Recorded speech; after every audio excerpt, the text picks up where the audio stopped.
G'day everyone, my name's Timothy and today I will be, well, playing Monster Hunter again, as usual. This time, oh god, where I put it? Where is it? There it is. This time, I'm more wanting to just grind materials to make gear before I continue on forward. What I want to make is the Flaming Espinas set. Because it intrigues me with its stats and slots. It seems to be a good sword and shield set. With its burst and intrepid heart and all that jazz and charge master. Razor sharp and the attack boost. The Silver Soul also has got my interest with its very generous slot. With its very generous slots, and this as well. You know, the critical boost, critical elements, the element exploit, the 3 fire attack, 5 constitution, 2 redirection, 3 max might. Seems like it could be another good.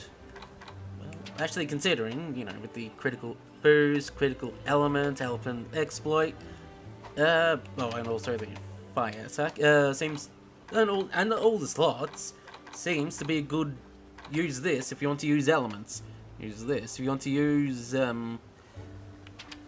elements or status, mainly for sword and shield. And I was debating if I want to make the golden rune or not, because I definitely want to see how it will work if, because I can definitely, like, make all this and then give it, since it's got at least 2 force slots, I can fit in one, very good defense, decoration that basically gives you 6 of the 8 defense, and you just fill the last 2 defense with the 2 slots. So let's say these leggings will literally give me max defense, and that's in addition to the level 5 Defiance, which, you know, whenever the monster enrages, I'm basically got max wind pressure, max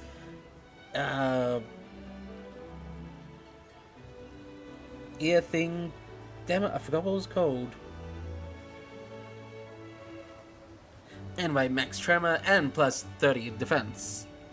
And usually when they, you know, roar, that's them going enraged. So hopefully that just, you know, does that.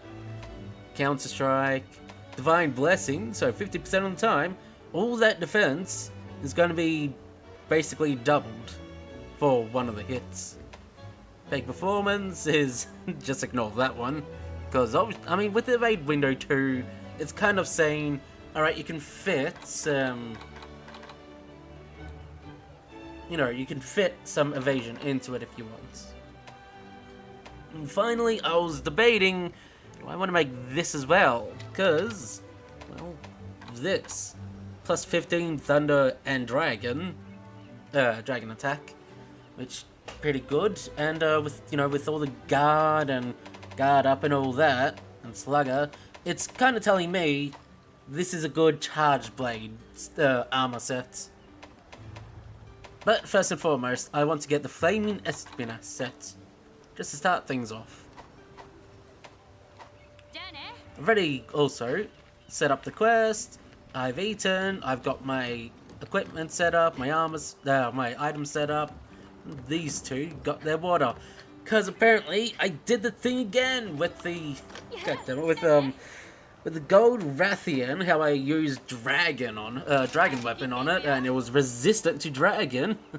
Well, when I was looking at Espinas, I saw, oh, it's weak to ice.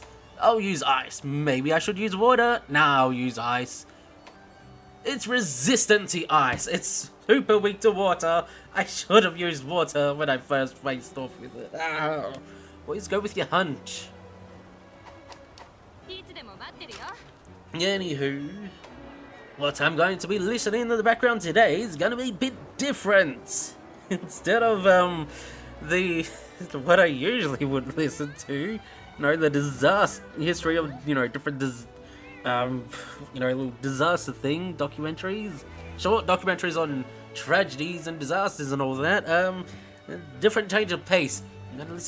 I'm going to be listening to summoning salt videos. They're nice and long, and well, it's not about tragedy and disaster, so it's a bit different.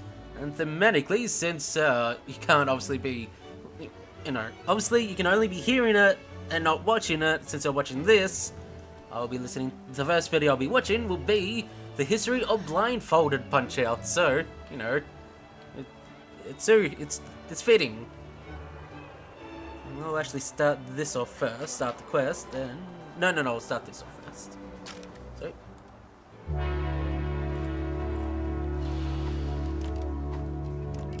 Have you ever played a game so much you think you could beat it with your eyes closed? For nearly everybody, for nearly every game, that's just a dream that could never be accomplished.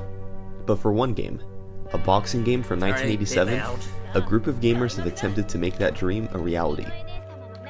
Mike Tyson's Punch-Out is a game where reaction and quick decision making is necessary for completion. You've got to look at what the boxers are doing and adjust your play accordingly. Of course, this involves careful reading of the situation in front of you, and in order to do that, you'll have to use your eyes carefully. At least, if you're a normal player. For the past several years, a dedicated group of gamers have worked with each other in an attempt to complete as much of Mike Tyson's Punch-Out as possible while blindfolded. It involves dodging out of the way of punches that cannot be seen, and figuring out when your invisible opponent's guard is down. It may seem like an impossible challenge to most, but if there's one thing the speedrunning community is good at, it's doing the impossible.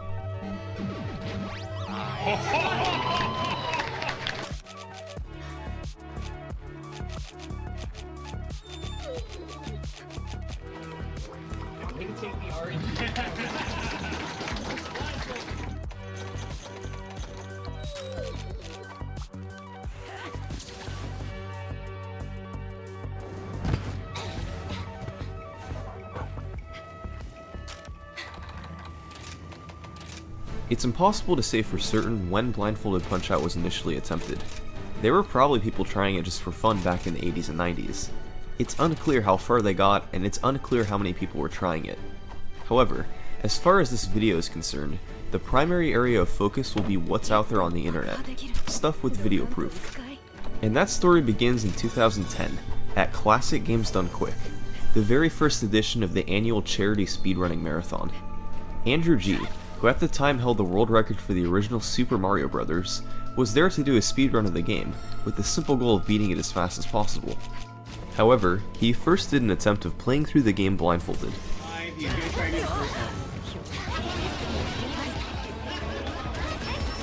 It was not the cleanest attempt. He hadn't really done much practice beforehand, so he was just trying to get as deep into the game as he could. But even though he didn't make it past 1-2, it still made for a really fun run.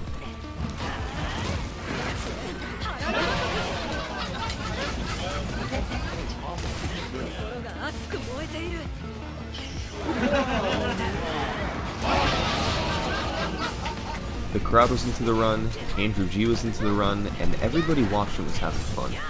One of those people watching was Sinister1, a future Mike Tyson's Punch-Out speedrunner. According to Sinister1, this run ultimately inspired him to try something similar a couple years later, but instead of Super Mario Bros., he would be playing Mike Tyson's Punch-Out.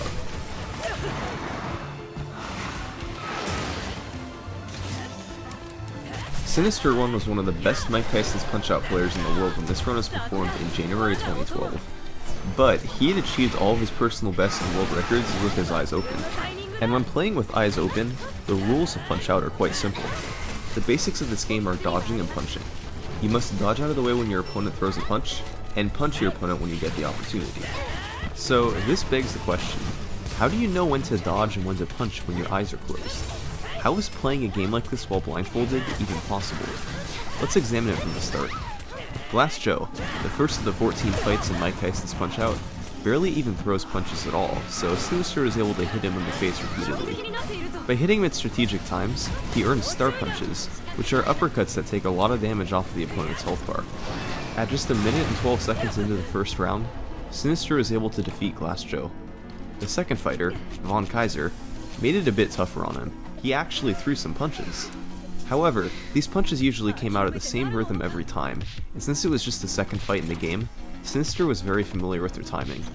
So, he was able to dodge out of the way of most of them, and take him down with the help of star punches. Just as with Glass Joe, it took Sinister 3 knockdowns to defeat Von Kaiser. In Punch-Out, 3 knockdowns in a single round signifies a TKO and awards you a victory. Sometimes, you can beat your opponent sooner by having Mario count all the way to 10 after knocking an opponent down, meaning he's knocked out. Alternatively, you can beat your opponent by decision after 3 rounds of boxing without a victor. If you get enough points, which are earned from punching your opponent repeatedly, you can be awarded the victory. But of course, if you get knocked down enough times, you're going to be unable to get up and will lose the match. Fight number 3, Piston Honda, was significantly tougher than the first 2. His patterns are extremely random and his punches deal a ton of damage. Almost whenever he wants to, Piston Honda can duck down and throw an uppercut. This is random, and since he couldn't see it coming, Sinister usually had no option but to take this punch when it came out. He was still able to sneak in a few punches to get stars, but Honda snuck in his fair share of punches too.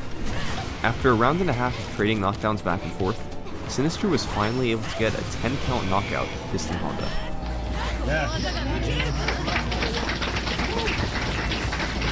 The fourth fight, Don Flamenco, was quite a bit easier. Alternating left and right punches on him was an infinite combo from the developers that let Sinister knock him down in under a minute. One more star punch a few seconds later, and Don Flamenco was down for the 10 count. King Hippo, however, would prove to be a major roadblock. You only have to knock him down once for an automatic knockout, but getting this knockdown isn't easy. The only time Hippo can be hit is when he opens his mouth. He has a 3/8 chance of opening his mouth on any given punch. So, Sinister essentially had to just guess which punches he'd open his mouth on, and which ones he had to dodge. It didn't go too well. He lost to him in the first round. He decided to rematch him, and the second time through it went a bit better. He was still taking a lot of damage, but Hippo was opening his mouth enough for him to deal damage as well. Sinister knocked Hippo down at the start of round 2. Great Tiger was fight 6. He wasn't very tough. Sinister knew that he could repeatedly do a pattern of punching, dodging, and then delaying a punch to get a star. That, combined with using stars later once his pattern changed, allowed for yet another first round TKO. So, all in all, Sinister was performing admirably through the first 6 fights. Relying on just his game knowledge alone, he was able to defeat everybody through Great Tiger without looking at the screen. He was pretty incredible to watch live. But fight number 7 was Bald Bull. He more or less had it all. Enormous strength, semi-random patterns, and awkward delays in between his punches. He was tougher than any of the fights before him. Sinister started off strongly by executing a 17-second knockdown on Bull 1 with a bunch of star punches, a strategy developed by Martin Charlebois more than a decade prior. He continued playing well and recorded a second knockdown by 102. He had taken just 1 punch from Bald Bull. From here, it all fell apart. He mistimed nearly all of his dodges and landed right into a bunch of Bull's hooks. He got knocked down 3 times in under a minute, and by 156, the fight was over. The run was over. Alright, I guess this guy is the blindfolded.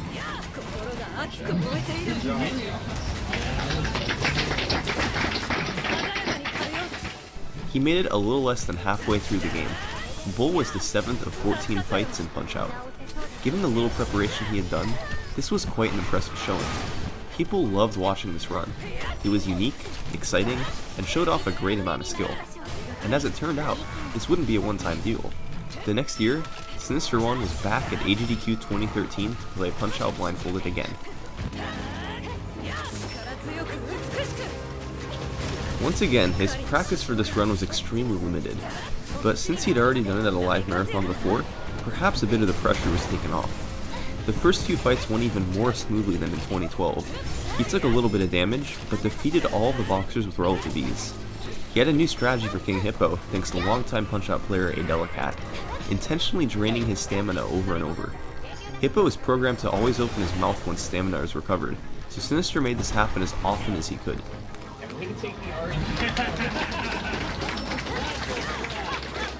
He took care of Great Tiger in under a minute, and then it was time once again to face off with the guy who took him out last year, Bald Bull. That's a good start. A little over a minute into the fight, he had his first 2 knockdowns on Bald Bull. He just needed 1 more. But if you recall, Same thing that happened last year. this was the exact same situation he was in last year. He got a quick couple of knockdowns, and then the fight fell apart. And this time, it seemed like nothing had changed.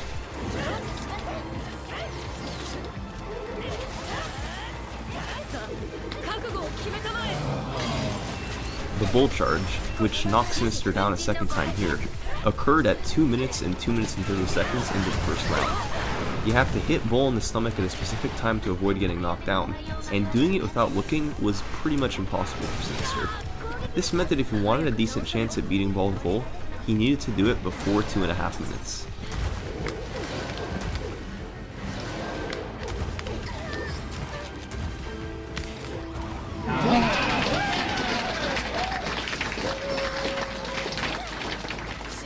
He did it. Sinister had officially made it halfway through Mike Tyson's Punch-Out while blindfolded. Fight number 8, Piston Honda 2, was another tough one. He threw really quick punches and they did a lot of damage. However, he had one severe weakness. When he did his bonsai attack, which occurred a couple of times in each round, the player can hit him in the stomach to not just knock him down, but KO him for good. There's only a 4-frame window for this, or a 15th of a second. That's hard enough to do normally, so with a blindfold on, it's pretty ridiculous. But all Sinister needed to do was correctly time it once, and he would make it past Honda 2.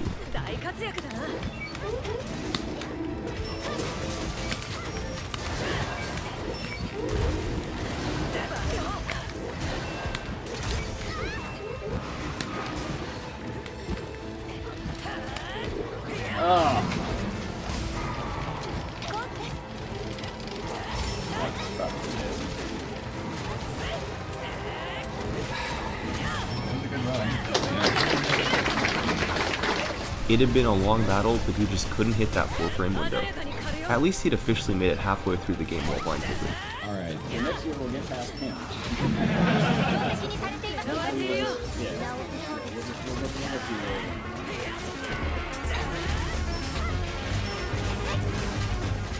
A year later, Sinister 1 was back yet again. And as usual, his Twitch streams from the past few weeks involved no blindfolded play. All week at the event, people have been asking him how far he thought he would make it this year, but Sinister 1 had kept his lips sealed. So, when he started his run on that Friday afternoon, expectations weren't too ridiculous.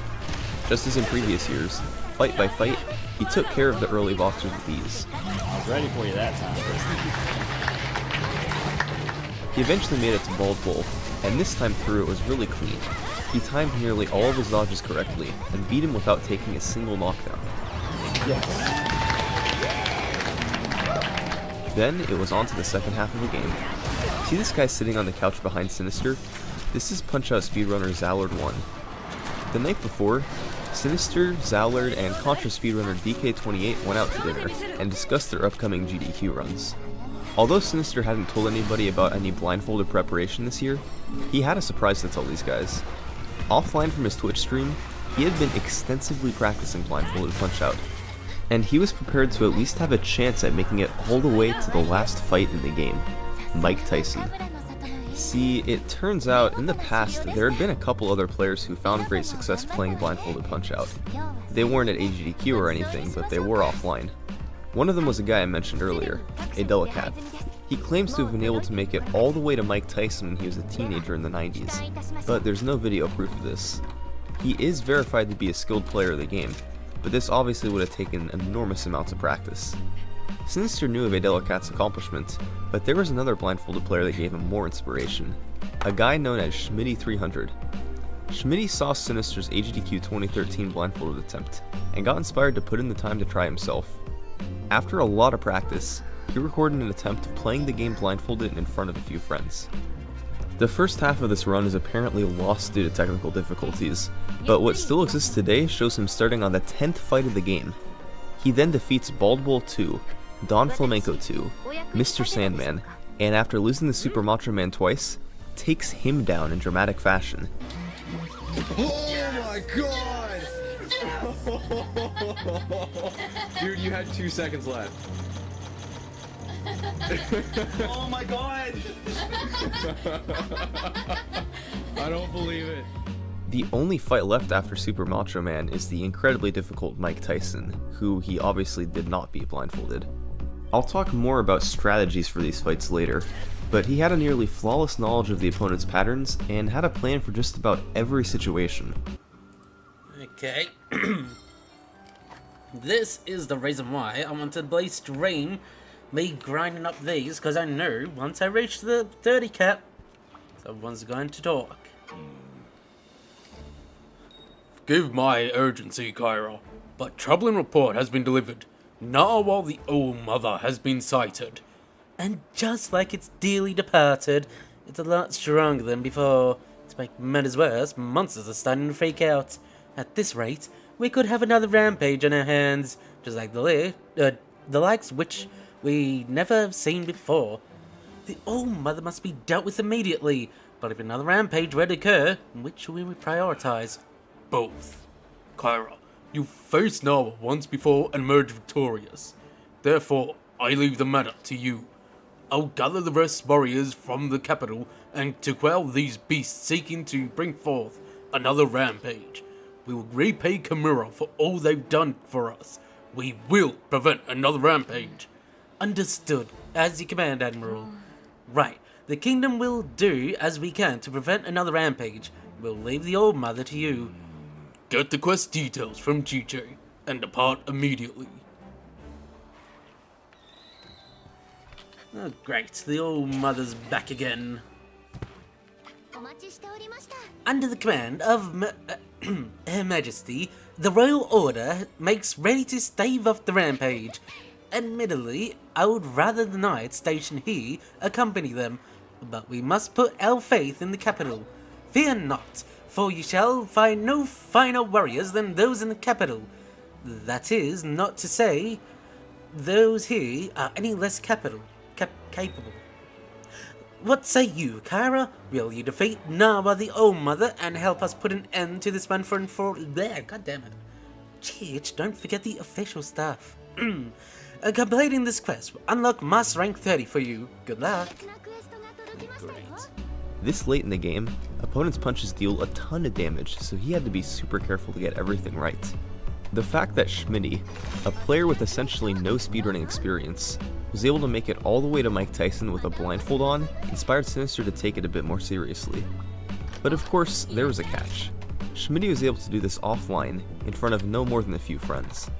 Sinister 1 would have to perform it live in front of dozens of excited audience members, all while it was being streamed in front of tens of thousands of Twitch viewers. That was some serious pressure. But nobody in the crowd behind him knew what he was capable of doing. Nobody except for Zallard 1, who was sitting right behind him on the couch watching him fight the guy who took him out last year, Piston Honda 2.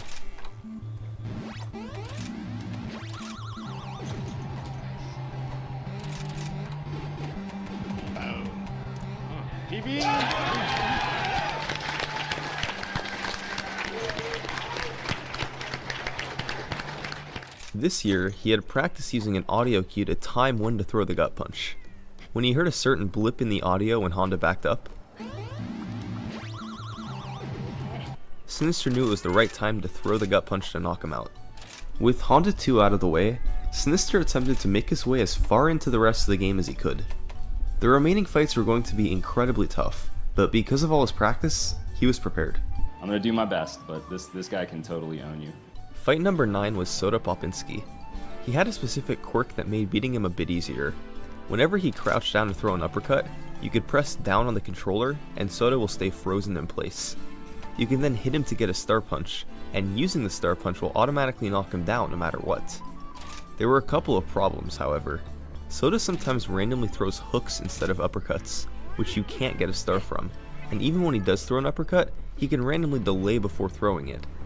And given that you can't see this delay, you kinda just have to guess whether or not to throw the punch.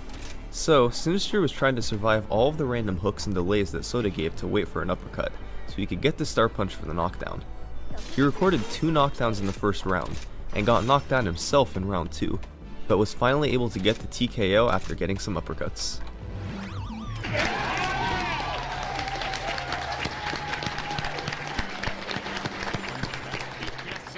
Next up was Bald Bull 2.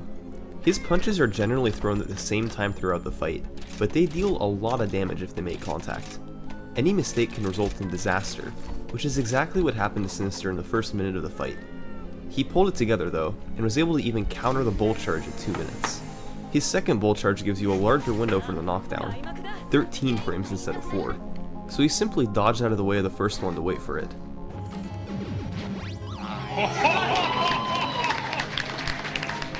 He was able to get stars and use them in round 2, and since Bull 2's health was weak each time he got up, he was able to finish him off.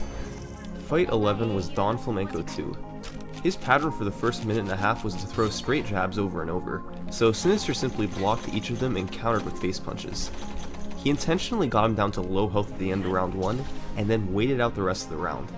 Since he didn't have time for a TKO in round 1, he was going to get 3 knockdowns in round 2 instead. And round 2 is very simple too. He threw a punch, Don countered, and he dodged out of the way to hit him with face jabs. Rinse and repeat for the first 2 knockdowns. He then intentionally got knocked down himself, because when he got up, Don 2's pattern was to do this.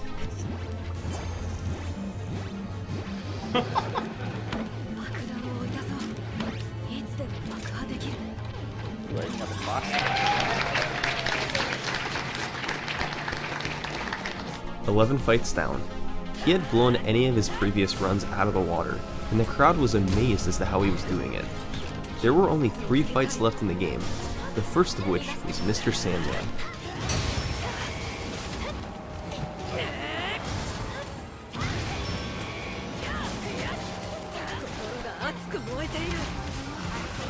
Sandman is all about speed. If you don't know exactly when his punches are coming out, you're gonna get hit, and you're gonna get hit hard. Most of his rolling jabs in the first 50 seconds come out at the same time every time you fight him, but Sinister still had some trouble countering all of them. At a minute and a half into the fight, Sandman did his first Dreamland Express. He stands in place, then at a random point unleashes 3 really fast uppercuts.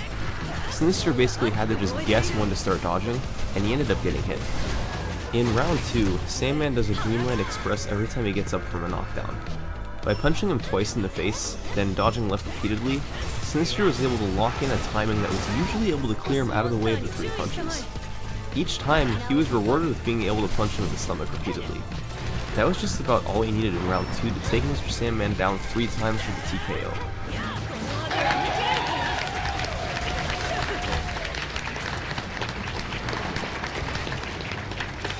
The whole room was unbelievably hyped after every fight.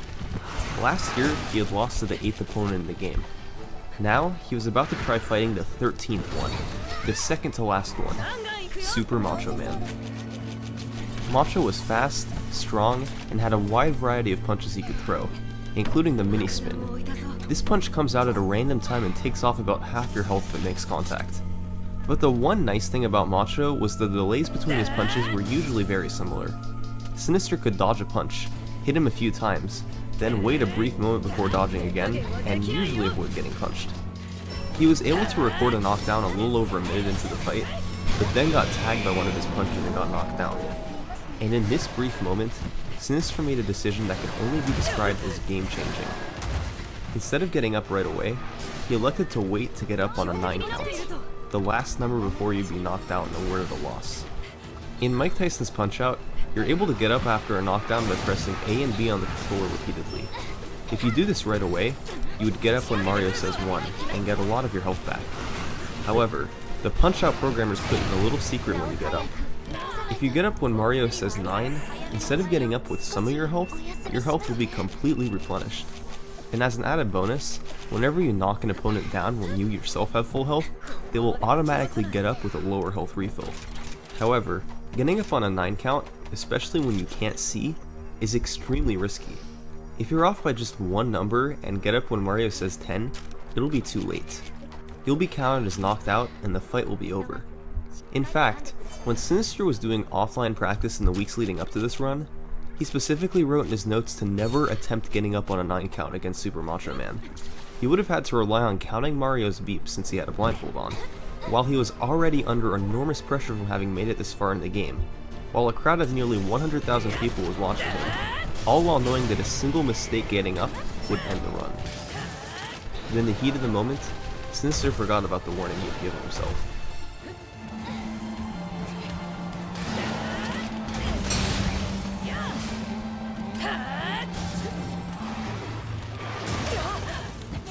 He did it. He got up to full health and continued fighting Super Macho again. When he knocked him down again later in the round, because Sinister 1 had full health, Macho got up with far less health than he otherwise would have. And this small health refill left Sinister with just enough time to knock him down a third and final time before the first round was even complete.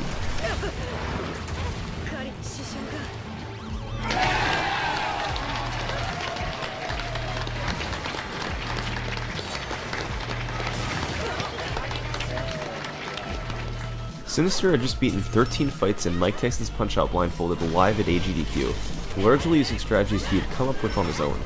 The place was erupting with cheer. Of course, there was still one fight remaining, Mike Tyson. But Sinister explained that he basically had no chance at all of defeating Mike Tyson blindfolded.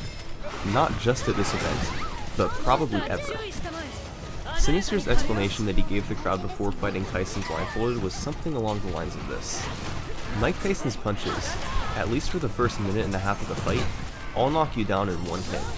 And as mentioned earlier, getting knocked down 3 times in a round means you lose. Each of these punches has 4 possible delays that can occur before them. A 0 delay, a 1 delay, a 2 delay, or a 3 delay. So, Sinister had to essentially just guess which delay it would be for each punch, since he couldn't see it visibly, and then dodge hoping his 1 in 4 guess was right. He would then have to keep up those 1 in 4 guesses for nearly every punch in the first minute and a half of the fight, which would obviously involve astronomically small odds, and then somehow figure out a way to deal with all the randomness in the following rounds. He likened the odds of beating Tyson blindfolded to winning the lottery, and sure enough, when he started fighting Tyson, he was beaten within the first 90 seconds. But regardless, to this day, AGDQ 2014's Blindfolded Punch-Out lives on as one of the most memorable runs of all time. The hypeness of the crowd and exciting atmosphere of the run have been practically unrivaled. And as a quick side note, the next scheduled run in AGDQ 2014 was for Zallard 1 to attempt playing Super Punch-Out, the sequel to this game, while blindfolded as well. Imagine how daunting it would be to have to follow up what Sinister just did. Well, let's just say Zallard 1 did a pretty good job of that.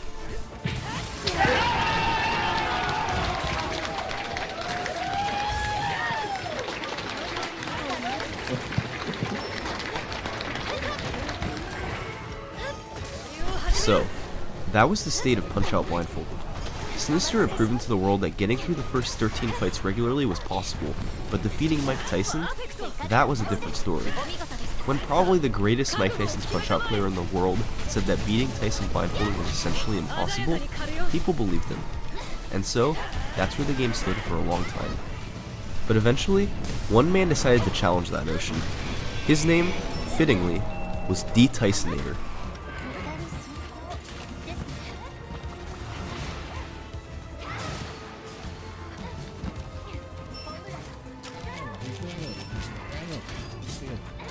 D-Tysonator is one of the most prominent Punch-Out players in the early 2000s, becoming the first person in the world to TKO Mike Tyson in round 1 on the North American version of the game.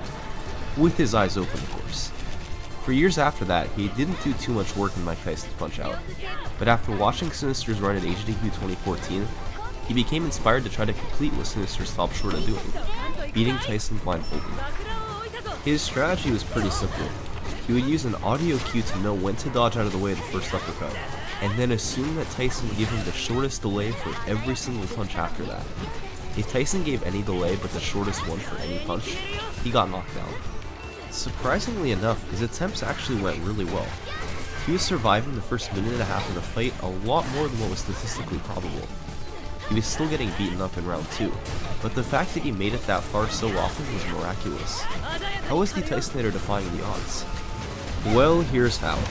Sinister 1's explanation he gave at AGDQ was actually incorrect. For most of Tyson's punches, he only has 2 possible delays, a long delay and a short delay. These timings can vary between punches, so sometimes it seems like more than just 2 for each, but for the most part you're either going to get a short delay or a longer one. So, the Tysonator was only playing 50-50 or better odds on a lot of these punches. That was significantly more reasonable. Throwing enough attempts at it eventually yielded him some pretty nice results, fight after fight of getting to round 2. His round 2 pattern was pretty random, but nothing that knocked you down in one hit like in the first round. The Tysonator was able to develop a game plan. He would listen for punches at the start of round 2, then counter in the gut to rain stars. Hooks came with about a half-second delay before each of them immediately after, which the Tysonator could throw the star punches into. He often threw 2 quick uppercuts in a row, which could be countered for a lot of damage. In round 3, hearing no punches for a few seconds signaled a pattern of 2 quick jabs and an uppercut, which could again be countered for a lot of damage. With mental notes like these, the Tysonator was able to grow his consistency with practice. He was able to make it deeper and deeper into the fight, and on June 6, 2014, in the back of his video game store aaaand Games, in a dark corner of Twitch.tv in front of just 2 chat members, while the world wasn't paying attention, the Tysonator did the impossible.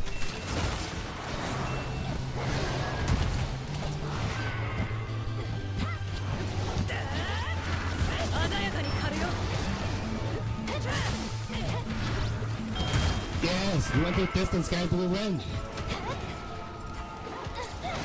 Guys, we cut out. We think Mike Tyson blindfolded. Can you believe it? We went the distance. 27 years after the game's original release, every fight in Mike Tyson's Punch-Out had verifiably been beaten while blindfolded.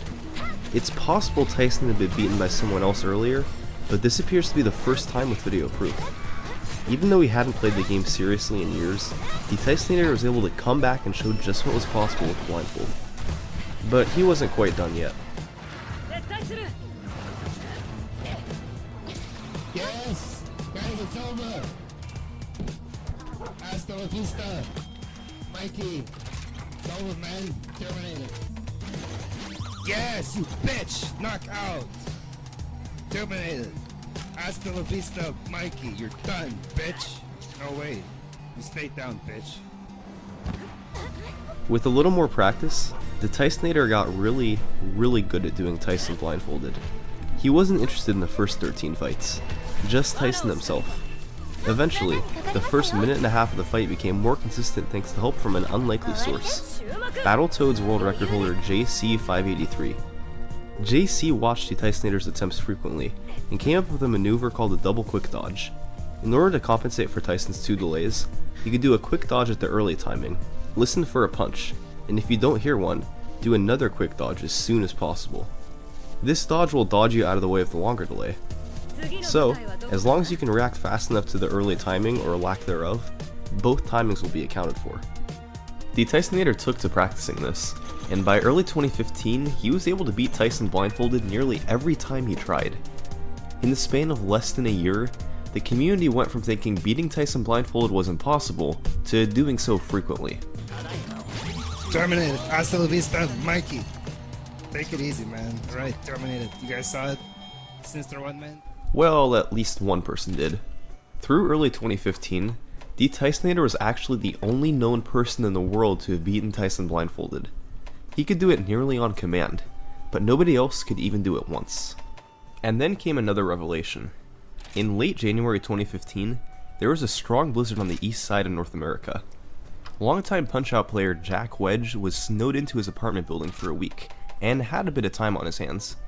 Similar to the Tysonator, Jack had been playing Punch-Out for many years, achieving world records back in the early 2000s, but then he put the game aside for a while. But after watching the Tysonator's blindfolded play on Twitch for months, and with quite a bit of spare time, he decided to try doing a bit of blindfolded Punch-Out for himself. What he discovered over the course of that week, however, was a way to make blindfolded Punch-Out way easier than anyone had ever imagined before. He implemented buffer strategies.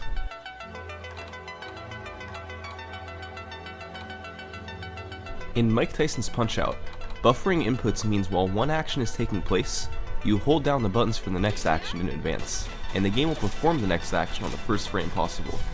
For example, you would hold up and B to punch in the face, then let go, and while the punch is going off, hold up and B again.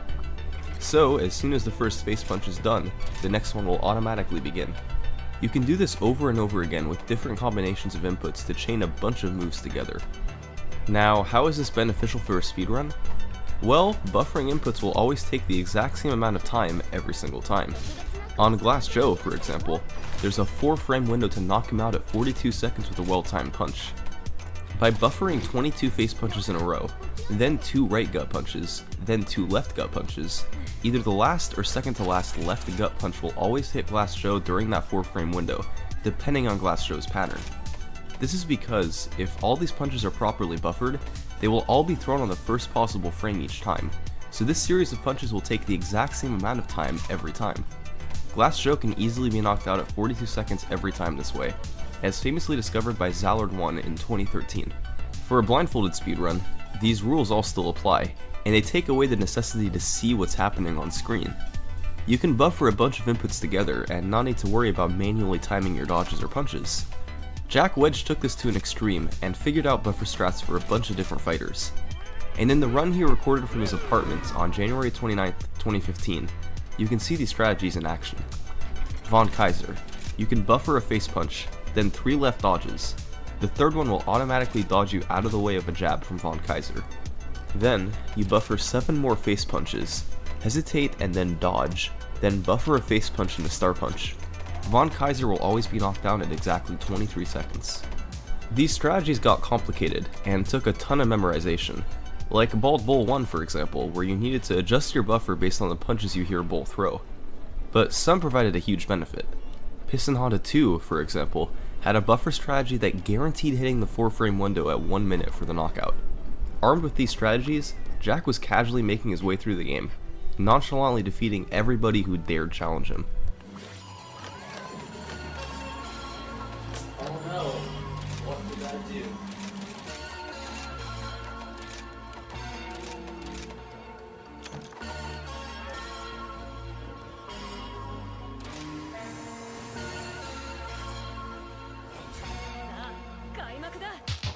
But what Jack had up his sleeve for the Mike Tyson fight was absolutely brilliant. He had a buffer strategy that basically guaranteed he would survive the one-hit uppercuts for the first 90 seconds of the fight.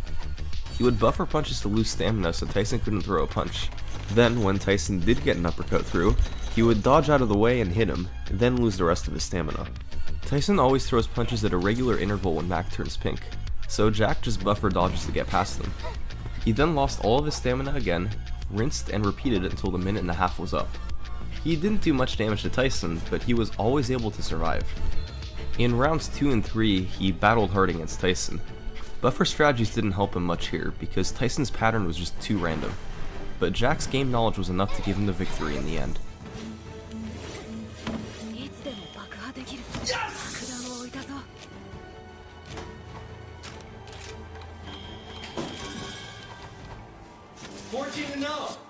For the first time ever, someone had verifiably beaten Mike Tyson's Punch-Out from start to finish without looking at the screen. Jack uploaded the video to YouTube, and a few days later, it had gone viral, with hundreds of thousands of views. The world was taking notice of what people could do with the blindfold on. Naturally, in true speedrunning fashion, the point of Blindfolded Punch-Out turned to how fast and how consistently it could be done. Throughout 2015, players worked together to come up with the best strategies possible for beating Mike Tyson's Punch-Out blindfolded. The Tysonator even became the first person to beat Mike Tyson in round 1 while blindfolded. He had to hit 11 frame-perfect punches with his eyes closed. Terminated! Hasta la vista, Mikey, oh my god! Hasta la vista, Mikey, guys! It's over! And in early 2016, Sinister 1 and Zallard 1 raced Blindfolded Punch-Out against each other live at AGDQ 2016. The odds in getting 2 players to beat the whole game blindfolded live in front of tens of thousands of viewers seemed grim at first. But the Punch-Out community came together to help figure out as many consistent strategies as possible. Sinister, Zallard, Jack, even a certain YouTuber who had approximately 9 subscribers at the time. The one they're using for this fight Many of these strategies were small buffer changes, or listening for certain audio cues. Sinister and Zallard practiced Mike Tyson in particular for weeks, in order to get the best odds possible beating him live at the event. Zallard was able to do so in round 2 and won the race, but Sinister was running out of time to finish him off in the second round. If the fight made it to round 3, he probably would have lost because of Tyson's ridiculous randomness in the third round. But at the last minute, Sinister was able to hit a frame-perfect punch, He had a 60th of a second to time it, in order to get a star and finish Tyson off. Put him down. There we go. Give it up!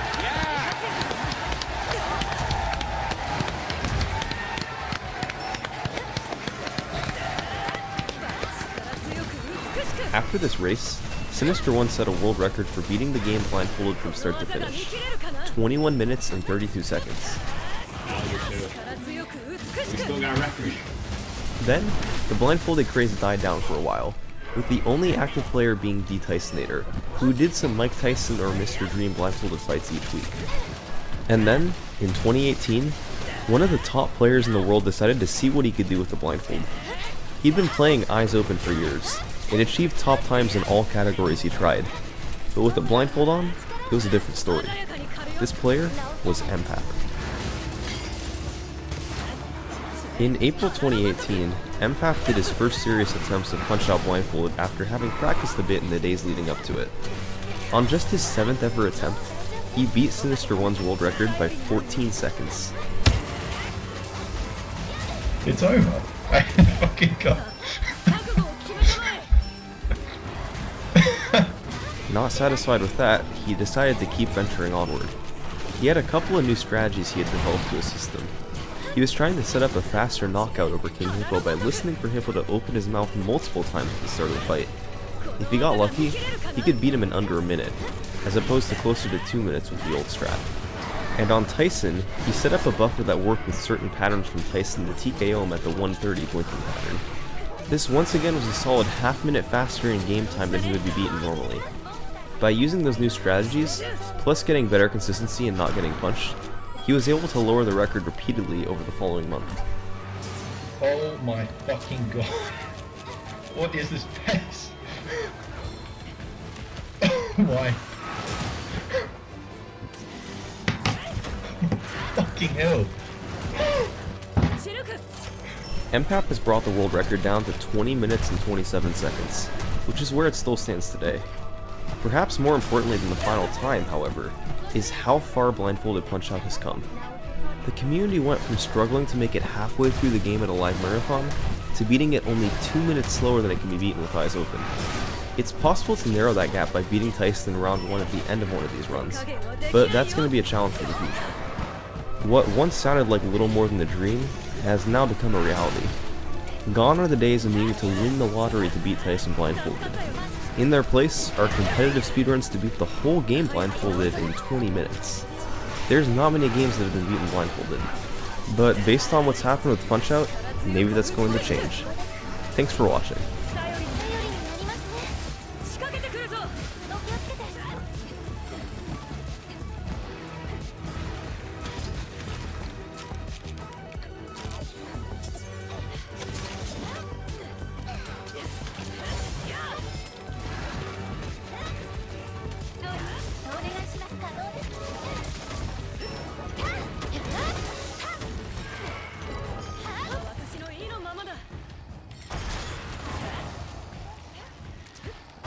This video contains flashing lights that may affect viewers with photosensitive epilepsy. Viewer discretion is advised.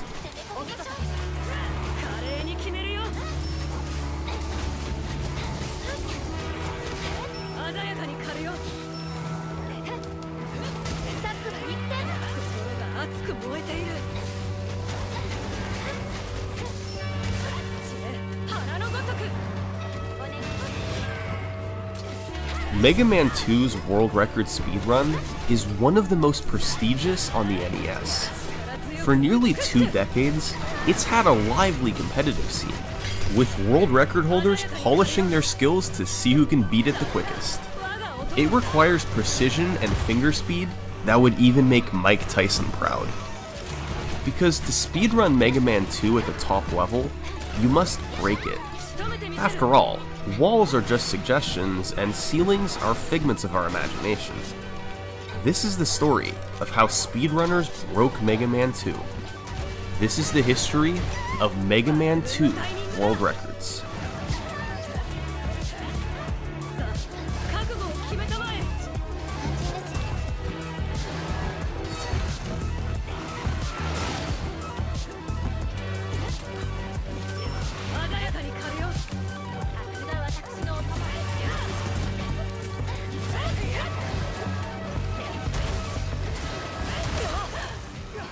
And now a word from this video's sponsor, NordVPN. For years, Potato Sock 500 was the fastest internet surfer in the world. He was the undisputed record holder, and nothing could slow him down. But that all changed one day in September 2022. His arch rival, SuperDoodle25, hacked his data and stole his IP address. And just like that, Potato Sock's record reign came to an end. He should have been using NordVPN. By going to nordvpn.com/summoningsalt and getting a huge discount off a 2-year plan plus 4 free months, Potato Sock could have encrypted his internet usage and hidden his IP address from SuperDoodle. He could have been surfing the internet with a protected connection and guarded his coveted world record. To avoid a costly mistake like Potato Sock made, get the best NordVPN deal on the internet. Thanks again to NordVPN, my channel's first sponsor. Please go check out nordvpn.com/summoningsalt. Your support really goes a long way. So, where do we begin? The early history of Mega Man 2's world record is an enigma to uncover. In the mid-2000s, people completed runs both with and without video proof on different versions of the game and with different rule sets. At certain points in time, what would be considered the true world record was ambiguous, and to this day, putting together an accurate timeline is quite difficult. Yet, through all that, there's one run that's pretty unanimously considered to be the first world record. The year was 2004. The runner was Richard Ureta, and his final time was 30 minutes and 39 seconds. In Mega Man 2, you're presented with 8 stages you can complete in any order. Ureta decided to start with Airman, where he precisely jumped on the lips of blocks to avoid slowing down. You only have about a 4-pixel window to do so, and risk dying from a missed jump. He then had to slowly ride on the clouds to make it further in the stage, and on the boss fight, used the Mega Buster to take down Airman. Ureta then played Quickman stage, where he repeatedly rode item 2 to quickly skip through long corridors. Quickman himself has a random pattern, but Ureta once again took him down nicely with the Mega Buster. Next up was Flashman, where Airman's weapon was used on larger enemies, and item 2 helped him skip over the last room. On Metal Man stage, Ureta froze time with Flashman's weapon so he could run through without the spikes falling on him. He also jumped forward on the conveyors moving against him, so he wouldn't be pushed back. Item 2 was utilized once again, although he had to carefully maneuver around spawning enemies. And on the boss fight, he used quick boomerangs, which is Metal Man's weakness. With 4 Robot Masters down, and Metal Man's overpowered weapon acquired, Ureta went into Bubble Man stage. The shrimp and fish are quite weak to metal blades, so Ureta was able to jump up and shoot them down to quickly clear a path ahead. It was similar to how a casual player would get through the stage, but the key difference is that Ureta never stopped running. He precisely maneuvered and barely let go of right on the D-pad. On Heatman stage, Ureta once again jumped from column to column without slowing down. He used item 2 to cross the lava gap later on, and used Bubble Lead on Heatman. Heat has random delays between his shots, but since it only takes 3 bubbles to kill him, they hardly mattered at all here. More on those delays later. Next up was Crashman, whose stage is filled with ladders that you normally have to slowly climb. However, if you place down an item 3 while you're climbing up the ladder, you can then jump off of it and save a bit of time. Ureta also used item 1 to his advantage by letting him bypass ladder sections altogether, and avoid having to ride on the slow conveyors. And finally, there was Woodman. Ureta's most notable strategy here was using Flashman's Time Stopper to prevent the dogs from spawning. After a charged heat shot to Woodman, he had completed the 8 robot stages. But now, the game's difficulty takes a big step up. It's time for the Wily stages.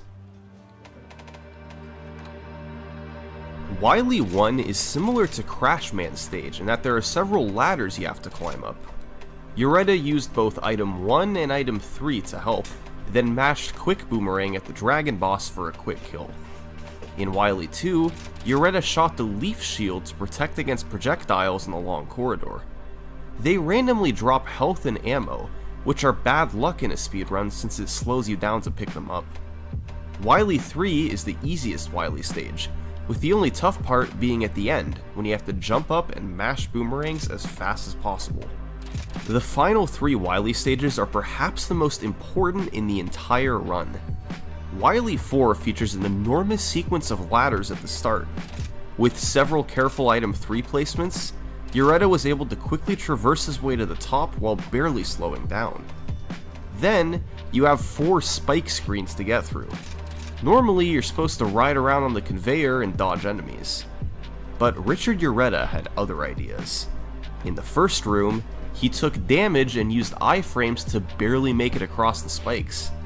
In the third room, he used item 2 to quickly get iframes again.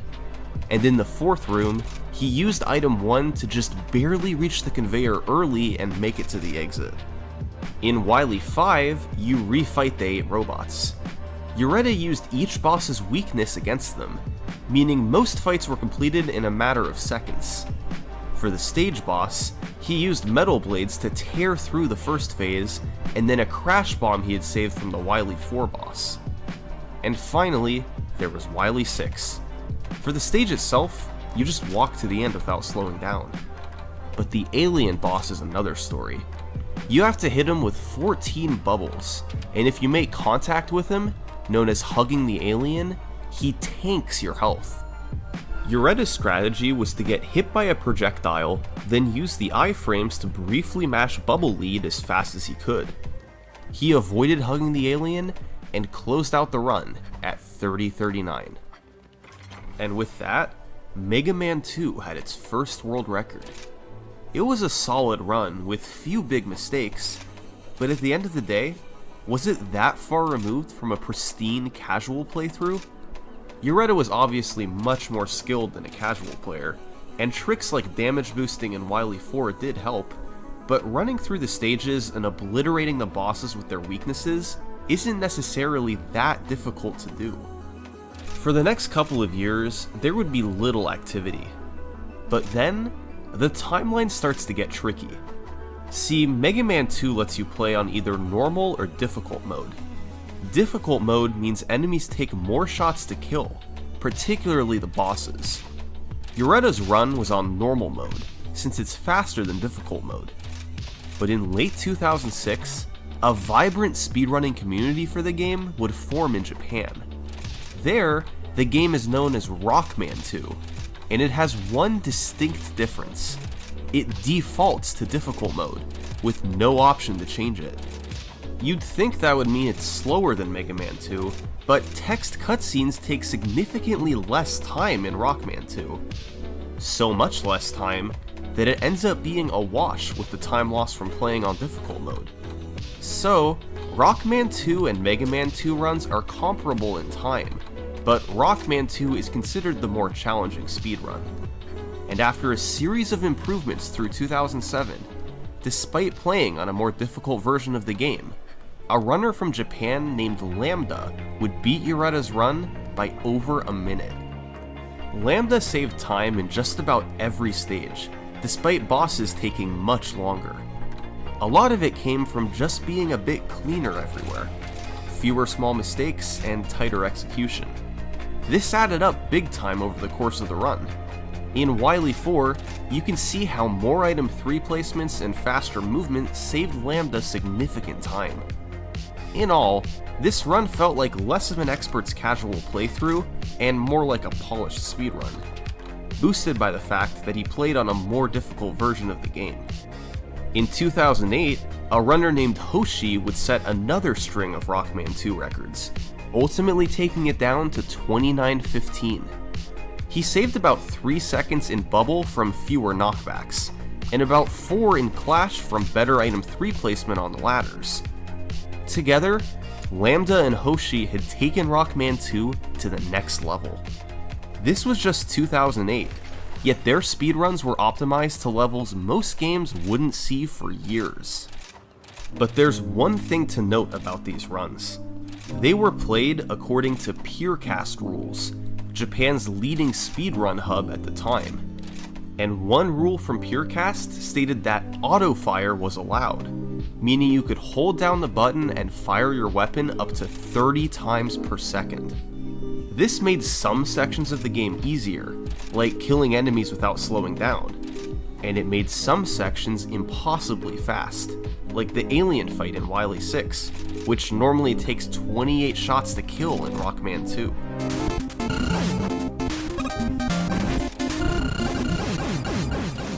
But still, their runs certainly shouldn't be dismissed. It's estimated that autofire only saved them about 20 seconds.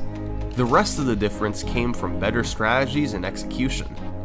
So while it's a little tricky to say how Lambda and Hoshi's runs fit into the timeline, it's safe to say that they were by far the best executed Rockman 2 speedruns of their era. Now, about 2 weeks after Hoshi's 2915, the run would once again be lowered by 10 seconds. A 2905 on the North American version of the game, by a runner named Seth Glass.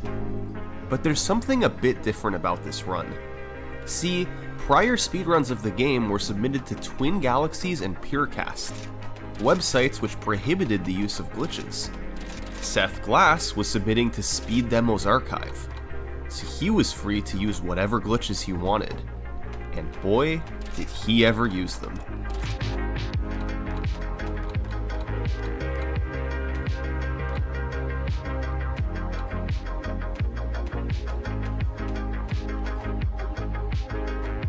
These are Mega Man 2's zips. Item 1 rises toward the top of the screen, and allows you to ride it until your head hits a ceiling. However, it doesn't actually check for a collision. Instead, Item 1 detects if it's below a ceiling and then disappears once it's a certain distance away. So, if you place Item 1 or Item 3 away from a ceiling, but stand on the edge so Mega Man is below one, you'll get pushed into it since Item 1 never despawns. And how does the game respond to Mega Man being in the ceiling? Well, if he faces to the left, it ejects him to the right. Ceiling glitches had been known in Mega Man 2 for many years, but a tool-assisted speedrunner named Final Fighter was the first to really explore them for their time-saving potential. He discovered several zips all across the run back in 2004, many of which Seth Glass would use in this run 4 years later. Glass's new route through the game, which he borrowed from the TAS, was to start with Flashman, so he could obtain Item 3. Then, in Heatman stage, he'd perform the first zip. By placing an Item 3 while touching the bottom of the ladder, then re-grabbing the ladder, you can jump back on it while facing right and enter the ceiling. You need to face left to trigger the zip, but moving left causes Mega Man to fall out of the wall. So, Glass did what's called an A trigger. By jumping while stuck in the ceiling, Mega Man quickly lands and cannot move for the next 4 frames. So, if you press left in that 4-frame window, Mega Man zips all the way to the right out of the wall. Seth Glass had a 15th of a second to time it, but was able to skip an enormous chunk of Heatman stage. He then played through Airman and Crashman without any zips, although he used a beautiful new strategy in Airman stage called Fast Air. By precisely placing and jumping off of Item 1, then jumping on the very edge of clouds to avoid taking damage, Glass was able to make it across the gap without having to ride on the slow-moving clouds. He then entered Quickman stage, where he'd place 2 Item 1s down so he could jump up and enter the ceiling. To initiate the zip, Glass this time did a B trigger. By placing an Item 1 in the wall, Mega Man then has 16 frames where he can't move. Press left during that window, and the zip will begin. B triggers have a window that's 4 times as big as A triggers, but they can't be performed if you're out of Item 1 ammo, or if there's already 3 of them on the screen. Triggering these zips isn't free, but it can lead to minutes of time save if utilized across the run. So, that's exactly what Seth Glass did. Glass would go on to perform zips in Metal Man, Bubble Man, Wily 2, and Wily 6.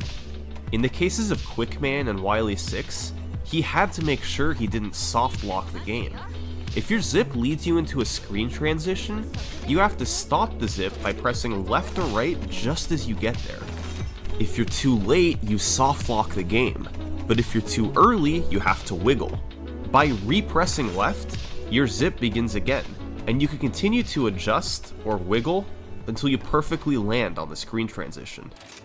Runners on Speed Demo's archive were thrilled to see a run of the game with zips, but truth be told, there were still moments where it could have been better optimized. Over the next year, multiple faster times would be set, but the timeline of the official world record is problematic. In early 2009, Hoshi would get a couple runs in the high 28 range, but without autofire, they wouldn't have been faster than Glass's run. In April, a runner named Mega Destructor 9 set a time of 28:42, but the video has since been removed from YouTube.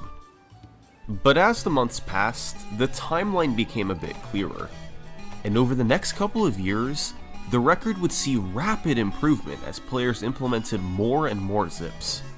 In December 2009, a runner named NOU1 got a 28:38 on Rockman 2, without using autofire. It stood for a few months, until Seth Glass came back and set a series of records on normal mode, ultimately getting a run that clocked in at 27:51. This was a legendary record. It was posted to Speed Demo's archive and quickly became one of the most popular runs on the site. His 27:51 would go on to inspire a new generation of Mega Man 2 runners, and stands to this day as a benchmark for high-level runners to compare against.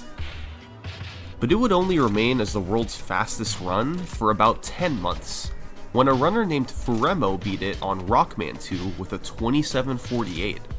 Furemo used autofire, but only at 10 shots per second. This is well within the rate at which humans can button mash, so it's not thought to have given him any significant advantage. In fact, he actually played at a disadvantage. Furemo played on Wii Virtual Console, which has a slower frame rate than original hardware and loses about 9 seconds over the course of the run. But Furemo would only be on top for about a month and a half, because in March of 2011, all of the new zips and all of the new tricks that had been slowly implemented in the preceding runs came together in a legendary performance by NOU1. This was by far the best run of Rockman 2 ever completed. NOU1 would achieve a time of 27:21, a world record that would stand for years.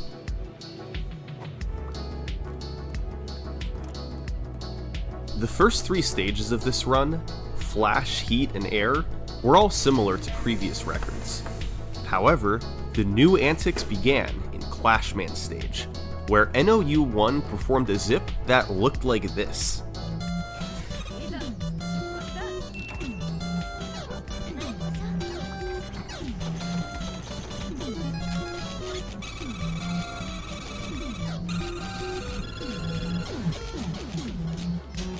It looks complicated, but behind the scenes it's a bit more straightforward. See, you don't actually need to climb up this ladder to get to the next screen. If you do a horizontal zip, the game will take him there just the same. When you move into the ceiling, you activate a horizontal zip that moves Mega Man forward several screens. When you move to the next screen, the game briefly shows the screen Mega Man is actually on before snapping back to the normal view. This comparison by Biscuit shows what's actually happening. You then simply walk to the right to get through the next few screens, while the game shows you as walking through the ground. Finally, you fall down where there's a ladder, and since it's done when the screen isn't horizontally aligned, it has the same effect as dying by falling in a pit. The game then respawns you much further in the stage, and by releasing an atomic fire shot when you die, the game runs the routine faster. The Clashman zip was first seen in NOU1's 2838 and was executed to perfection in this 2721. Also first seen in the 2838 was a second zip on Quickman's stage. After falling at the start, you can place 3 item 1s down, do an A trigger in the ceiling, and zip past a long corridor. Unfortunately, the lights turn off, since the light switch responsible for turning them back on never spawns. And that means you have to do the quick laser section of the stage in the dark. You have to memorize exactly where the ledges are, and exactly when to jump off. It's doable with a lot of practice, but it's one of the most impressive looking parts of the run. It also means you have to do both the later zip and the boss fight in the dark as well. Once again, NOU1 executed this stage beautifully. Next up was Woodman, a stage that was overhauled starting in Seth Glass's 2751 and continuing in Foremo's 2748. First, there was the dog scrolls. By going into the ceiling when the dogs spawn, you can do a B trigger and zip to the end of the screen. This needs to be repeated on each of the next screens, and you must be careful to not overzip, but it allows you to skip past the dogs quickly. Just a screen later, you perform a trick called Good Wood.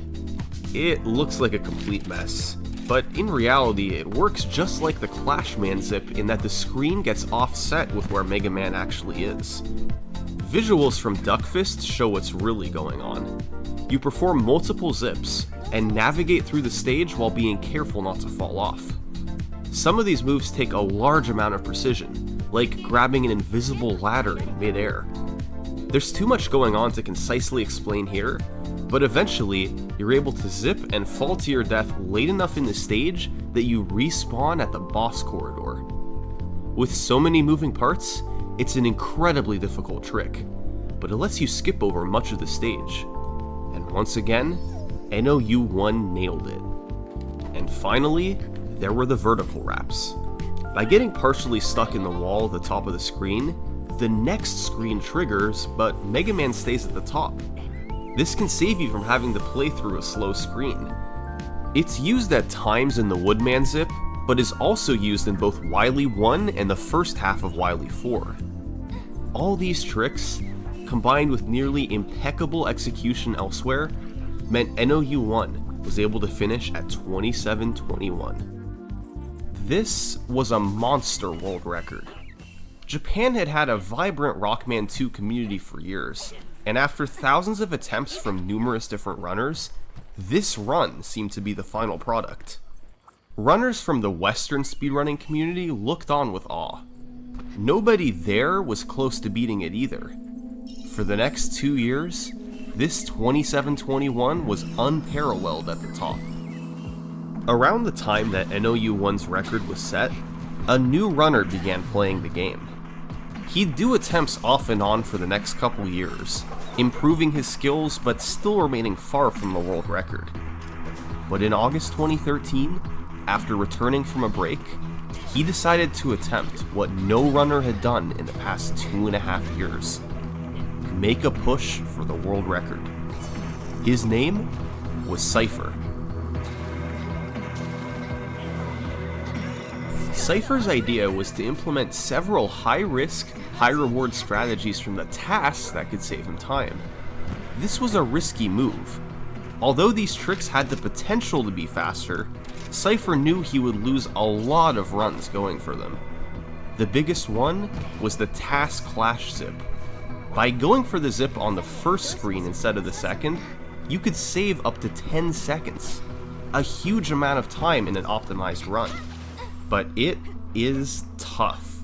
You have to very precisely place 2 item 1s in the right spot, and zip multiple times in the span of a few seconds.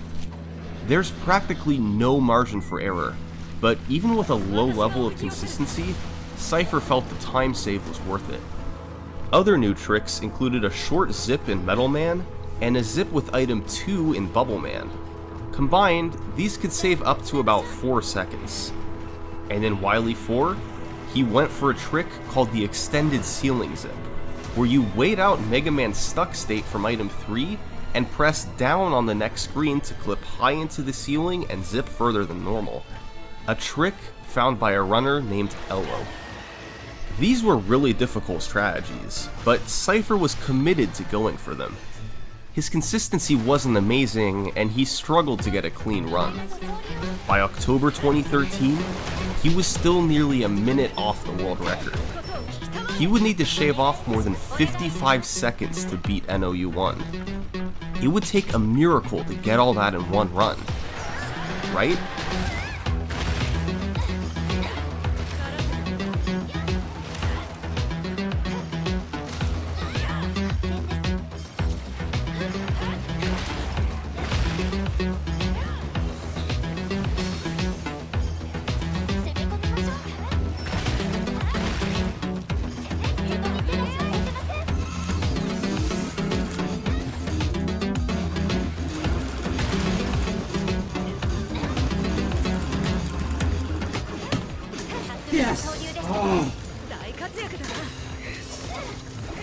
Cypher had just cut a full minute off his personal best.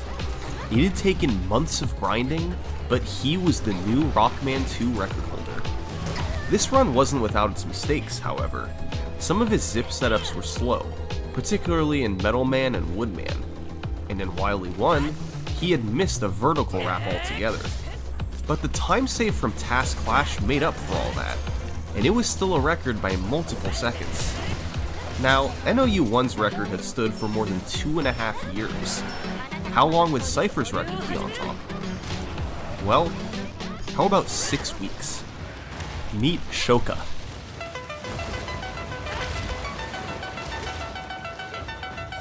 In December 2013, a runner named Shoka would take 9 seconds off the world record. It was once again performed on Rockman 2. By this point, virtually all top-level competition was on Rockman 2 rather than Mega Man 2, a trend that has continued to this day. Shoka went for the incredibly difficult Task Clash, but skipped some of the smaller time saves, like the bottom Metal Man zip. It was overall a very consistent, balanced speedrun, with fewer obvious mistakes than Cypher's run. Shoka once again used 10Hz auto-fire as permitted in Japanese communities at the time, but just as before, it's not thought to have given him any significant advantage. The record was starting to get close to a big barrier, a sub 27. To get there, someone would have to save 9 seconds over Shoka's run. Was that possible? Well, there were a few seconds to save from a cleaner Clash zip, and a few in Metal from the extra zip and a cleaner stage. But the largest time save potential came from the boss fights. Specifically, we're gonna look at Heatman, the biggest potential RNG swing in the game. After every shot you hit him with, Heatman can do one of 3 random delays: 31 frames, 62 frames, or 93 frames. They're commonly rounded to 30, 60, and 90 frames. Each delay has a roughly equal chance to occur. In speedruns, players buffer jumps so they don't have to react to the delay. 1 jump means a 30 delay, 2 means a 60, and 3 means a 90. In Rockman 2, Heatman takes 14 Mega Buster shots to kill, meaning there are 13 rolls of the dice for what delay you'll get. An average pattern has the same number of 30 delays as 90 delays, something like 4 30s, 5 60s, and 4 90s. Shoka's 2708 got great RNG, 7 30s, 3 60s, and 3 90s. That leads to an obvious question. What's the best fight anyone's ever gotten? That honor goes to a guy named the Big Boy, who got this unbelievable fight.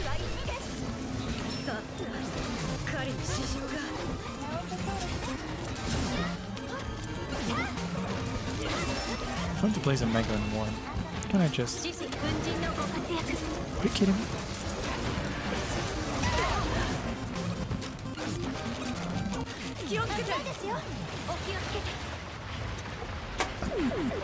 12 out of 13 delays were 30s.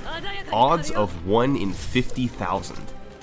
In theory, you could get 13 out of 13, but it may never happen. The odds of it are nearly 1 in 1.6 million. The potential for better RNG, combined with some mistakes Shoka made, meant Cypher had a few seconds to save here.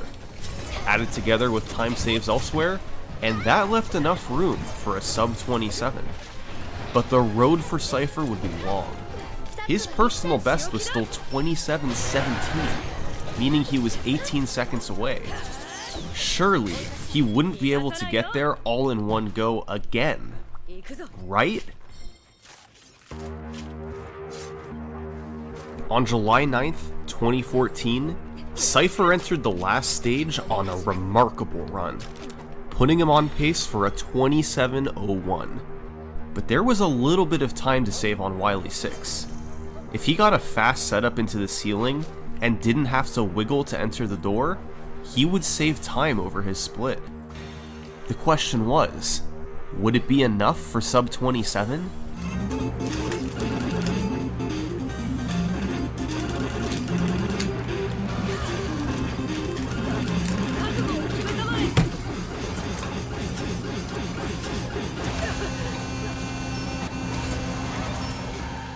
The run would be retimed to 27:01, leaving Cypher just 2 seconds from his goal.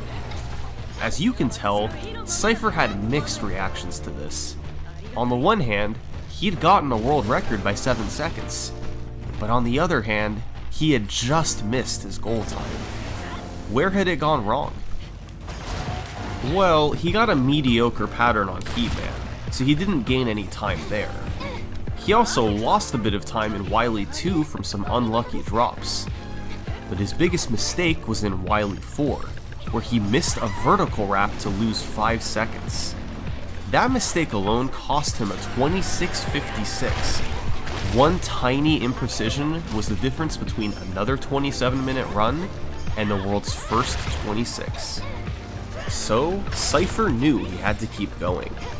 It had taken just 3 weeks of attempts to get to 27:01. He was prepared to continue. A run with just one fewer mistake, with just a bit better luck, could be enough to get to 26. Any attempt could be the one. But it wasn't happening. Weeks passed with no new record. Then months passed. Cypher's personal best remained at 27:01. And then, in February 2015, Cypher announced his retirement from speedrunning.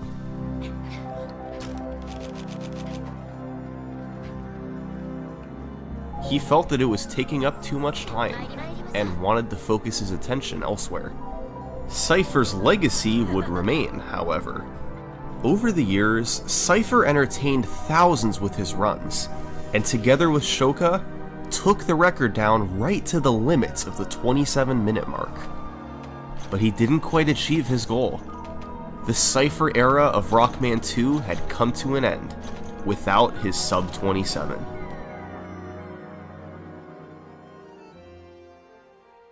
A trick found by a runner named Elo.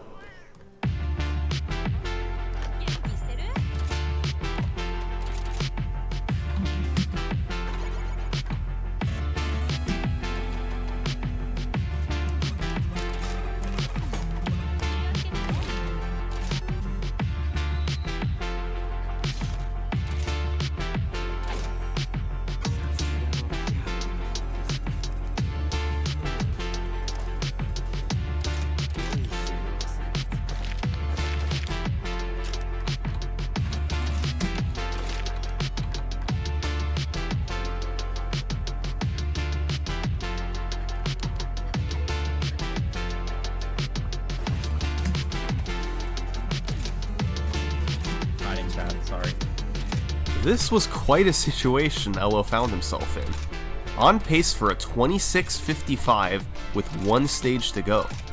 Who was this guy? Well, Elo had started running the game in 2013, and started a steady march of improvements.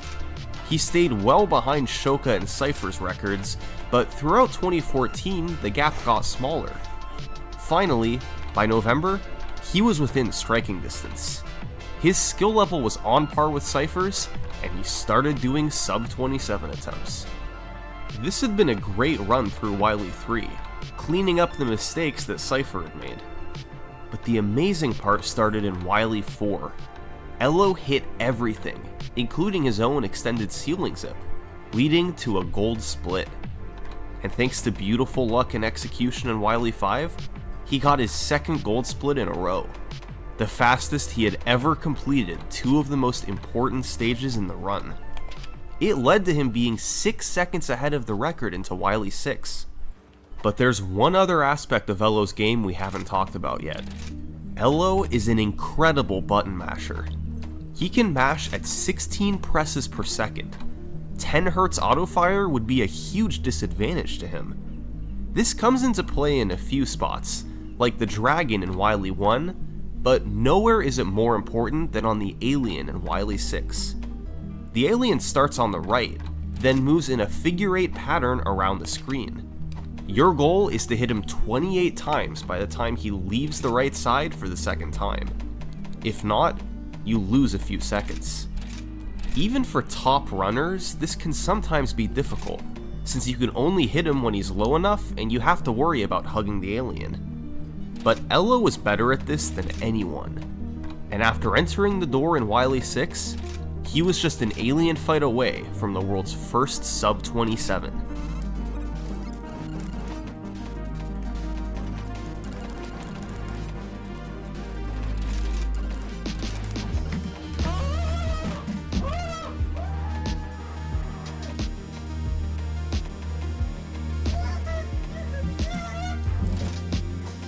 For the first time ever, Rockman 2 had been beaten in under 27 minutes. As celebration poured in across the community, Elo seemed to be in a state of shock. He'd snap out of it quickly though, and spent the next several months working on other speedrunning projects. All the while, his 26:57 remained the only run under the 27-minute barrier. He had no challengers for his record, and it remained on top well into 2015. But was it a perfect run? Of course not. There were a couple zips where he stopped short and had to do a lot of wiggling. And on Quickman, he got a bad pattern and had to waste several seconds waiting for an extra Clash Bomb to explode. Part of the problem with the run was Task Clash, the hardest trick in the game. Elo successfully hit it in the 26:57, but a majority of his runs that made it there failed the trick and had to be reset. That meant the overall quality of his runs suffered. There was a choke point 4 stages into the run, so a lot of potentially good speedruns never saw the light of day. But Task Clash saved 10 seconds. You couldn't just skip it if you wanted record. Enter the Big Boy.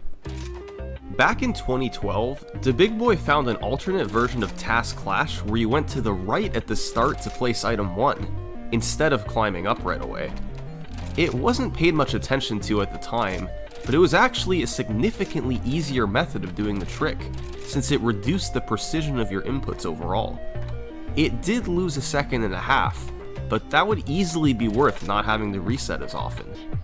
The trick would go on to be nicknamed Biggie, in honor of its creator.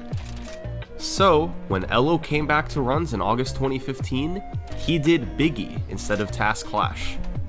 For a few months, it didn't necessarily seem to be paying off. No records, and many runs dying to the last Wily stages. But on October 22nd, Elo had a fantastic heat fight. 830s, 460s, and just 190.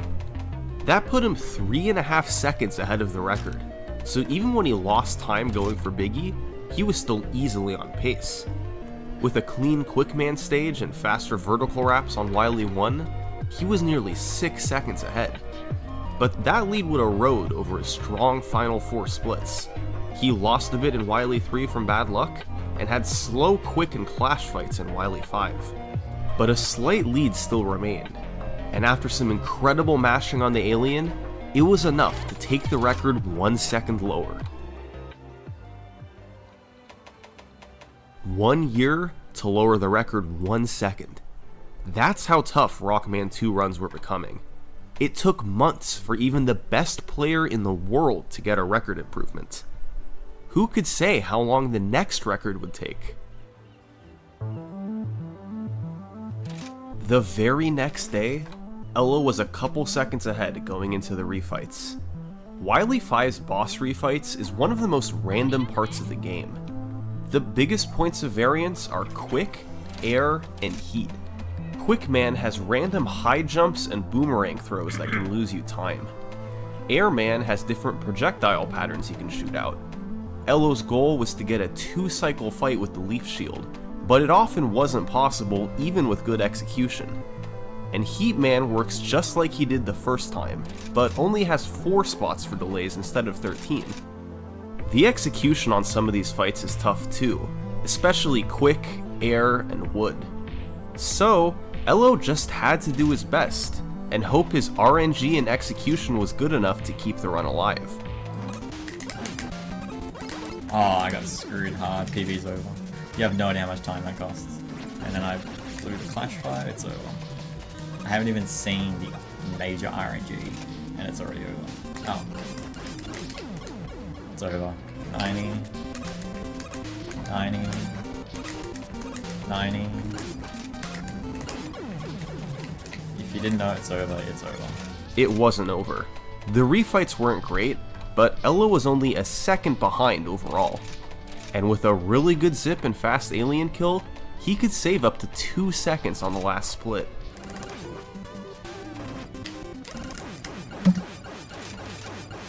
I saw 55, so that's actually pretty cool. Elo's second record in 2 days. He was now 6 seconds ahead of Cypher, and had held the world record for a full year. But Elo still wasn't satisfied. He had aspirations for something bigger. He continued grinding the game off and on for a few months, but was unable to lower the record any further. The 26:55 was a pretty clean run. Maybe he had reached his ultimate goal. But if he was to beat it again, the key would be Wily 5. It was possible to save 5.5 seconds on that split alone. So, if he could at least keep it close through Wily 4, then he could save a few seconds in Wily 5 to put him back in front. He just needed to be within striking distance going into the refights. One day in late January 2016, Elo started up a run and would gain a second on Quickman from a better boss fight. And from there, he chipped away frames until entering the Wily stages, 1.5 seconds ahead of the record. Being ahead this deep into the run was impressive. He just had to keep it close by the time he got to Wily 5. But he didn't keep it close. He pulled further ahead, with a nearly flawless Wily 1 and 2. He was 3 seconds ahead going into Wily 3. But there was potential to lose some time on the Wily 3 boss. He takes 14 shots to kill, and you have to jump up and mash the fire button in a brief window while in the air. Ideally, you want to do this in 3 jumps, or about 5 shots per jump, but sometimes it can take 4 jumps or even longer. But as we know, Elo's really good at mashing.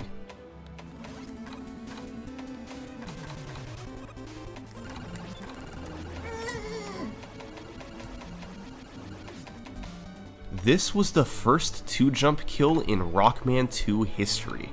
7 hits per jump. It had been theorized and done in practice, but never before had someone hit it in a speedrun. Elo just needed to be close going into Wily 5. Instead, he was 3.8 seconds ahead. And sure enough, he picked up some more time on the refights, gaining 3 seconds to put him 6.8 seconds ahead going into the last stage. This was the chance of a lifetime for Elo, if he could just close it out.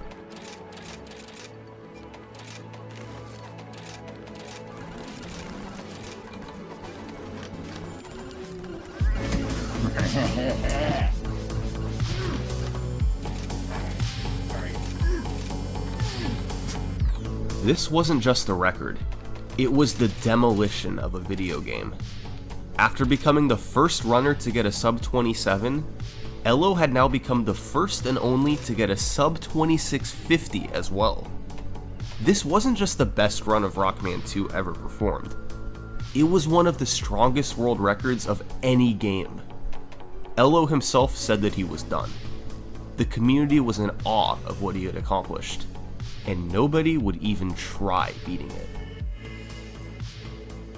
As 2016 continued, the game entered a period of dormancy at the top. People were still running the game, but Elo's skill level was far above the rest. Only 2 runners had a sub 27, and nobody was within 10 seconds of the record. 2017 came around. Still nothing. By this point, Elo's record had stood for over a year. There was just nobody good enough to beat it. Well, nobody who wasn't retired, at least. Cypher retired in early 2015 with his 2701.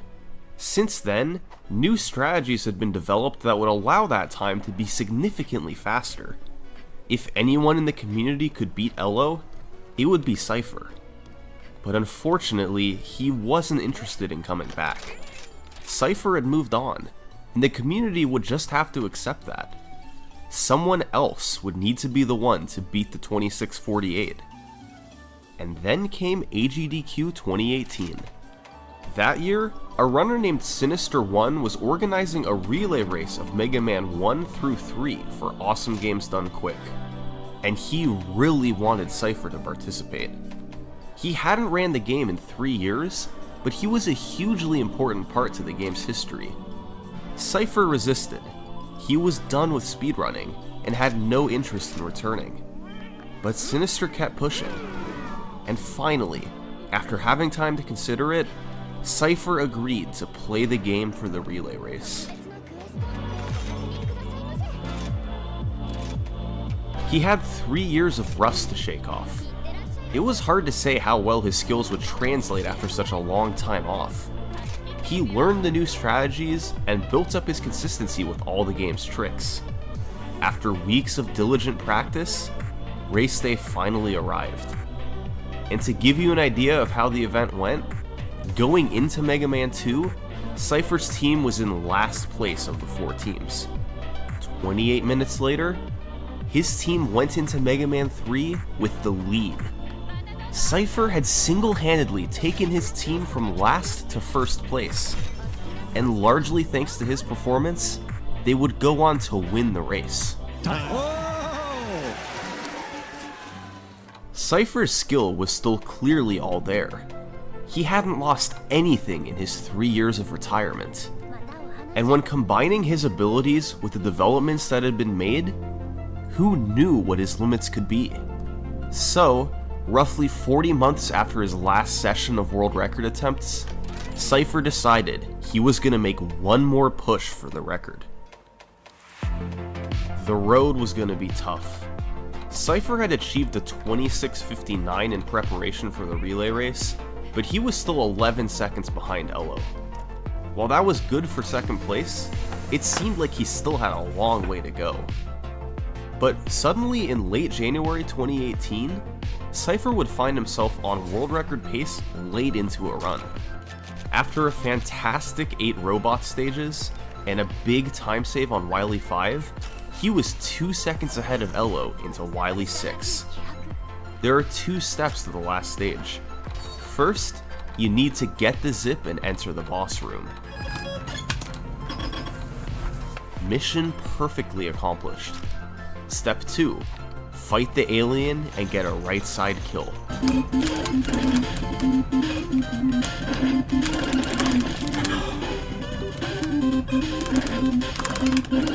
Oh my god.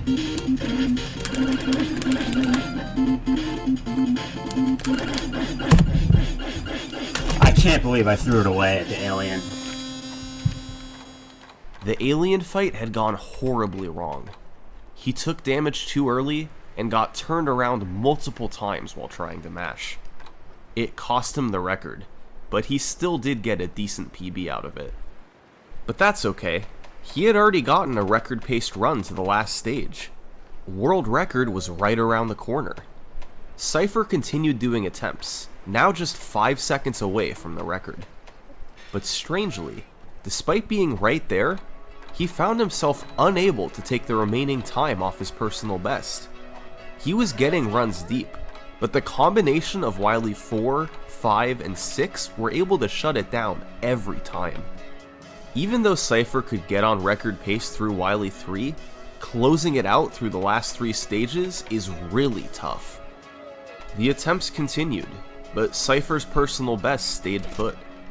The time he had sunk into the game was adding up, and he wasn't getting the returns he wanted. He had come out of retirement for a record grind, but while the grind was certainly real, the record was nowhere to be found. And all the while, Cypher felt like he was neglecting something. Perhaps it's best to let him explain it. Around that time, I was trying to break into the tech industry as a software engineer. I needed to find a job. So during this time, I was looking for jobs, and in my spare time, I was working on Mega Man 2. I did about a month of serious grinding, and then I had decided the Mega Man 2 grind is simply too distracting. Like, I'm not doing as much work as I would like to be doing on the job search, and I feel like I need to put down the Mega Man 2.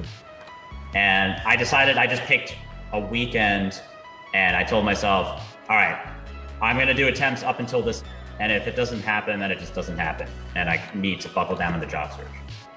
So, he had a deadline, the first weekend of February.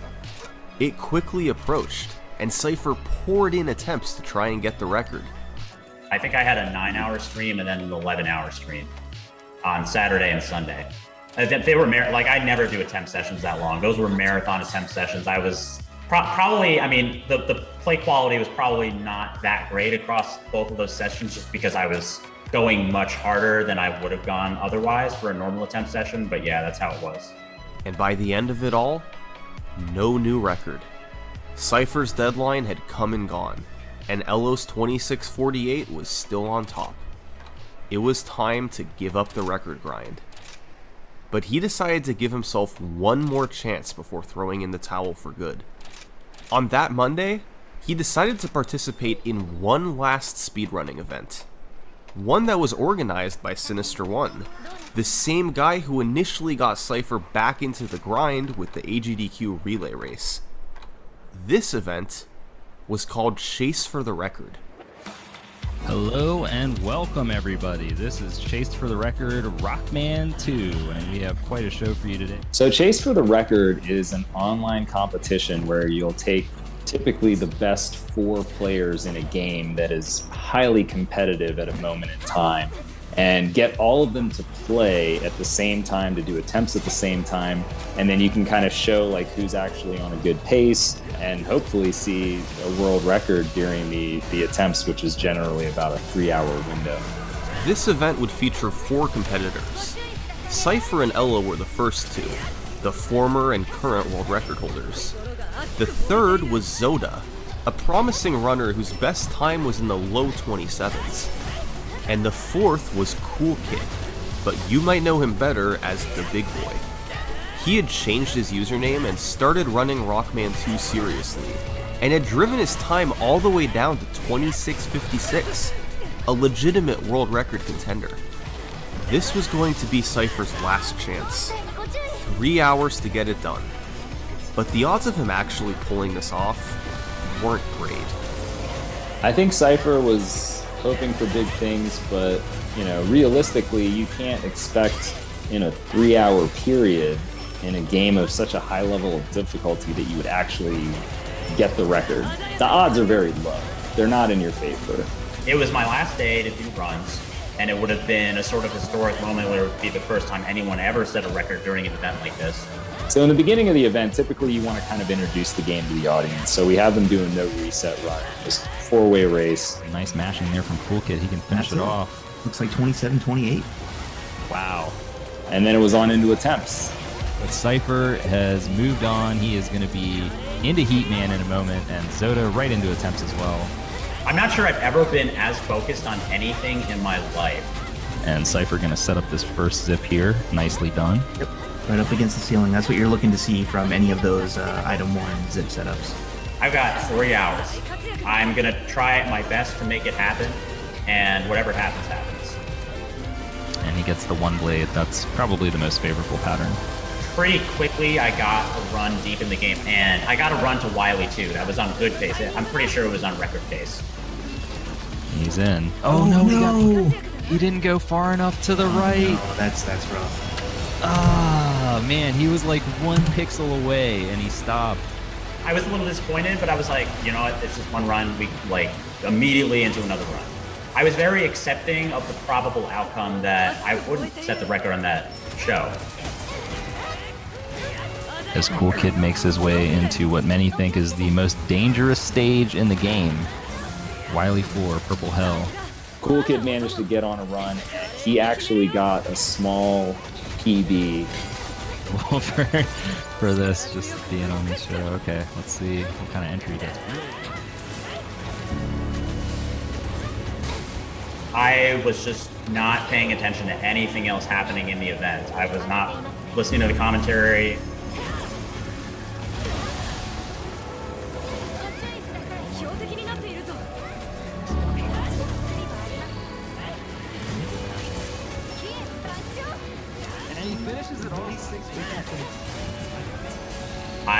I'm not sure I even knew that Cool Kid got a PB. Someone may have mentioned it in my chat. Cypher is on the Heat Man stage here. He's the only player that's got something going so far, but of course still early game. I got past the early game gauntlet of air and Clash. I got past the Biggie special. Once you get past the Biggie special at the start of Clash, then you have a real run. Yeah, he's in good shape here. Yet again, gonna be moving on. And then I realized I got another run to the Wily stages within half an hour after losing that Wily 2 case. Like I'm just playing out of my mind. He's got to be thinking about what happened last time in Wily 2 here, so hopefully he's able to get this zip set up. Yeah, I'm always worried about the overcorrect. Okay, that one is good. That one was definitely good. The pace. Wily 4, this has been the bane of it lately. This is it. So the difficulty of Wily 4 is that you really have to draw on all the disciplines that you have in Rockman 2. You have horizontal zips, you have vertical zips, you have item 3 drops, you have a door crash that you have to do. Everything has to come together in this one stage where it's very high pressure. And I kept just playing well and not losing it anywhere. And Wily 4 happened, went well. To maintain his pace, but that's a 45. So he is on world record pace going into refights. So going into Wily 5, we knew Cypher was on a good pace. We didn't know his exact pace because as the way commentators had things set up, we can't really see their splits. So we knew he's ahead, but not by how much. He goes air first, which can really go badly if you don't get a good pattern, and he got a decent pattern. So we were thinking, okay, there's a chance here. Courtney's getting a really nice fight so far. Nice, these low jumps. Oh yeah, this is good. Once he got past Quickman, we were kind of like, this is probably going to be it. This could be world record right here, right now, on Chase for the record. I just need to do this zip, and I need to mash down the alien, and then I'll be able to achieve this thing that I would just be a massive, massive moment and accomplishment for me. Oh, that's good. That's good. He's in there. You're in there. Let's go. Right, he just has to match.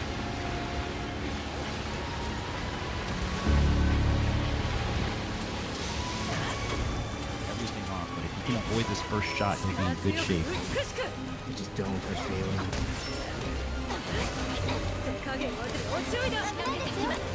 Okay.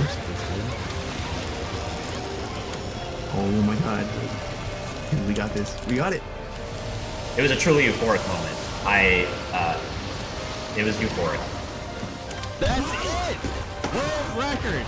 Cypher has got a world record. 26:43. Unbelievable.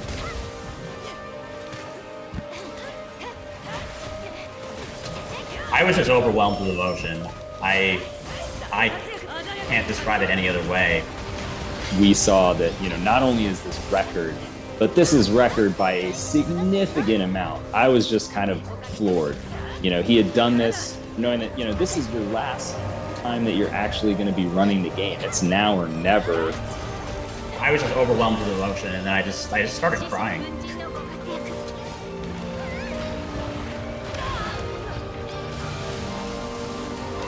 The run would be retimed as a 26:42, beating Elo by 6 seconds, and Cypher could finally take his well-deserved break. But at the end of the day, you just can't keep Cypher from Rockman 2. He'd spend the next few weeks on other tasks, but Rockman 2 was still calling his name. And sure enough, by March, he was back to doing record attempts. But this time, he wasn't alone. Cool Kid had driven his PB all the way down to 26:47, good for second place. And he was coming for the top spot. Cypher and Cool Kid were in a race for the next world record. They'd have new strategies to help. A high-level runner named Prizzy had developed a couple. First, there was the Clashman manip. By jumping and shooting left at the start of the fight, you can guarantee the 2-shot quick kill to save a bit of time. And second, Prizzy rediscovered that you could use item 3 to jump through the floor in Wily 4 to save time. This had been done in runs years ago, but Prizzy found that even though you have to wait for item 3 to disappear before doing the vertical wrap, it still saved time. There had also been a new strategy discovered in Quickman stage that Cypher first did in his 26:42. By doing a slight hesitation during the first zip, you could keep the lights on. It didn't save time on its own, but it made the rest of the stage easier. Cypher and Cool Kid both had a legitimate shot at this. But on March 16th, Cypher found himself 6.5 ahead into Wily 5.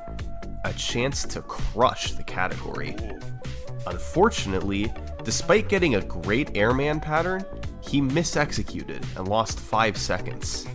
He'd finished it off as a 26:41, still a small world record, but Cypher couldn't help but feel disappointed. This run wasn't what it could have been. It had the potential for a 26:3x time. A time that would have seemingly put the record out of reach. A time that he had theorized with Elo years prior for the absolute limits of the category. But one mistake in Wily 5 prevented it all. This is it. This is it. I just need, I need a decent refights.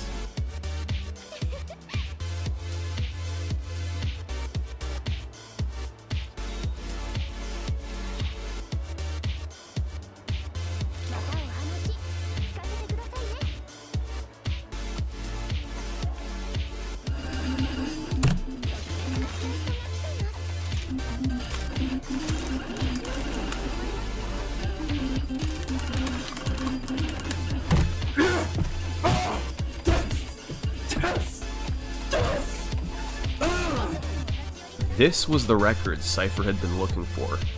It was a solid run through Wily 4. He lost a little bit of time on the Airman and Quickman fights in their respective stages. But he knew he had time to save in Wily 5, and he saved 7 seconds.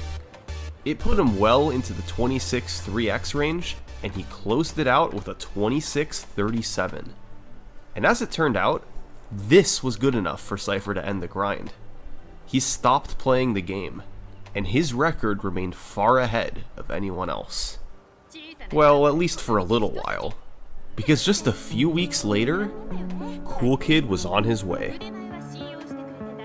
His time was down to 26:43, still 6 seconds from Cypher, but he was closing in quickly. See, Cool Kid wasn't just any speedrunner. He was also the Mega Man 1 record holder, a title he had held off and on for more than 3 years. It made sense that he would one day hold the Mega Man 2 record as well, but he had a really tough world record to beat in 26:37.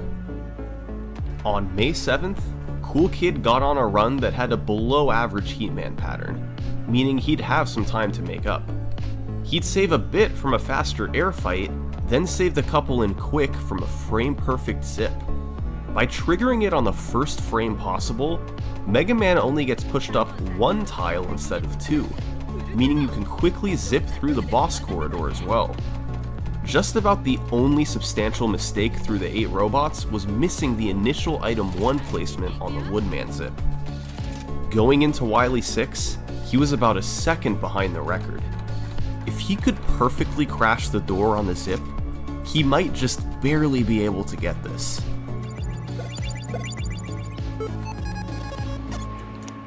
Oh my god. This might go record, alright.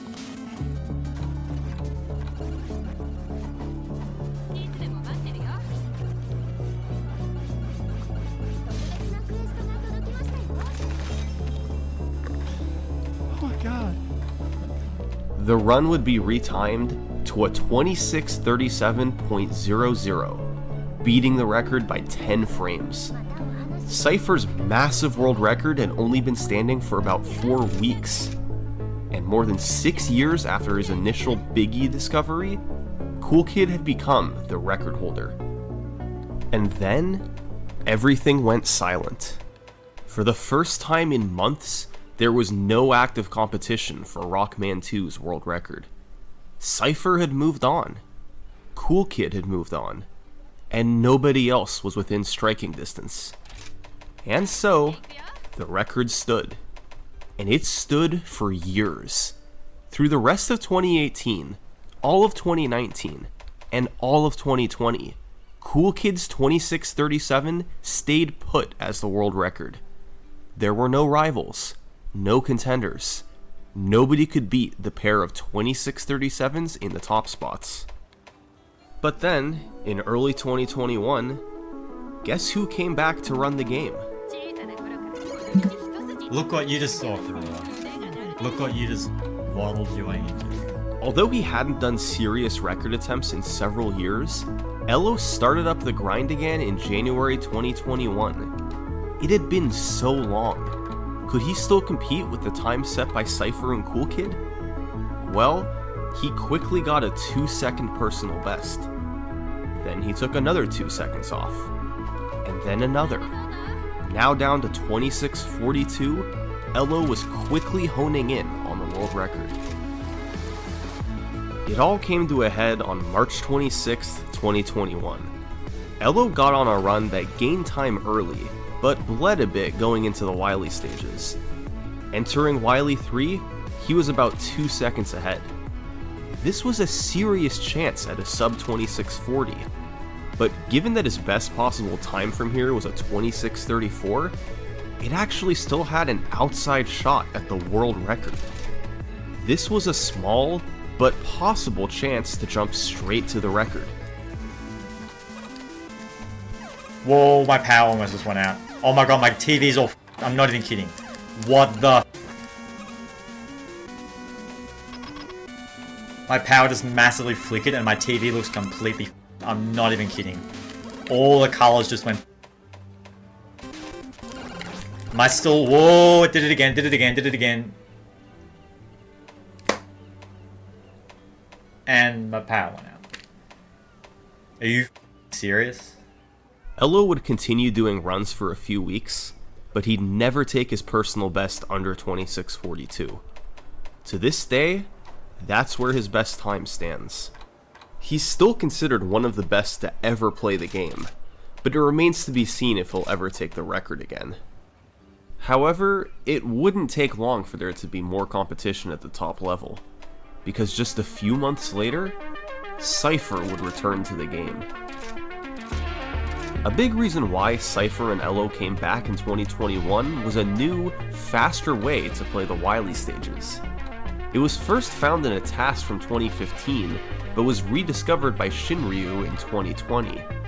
You start by using item 2 on Wily 3 instead of Wily 1, which is still pretty fast, but saves a bit of item 2 ammo. This allows you to fly through Wily 4's spike screens. On the first, You want to wait until you take damage, then use item 2 on the next screen to avoid having to wait for the conveyor. On screen 3, you can place item 2 at the top and quickly make it to the other side.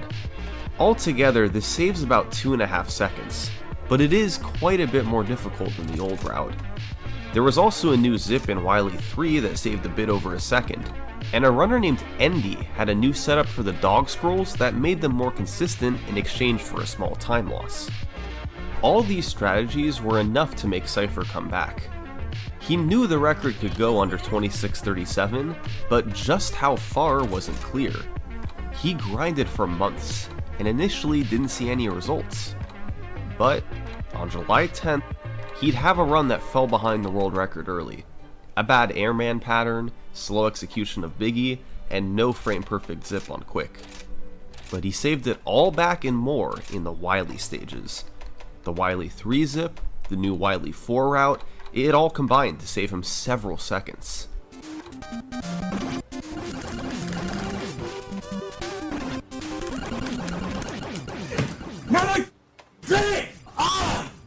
Yes! Oh my god!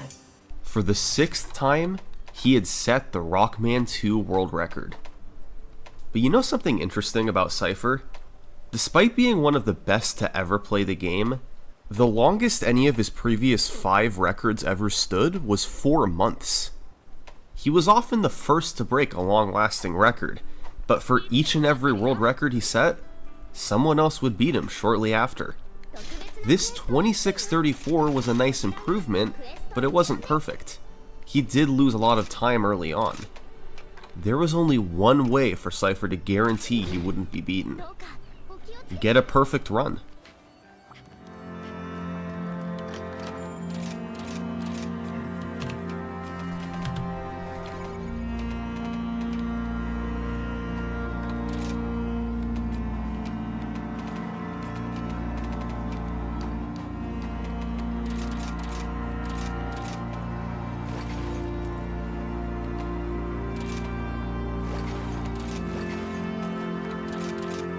Oh, don't tell me to pay some odd, please.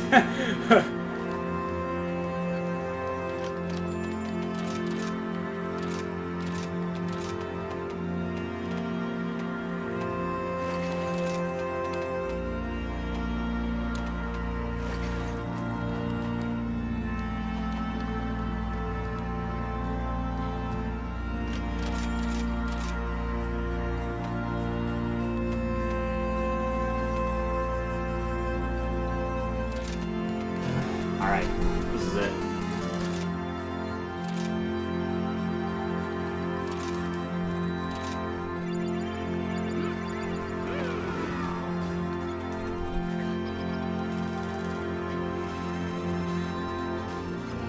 Ah.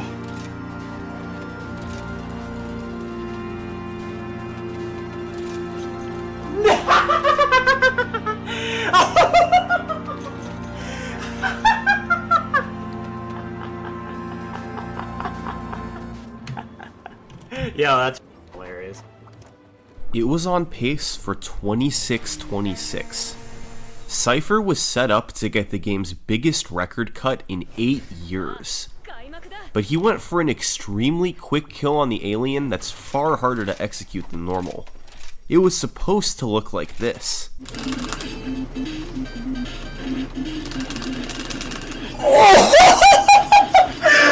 first time I ever did it! It would have been his ultimate run. It would have been the culmination of a nearly decade-long journey. But it wasn't meant to be. And to this day, he's still searching for it. As for his fastest completed run, his 26:34, it would go on to be Cypher's longest standing world record. It remained on top for 7 months. But it's not where the world record stands today. That honor goes to Cool Kid. On February 3rd, 2022, Cool Kid set the game's current world record. It got off to a great start, with a fast airman fight and clean clashman stage. And from there to the finish, it continued on a steady pace, never pulling way ahead of the record, but also avoiding any catastrophes.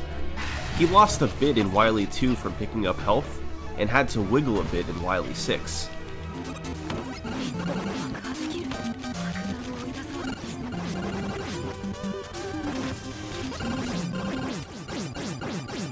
I don't know if he's fast enough. It was fast enough, cool kid. And to this day, this run remains as the world record. As far as this game has come, its future is still wide open. A sub 2630 is on its way, but as players improve and new strategies are developed, even lower times will become possible. Cool Kid and Cypher are the two most likely to take it there, but who knows who may come along in the future. There's certainly a lot of possibilities. The top 8 runs on the leaderboard are each from a different country. Regardless, this game still has a long history yet to be written. Thanks for watching.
LEGO Star Wars: The Complete Saga.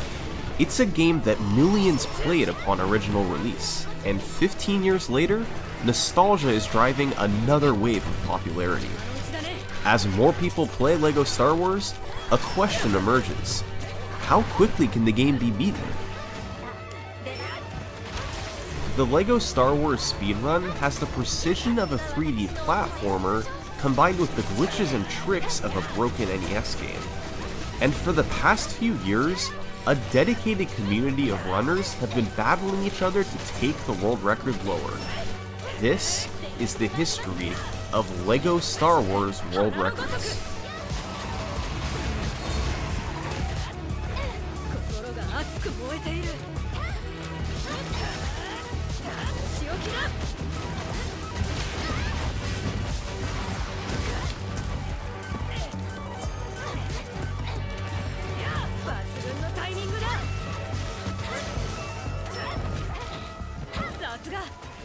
And now, a word from this video's sponsor, Raid Shadow Legends. For years, a player named CabbageShirt300 was the timeline of the series.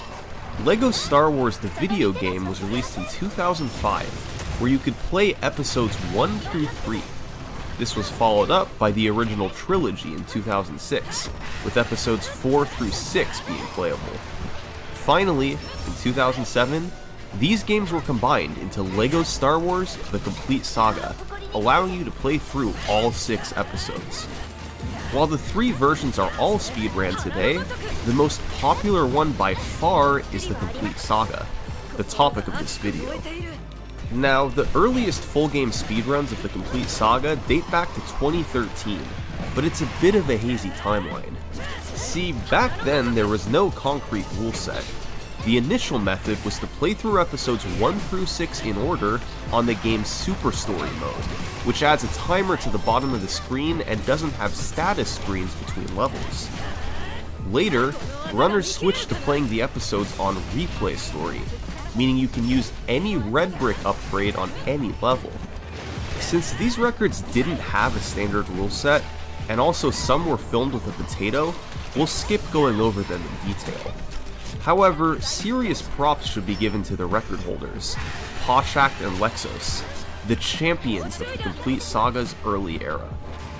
For the next 2 years, no records would be set. But in 2015, the community began to form once again, and for the first time, standardized rules were created. All runs would be played on New Game instead of Replay Story. All red bricks, which are unlockables that give you a special ability, were banned. And you could only play with one player. Calling in player 2 at any point was disallowed. These rules formed the backbone of runs starting in 2015. And the first record to abide by them was played by SM Kirky, clocking in at 3 hours, 44 minutes, and 46 seconds. Now, this might seem long for a speedrun, but LEGO Star Wars is a long game. It has 36 levels, most of which take several minutes to get through. On top of that, there are also nearly an hour of unskippable cutscenes between the levels. So, how did SM Kirky speed the game up? Well, his general strategy can be seen in Negotiations, the first level in episode 1. He killed enemies and built objects needed to progress, but beyond that, he was running through everything as fast as he could. Oftentimes, there was no need to actually kill enemies. You could just perform tasks and ignore them, and if you die, you quickly respawn and can keep going. In level 2 of episode 1, SM Kirky showed off quick platforming, jumping through the stage while avoiding slowdowns. Another simple strategy used was on bosses. On fights like Darth Maul and Jango Fett, SM Kirky used the Jedi Slash over and over, the most effective way to drain the health of bosses. So thus far, it seems that SM Kirky was still following all the rules of the game. He was just doing the minimum possible and optimizing everything for speed. But no, there's more SM Kirky did we've yet to discuss. Because like I said earlier, LEGO Star Wars is a broken video game.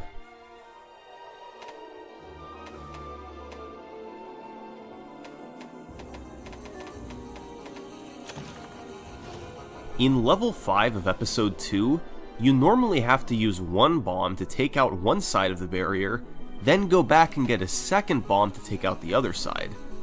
However, the collision of the barrier stops extending out to the right once the right side is destroyed. So, by doing a precise spin move, you can make it around the barrier without having to backtrack for the second bomb. It's known as the 2-5 first barrier skip, and saves roughly 14 seconds. In level 2 of episode 4, you normally have to build and push a block to progress through the stage.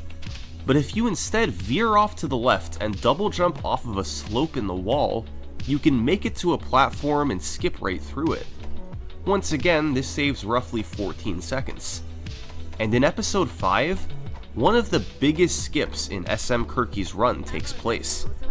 To end level 2, you have to get on top of the Millennium Falcon, and the intended method to do this involves unlocking a door to release animals and jumping off of their backs.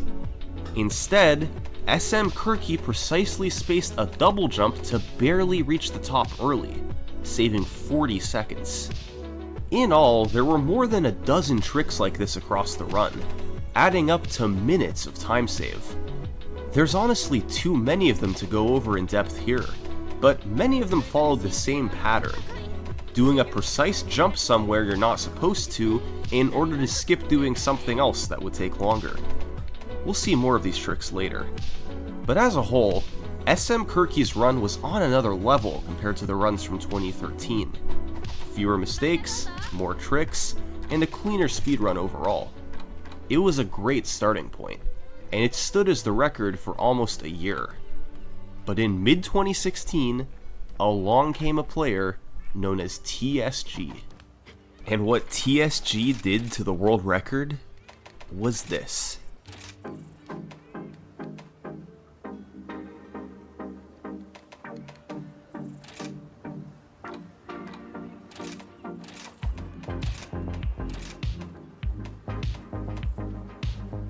In 2016, a runner named TSG came onto the scene. By June, he'd have the world record. And over the next year, he'd do that 9 more times. His dominance can be attributed to a few things. First, his skill level was well beyond that of any other runner. The only one who was close was SM Kirky, but he couldn't catch up. Second, this was an incredibly active period of discovery for the game. You'll see soon how many new tricks TSG was able to use. And third, TSG played the game on PC.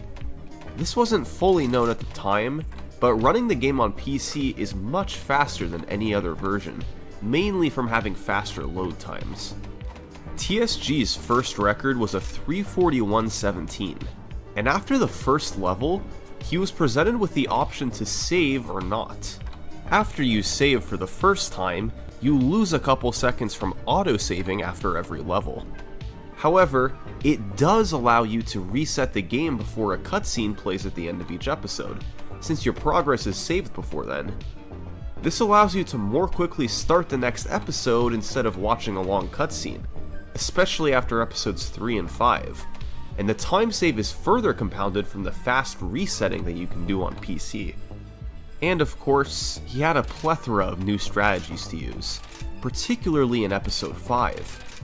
One was in stage 5-2. C-3PO can't jump, so you normally have to build a cart to take him up this ledge. But instead, TSG just punched him and pushed him up, saving roughly 22 seconds from not having to use the cart. And in 5-4, you normally have to have Yoda teach Luke the Force and build bridges for R2 to use. But why do that when you can just use bad collision detection in the wall and get up anyway? This was discovered by Grubo, and saves a solid 30 seconds. But the most notable trick in the run was one known as DV3, short for Darth Vader 3. In this form of the fight, you're supposed to deflect objects into Darth Vader, then eventually glass comes down and you can jump across. However, it's just barely possible to jump across without the glass, meaning you can skip the entire fight. You have 3 frames of leeway between the 2 jumps and a double jump, and it was easily the most difficult trick in the run. But if done properly, you would save over 70 seconds from not having to fight Darth Vader. And thanks to these 3 tricks and more, despite having some big slowdowns, TSG had his first world record. His record streak would continue over the following weeks, and the run had a couple major changes. First, he changed the episode order, playing episode 5 last. Players were allowed to play them in any order they wanted, but putting episode 5 at the end was beneficial since its ending cutscene was the longest, and timing stops before the cutscene plays. This way, it's not included anywhere in the final time. And the second change was the removal of a leaderboard rule. Red bricks were no longer banned. That meant he could use certain unlockables as he found them throughout the game. The 2 big ones he used were exploding blaster bolts, which lets you kill some enemies quicker and blow up certain barriers, and infinite torpedoes, which means you always have them behind you in the flying levels and don't have to go pick them up. Having these 2 upgrades across much of the run saved several minutes, and when combined with better execution of other tricks, allowed TSG to take the record under 3 hours and 30 minutes. New strategies were also getting discovered left and right, and in late 2016, one of the most obvious oversights from the developers was found by a player named Osamnol.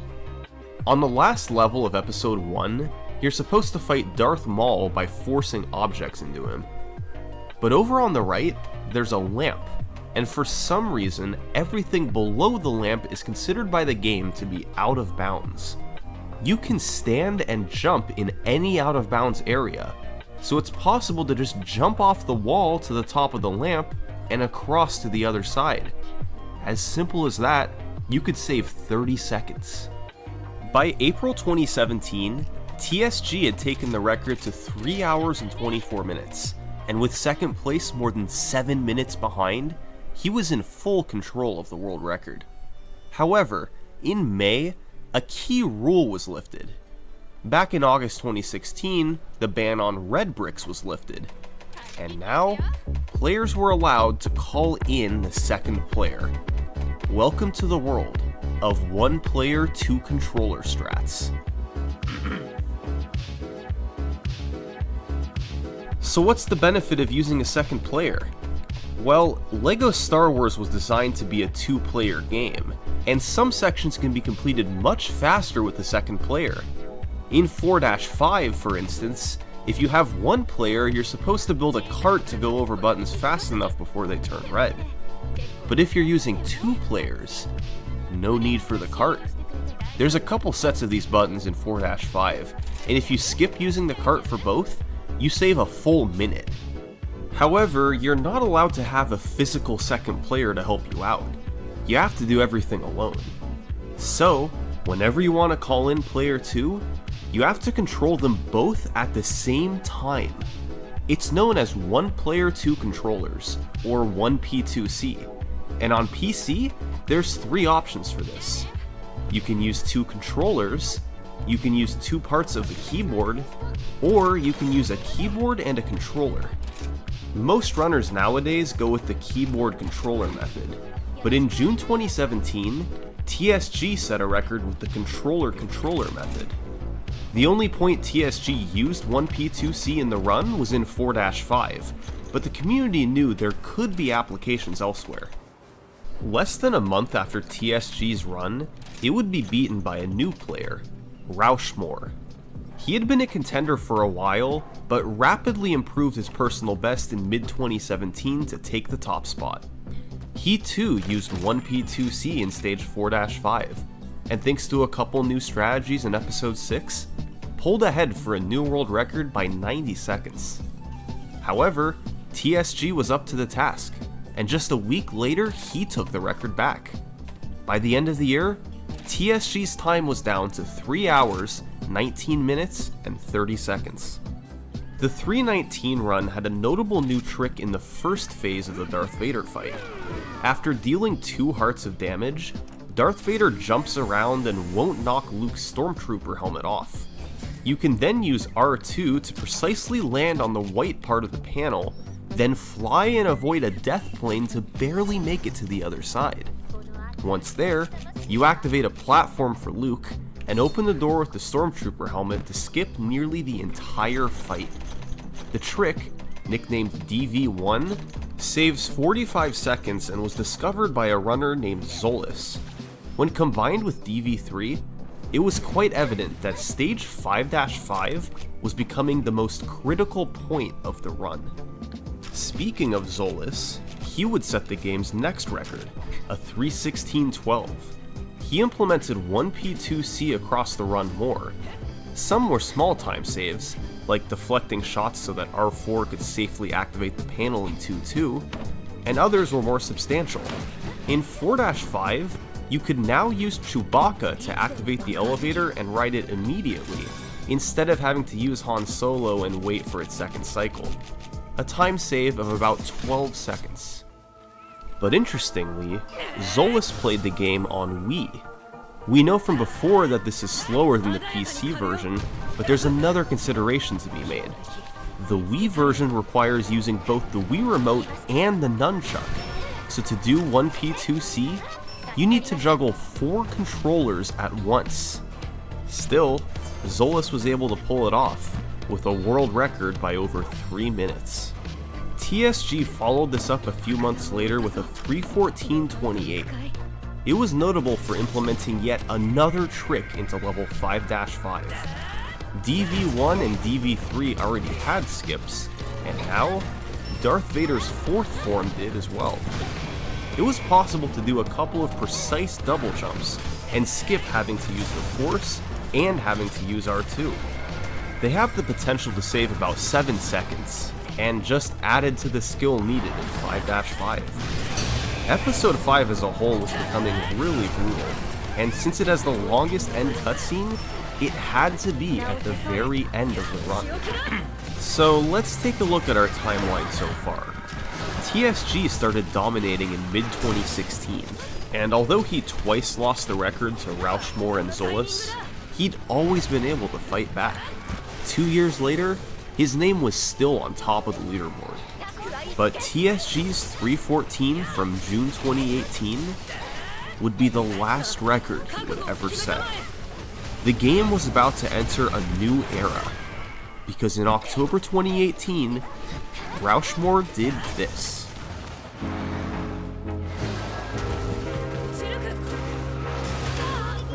Over the span of just 3 weeks, Rauschmore took the record from a 314 down to a 309. The key was the rapid discovery of new tricks by a runner named Eldry. Tricks that would save up to 8 minutes. And the first one is really stupid. In 6-5, killing the Emperor normally takes a substantial amount of time. However, if you lure him over to the corner and die intentionally, upon respawning, you can just push him off the edge. It skips the remainder of the fight and saves 45 seconds. Later, it was discovered you could push him off at the start of the fight by calling in player 2. It saves an additional minute and is known as the Ultra Kill. Another simple boss skip was found in 4-3. You can skip the spy fight by using the Force on R2.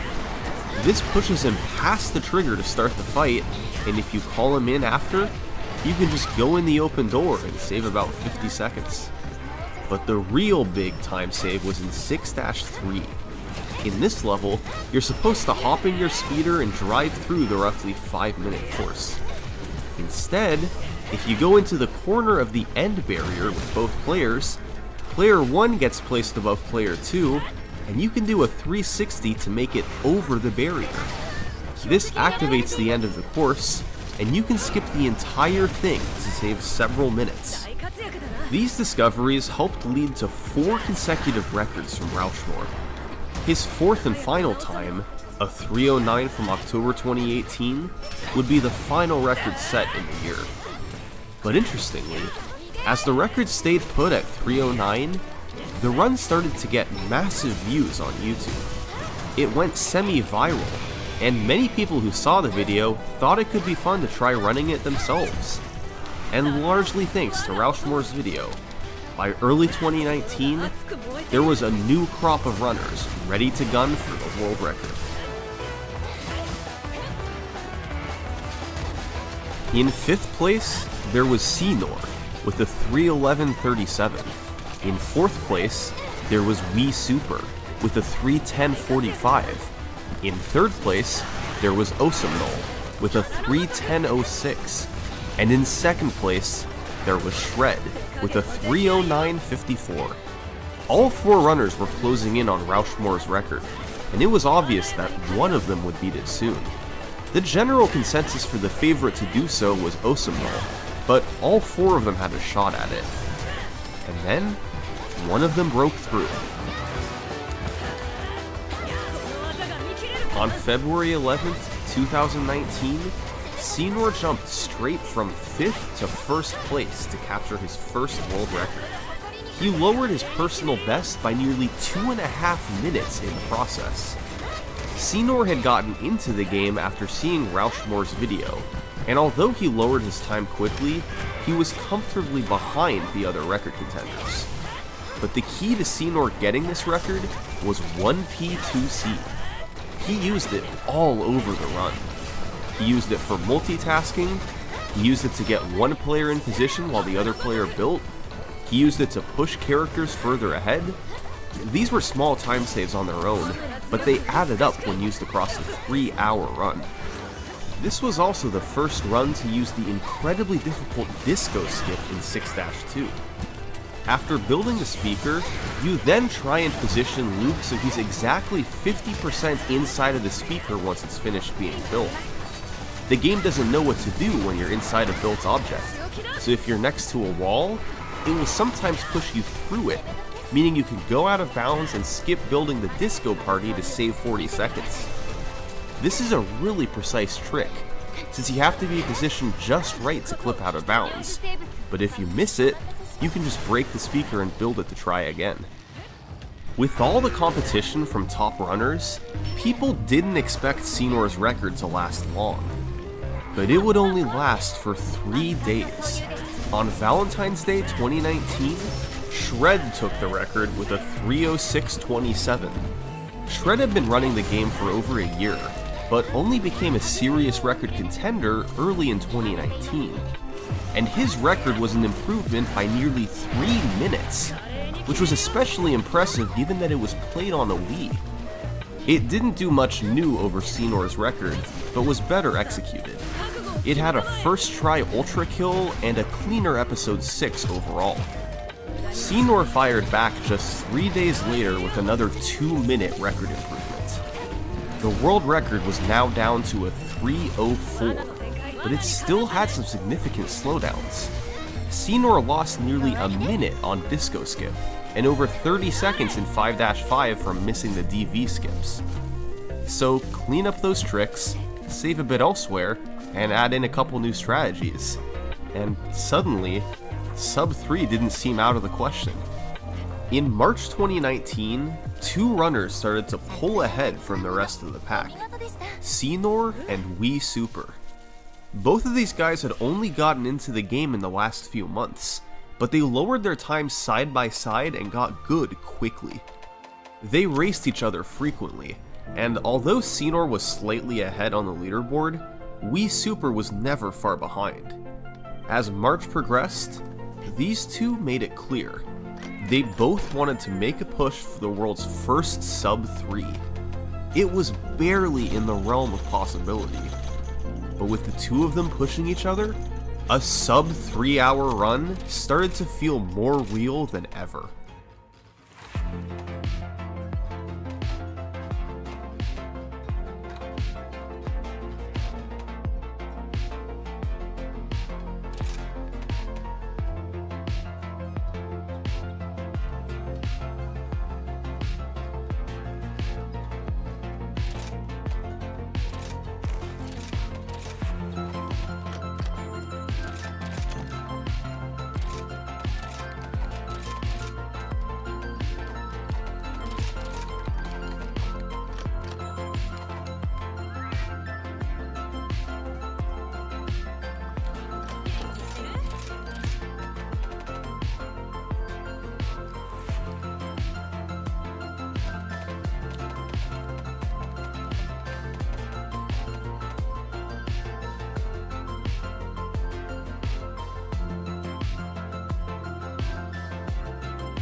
The world's first sub 3.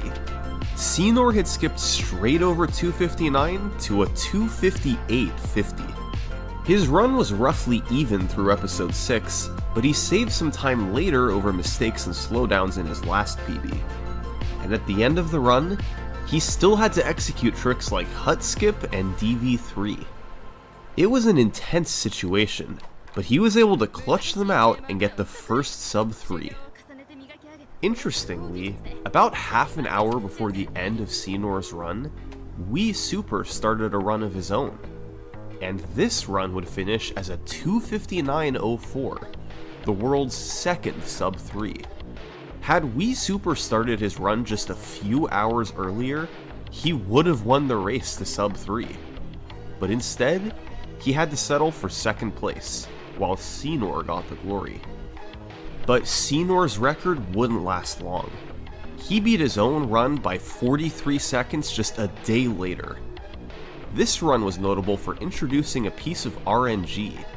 In 4-4, there's a section where Obi-Wan is supposed to appear across the room on a bridge after you arrive. The way the game tries to get him there is by running through a room with barrels. If he gets stuck behind a barrel, the game turns him to try and get around them, which slows him down, but he still eventually arrives on the bridge. Usually. Sometimes he gets stuck. And if that happens, he never shows up, and you can't progress through the level. LEGO Star Wars is a broken game. Now, runners used to have a way around this.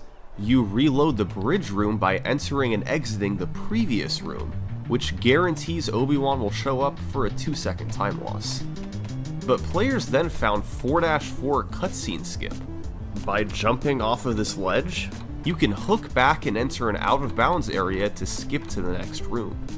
This means a cutscene doesn't play and you save 18 seconds. However, as a consequence of the cutscene not playing, you can no longer reload the bridge room, since you wouldn't be able to leave the previous room if you enter it.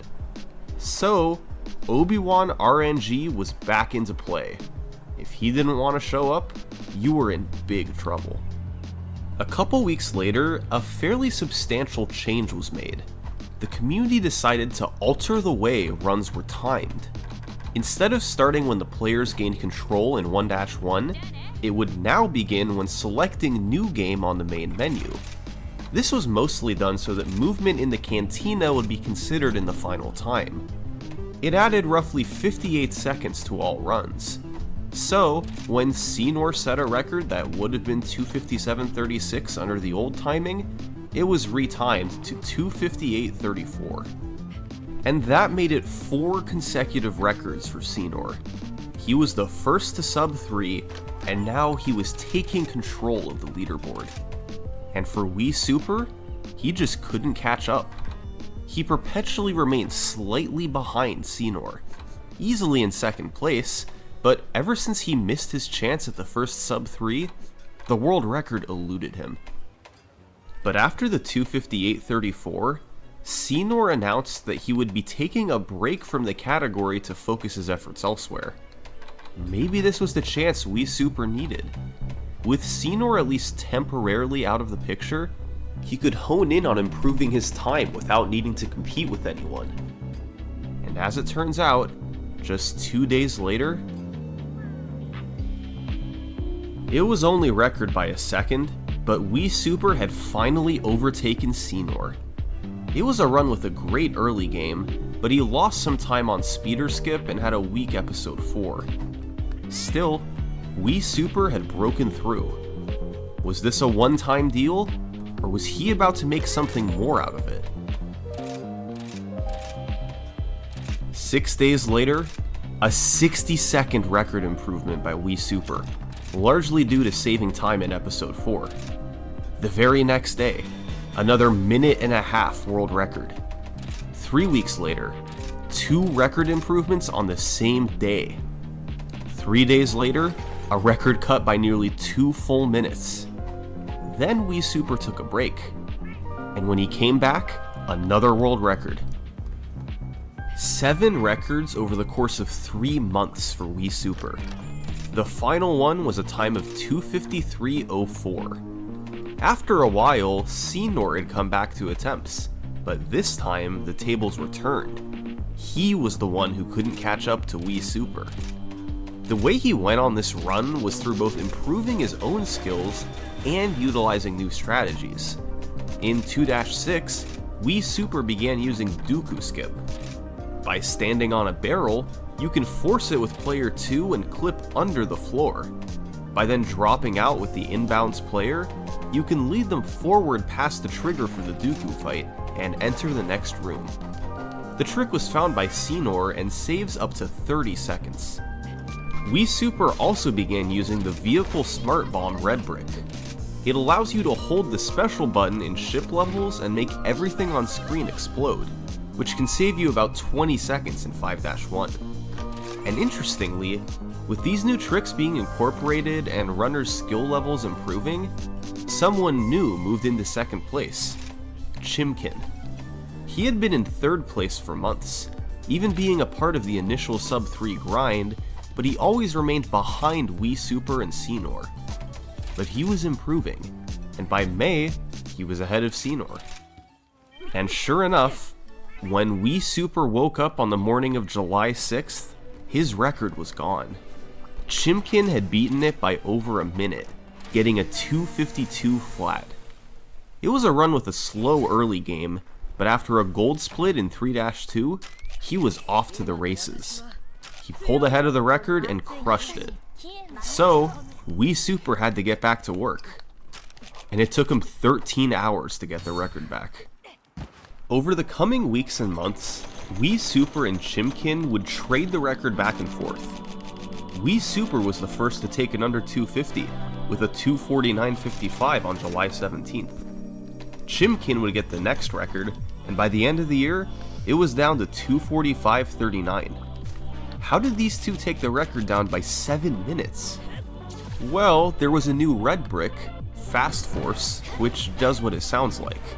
It lets you force objects faster. To obtain it quicker, Chimkin found a method of going out of bounds, then doing a death warp to get back on track.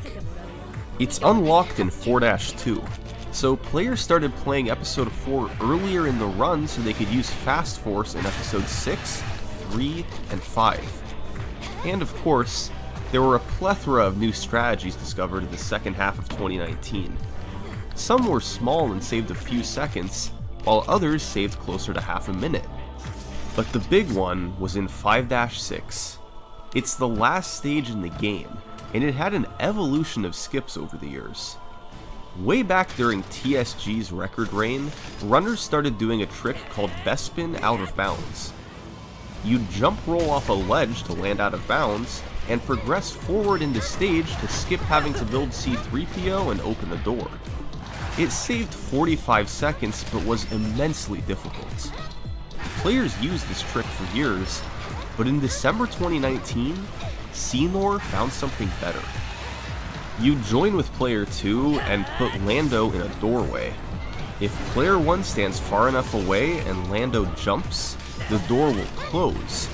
If it closes while you're at the top of your jump, you'll get pushed through the door frame and out of bounds. Ultimately, you can get to the same room as you did from Bespin out of bounds, but it allows you to do so nearly a full minute faster, and is much easier. The only problem is that if you miss the door clip initially, AI characters can randomly run near the door and prevent it from closing, so you really want to get the trick first try.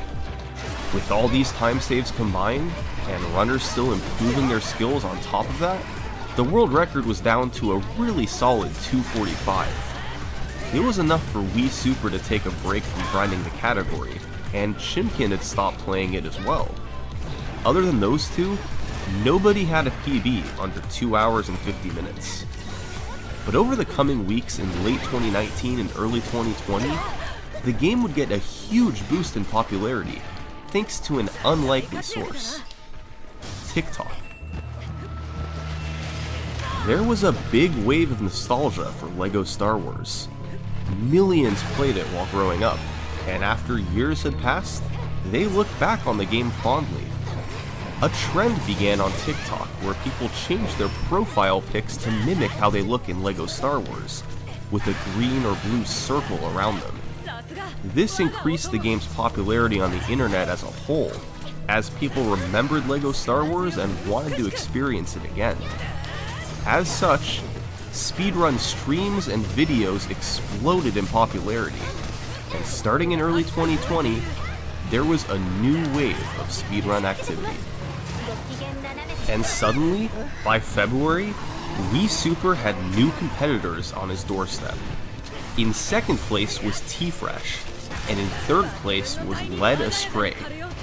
Both had a time of 2:47, and both had aspirations for the world record. Wii Super had no choice but to do more runs if he wanted to defend his title. So he did. And in the span of just 1 week, he lowered the record twice, taking it down to 2:44.30. But this wasn't the complete domination that he had earlier. His competition continued to close in.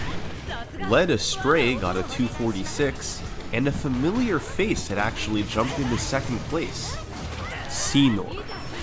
The pressure was on for Wii Super. These guys were both capable of getting the record, and could really obtain it any day now. Wii Super continued to do runs, and a couple weeks later, he achieved a run that put away any competition for the record. Months of attempts had all led up to this moment. It was his ultimate run. Throughout the first 4 episodes, there were no significant mistakes. He gained a bit of time on nearly every level, and leaving episode 6, he was nearly 2 minutes ahead. The final 2 episodes are 3 and 5, and although they weren't perfect, they were good enough. And when combined with the incredible start he'd had, the end result was a monster world record. Wii Super wasn't at much risk of losing his title anymore. Or was he? Sinor wasn't deterred from the task at hand. Wii Super was now 3 minutes ahead, but Sinor knew he could close the gap. On March 27th, he took his PB down to 2:44, and on the 31st, he shaved another half minute off.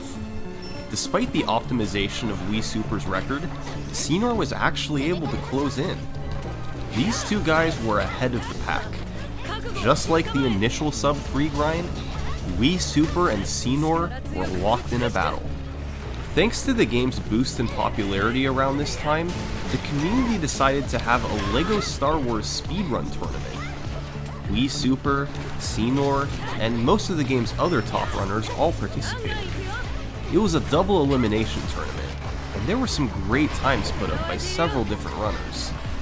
But when all was said and done, after the brackets were completed, who else would meet in the finals but Wii Super and Sinor? These two would get the benefit of a big new strategy discovered a few weeks ago in 6-1, Spiderless. By using a forcible object, you could clip into the wall, which was faster than the old method of using the spider. You can then come back in bounds to touch a grate, which acts as a trigger for the game to send you straight to the boss fight and skip the cutscene. This trick saved a full 60 seconds, a huge advantage for any runner who could pull it off. Up to this point, Sinor had lost 1 match while Wii Super was undefeated. So to win the whole thing, Sinor needed to win twice, while Wii Super needed just 1 win. And Sinor handily won the first game. Wii Super accidentally soft-locked in 5-1, losing several minutes and allowing Sinor to cruise to an easy victory. That meant there would be a winner-take-all match the next day to determine the tournament champion.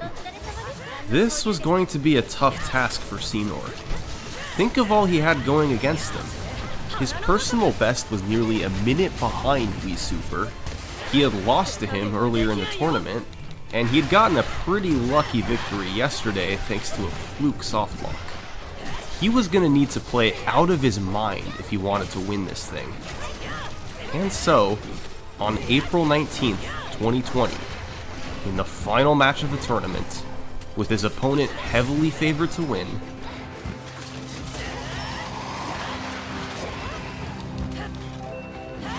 this was Sinor's first world record in over a year, back when the run was 16 minutes slower. And it was actually a close race through much of the run, but Sinor eventually pulled ahead. And although Wii Super finished with a 2:42, he didn't stand a chance. Sinor won the match, he won the tournament, and he got the world record. And the race to sub 240 was officially on. Once again, Senor and Wii Super were the two competitors. As it turns out, Senor's time at the top wouldn't last long. Wii Super wanted the record back, and it took him just 5 days to do so. He got a 240.32. This run was actually on sub 240 pace until 5-5, but the last two stages of the run are two of the toughest. Wii Super lost a lot of time to DV3 in 5-5, and to Door Clip in 5-6. Sub 240 would have to wait.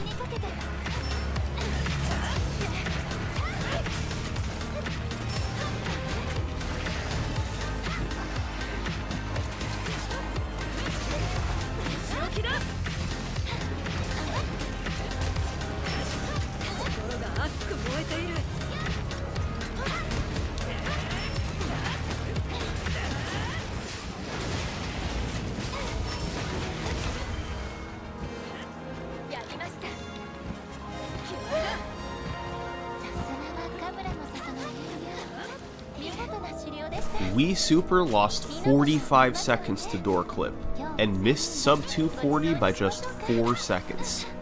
It's a great example of how tough the end of the run is. Door Clip is in the very last stage, and if you miss it initially, bad luck can make you lose the record. Over the following few weeks, competition caught up. A couple runners named Pickle Toe and Ginger Legend got times in the 241 range, increasing the pressure on Wii Super. And on July 14th, Senor had a run on sub 240 pace into 5-6. But once again, Door Clip killed it. He ended up 1 second behind the world record. Wii Super had waited too long. Other players had caught up, and it was a dead heat for the first sub 240. But on July 22nd, Wii Super had a run with a fantastic first few episodes. He then lost his helmet in 4-5, but a great episode 6 put him back in the lead. He had a rough 5-5, but with time to save in 5-6, sub 240 was still possible. He got Door Clip quickly and left just enough room to get a sub 240. 239.49. Wii Super had won the race. This was Wii Super's 22nd world record. He'd faced competition from some of the best in the world, but time and time again, he had proven he could come out on top. With his sub 240 goal accomplished, Wii Super finally felt he could take a break. And the runners in 2nd through 4th place, Senor, Pickle Toe, and Ginger Legend, had lost motivation after being beaten to the first sub 240. So, they all stopped running the category as well. For the first time in many months, there was little activity at the top of the leaderboard. That meant there was technically an opportunity for someone outside of the top 4 to swoop in and make a move. Let's take a look at who was in 5th place. This is E-Roadhouse. He had been running the game for about 3 months, and managed to quickly enter the game's top 5. However, during the sub 240 grind, he was comfortably behind the big 4 runners. He wasn't considered to have a serious shot at the world record. But with all 4 of them stepping aside, this was his chance. In early August, he stepped into 4th place and lowered his PB down to 241.12. And on August 10th, he got on a run where he pulled about 15 seconds ahead of the record by the end of episode 4. There was still a long way to go, but he kept nailing tough tricks. Spiderless in 6-1, Speeder Skip in 6-3. A shot at the world record was starting to seem more and more like a reality. He was competing against an incredible episode 3 in the world record, so he bled some time there, but going into the last 2 levels of the run, 5-5 and 5-6, he was only half a minute behind. Time to enter the Trick Gauntlet. DV1, first try. DV3, he faltered a bit but got it 5th try. DV4 jumps, both first try. And finally, Door Clip, 2nd try. This all saved about 40 seconds over the last 2 levels in Wii Super's run, and it was enough for Rathalos to get a 239.43. He had leapfrogged over Pickletoe, Xenor, and Wii Super to get the world record. There was a new face on top of the leaderboard. Well, Wii Super wasn't going to take this lying down. Rathalos had only beaten him by 6 seconds. Surely it wouldn't be too hard to take the record back. But Wii Super wanted something better. There had been a number of new strategies developed around this time. Wii Super knew that if he utilized them all in a full run, he could beat Rathalos' time by minutes.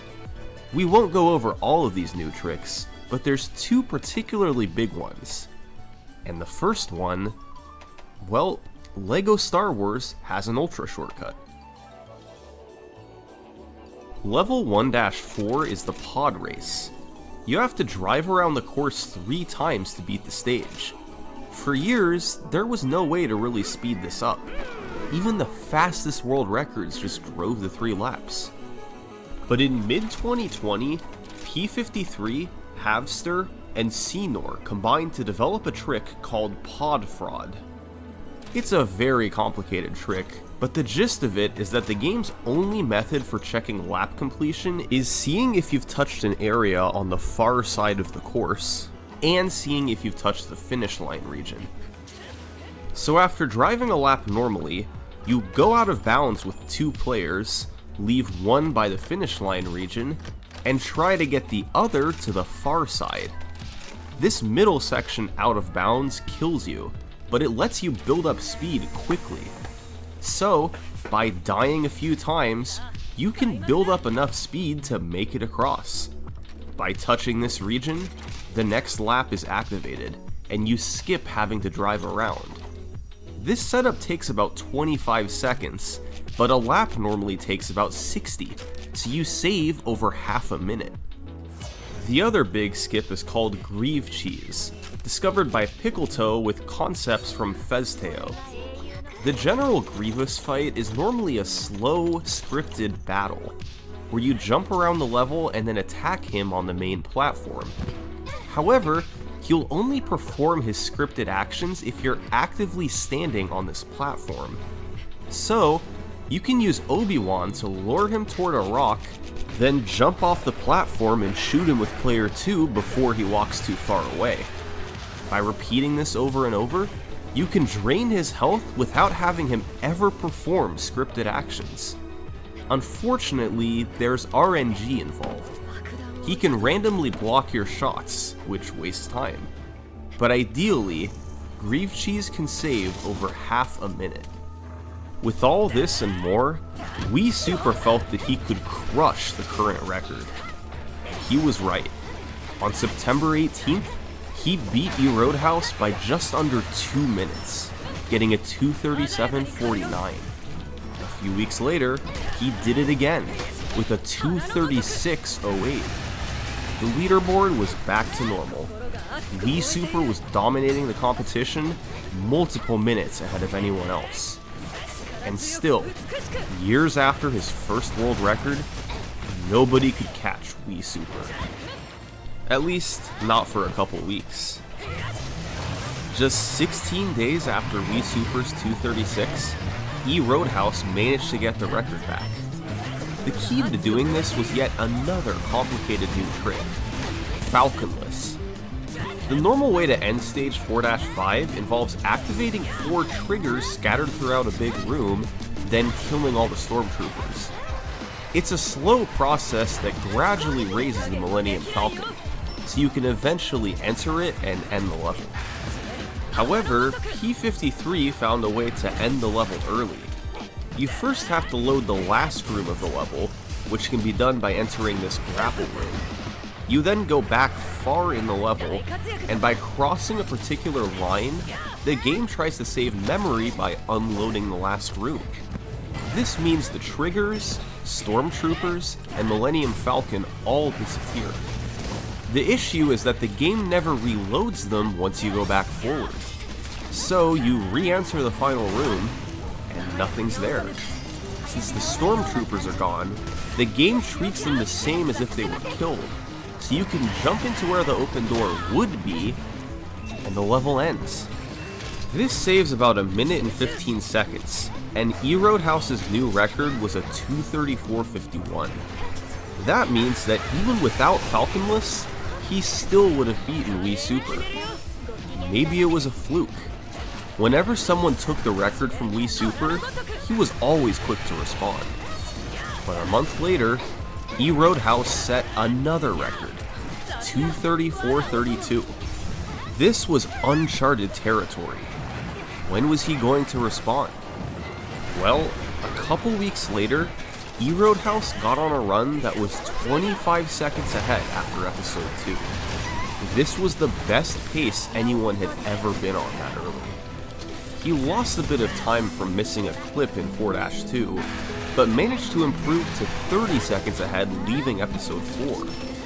With one of the greatest ever first halves of a run, he just needed to avoid disaster in the back half to get his 3rd consecutive record. But instead of avoiding a disaster, something else happened. Roadhouse went on to play the best episode 6 ever performed. He was now 1 minute and 45 seconds ahead of the record. As you can imagine, the pressure he felt at this point was enormous, and he faltered a bit toward the start of episode 3, losing about 7 seconds in 3-2. But he followed this up with his best ever 3-5, and leaving episode 3, he was more than 1.5 minutes ahead of the record. It was by far the best chance he had ever had. He had a shot to not just lower the record, but demolish it. But he still had to get through episode 5, the hardest episode in the run, with the toughest tricks all right at the end. But he didn't need a perfect episode 5. He just needed one that was good enough. He had a 90-second cushion. As long as he didn't completely choke, he'd have another record. But with all the pressure mounting, and being on an unthinkable pace, Roadhouse didn't have an amazing episode 5. He had the best episode 5 ever performed.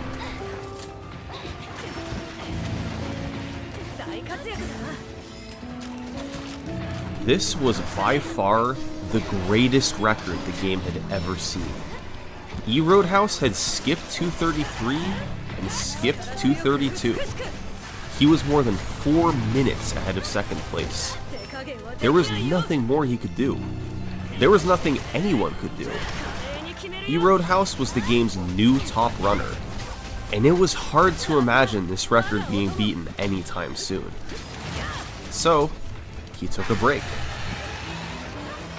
Since nobody else had a personal best below 2:36, there were no challengers for the record.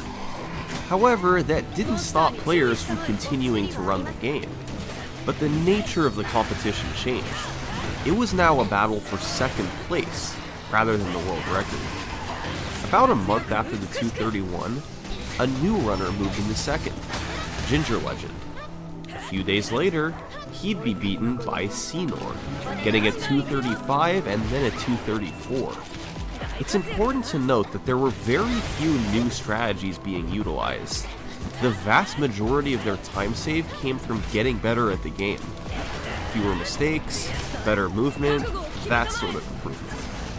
By February, a runner named Zach achieved a 2:35, and by March, there was a trio of runners with a 2:34. Senor in second place, Ginger Legend in third place, and Zach in fourth place. For the first time since he set his mammoth world record, Roadhouse was feeling a bit of pressure. They were still minutes away from his record, but their times were dropping. So, he decided to end his break and go back to record attempts. But he struggled to get good runs going, especially compared to his incredible 2:31. On March 6th, Senor would once again lower his second place time, 2:33.05. He was now within 90 seconds of the world record. Roadhouse continued his attempts, but failed to get anything good. And then, on March 9th, Zach got on a run that was even with the world record through episode 2, that actually gained half a minute over the record in episode 4. Once again, this was mostly due to better gameplay rather than new strategies. He ended up losing time to the incredible episodes 6 and 5 in Roadhouse's record, but still finished with a 2:32.23. Zach was just 35 seconds off the world record. Senor had a 2:33, Zach had a 2:32, and Roadhouse had a 2:31. All three of them were doing attempts, and all three of them had potential to get the world record. Roadhouse's time had run out. He was now in direct competition with two strong runners. There was no question the world record was coming down. The question now was, which of these three was going to do it first? Well, on March 22nd, Roadhouse broke through. It was only a 5-second record improvement, but it showed that he still had what it took. This run had another fantastic early game, but he lost about 45 seconds in episode 6 from repeatedly missing Disco Skip. Episodes 3 and 5 were up and down, but since his gameplay overall had improved, it was enough to eke out a small record. But his work wasn't done yet. A couple weeks later, Roadhouse got a 2:31.35, another small record improvement, but he was making progress while Zach and Senor weren't improving their times. Still, all three runners continued to grind over the following weeks. The end goal had shifted. It was officially a grind for the game's first sub-2:30. A half-hour barrier hadn't been broken in 2 years. In mid-May, Senor lowered his time down by over half a minute. All three runners were now within 60 seconds of each other. Who would get sub-2:30 first? Would it be the veteran, the newcomer, or the current world record holder? Well, on May 14th, Roadhouse got on a run with another incredible first couple of episodes. Once again, this was his best pace ever leaving episode 2. He faltered a bit in levels 4-2 and 4-3, so his pace cooled off slightly exiting episode 4. But after episode 6, he was still a minute ahead of the record. It was clear that this would be a golden opportunity for the sub-2:30. And then, in episode 3-1, something strange happened. Roadhouse was cycling through his splits to see what time saves he had left, and he accidentally paused his timer. He realized this a short while later and unpaused it, but this threw everything off. His pace would now seem better than it really was. He didn't know how long it was paused, so if this run went all the way, he'd have to retime it to see what he really got. Well, Roadhouse made his way through episode 3, and it went beautifully. Episode 5 got off to a great start, and entering 5-5, he was a minute 21 ahead. But of course, his real pace was still a mystery. 5-5 was solid, and 5-6 was nearly perfect. And when he stopped his splits, they read 2:29.35. Roadhouse knew his run was slower than that, but the exact amount wasn't known. It all came down to how long the timer was paused. So, it had to be retimed. And the exact length of the pause would determine if this was the world's first sub-2:30, or if the race would continue. And after the retime, they found that Roadhouse's timer was paused for 21.5 seconds, meaning his run was a 2:29.57. By the skin of his teeth, he had done it. His 6th world record in a row was his most important one yet. Roadhouse officially had the world's first sub-2:30. In the aftermath of this run, Zach and Senor continued doing PB attempts for a short while. Both players lowered their times, but neither could catch up to Roadhouse. Their motivation had just dried up. it seemed like another community break would be in order. But you're probably noticing a pattern by now. Whenever community motivation is at a low point, new tricks are always found to bring people back in. And right on cue in May 2021, 2 massive tricks were discovered. One of them was a 30-second time save in 3-5 found by Los.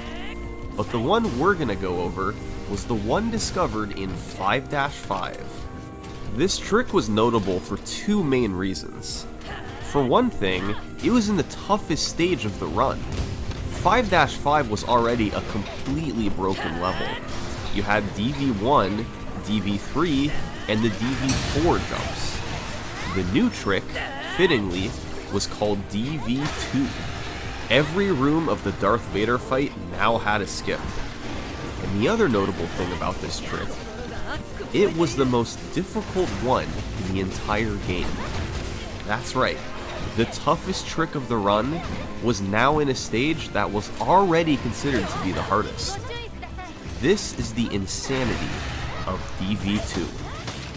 You start by activating a moving platform outside the boss room, then positioning Luke on a panel beneath it and placing R2 on the platform. When the platform moves down, you can collide into Luke as he's sliding off the panel.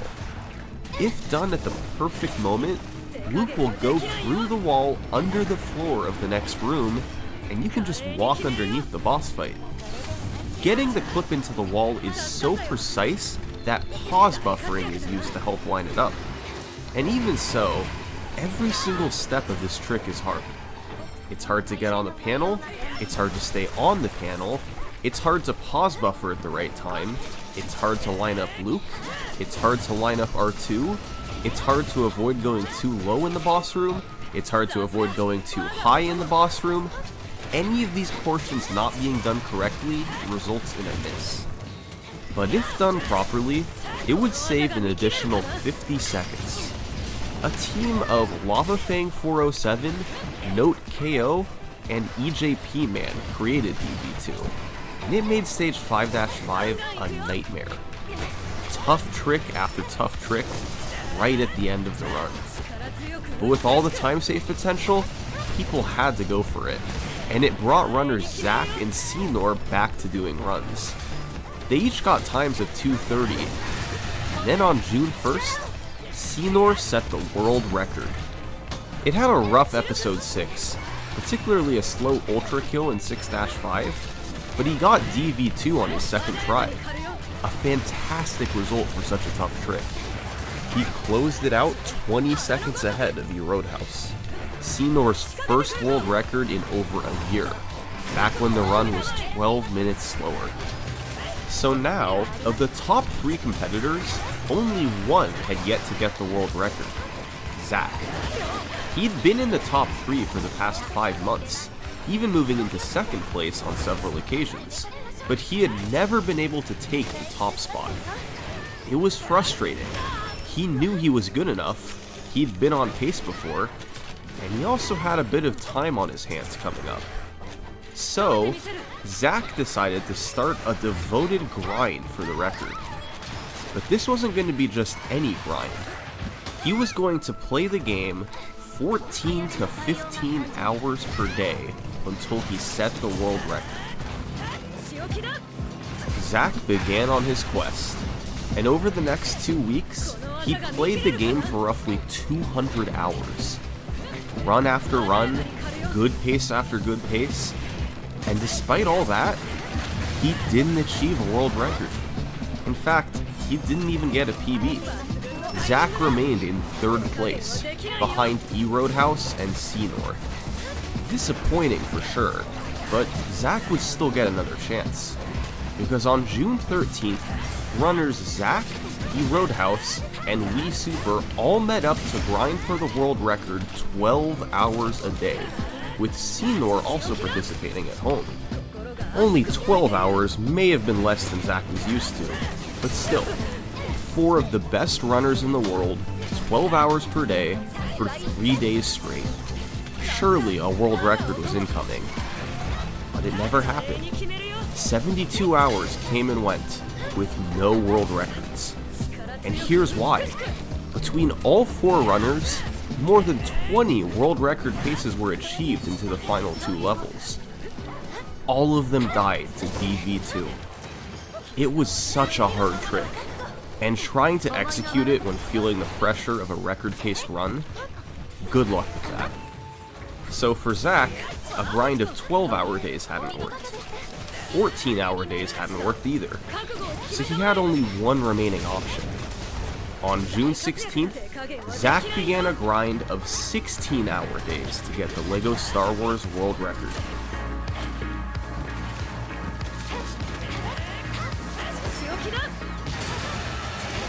And he never had any runs on record pace. It was starting to seem hopeless. But on June 18th, Zach finally got a run deep ahead of the record. And what a pace it was. Entering 5-5, his best possible time was 2:28.43. That was a good enough pace that he didn't even need to do DV2. He could get the record without it. But Zach was committed to going for it. And on just his 3rd try, he got in the wall. If he could just make it to the end of the room, he'd be in the clear.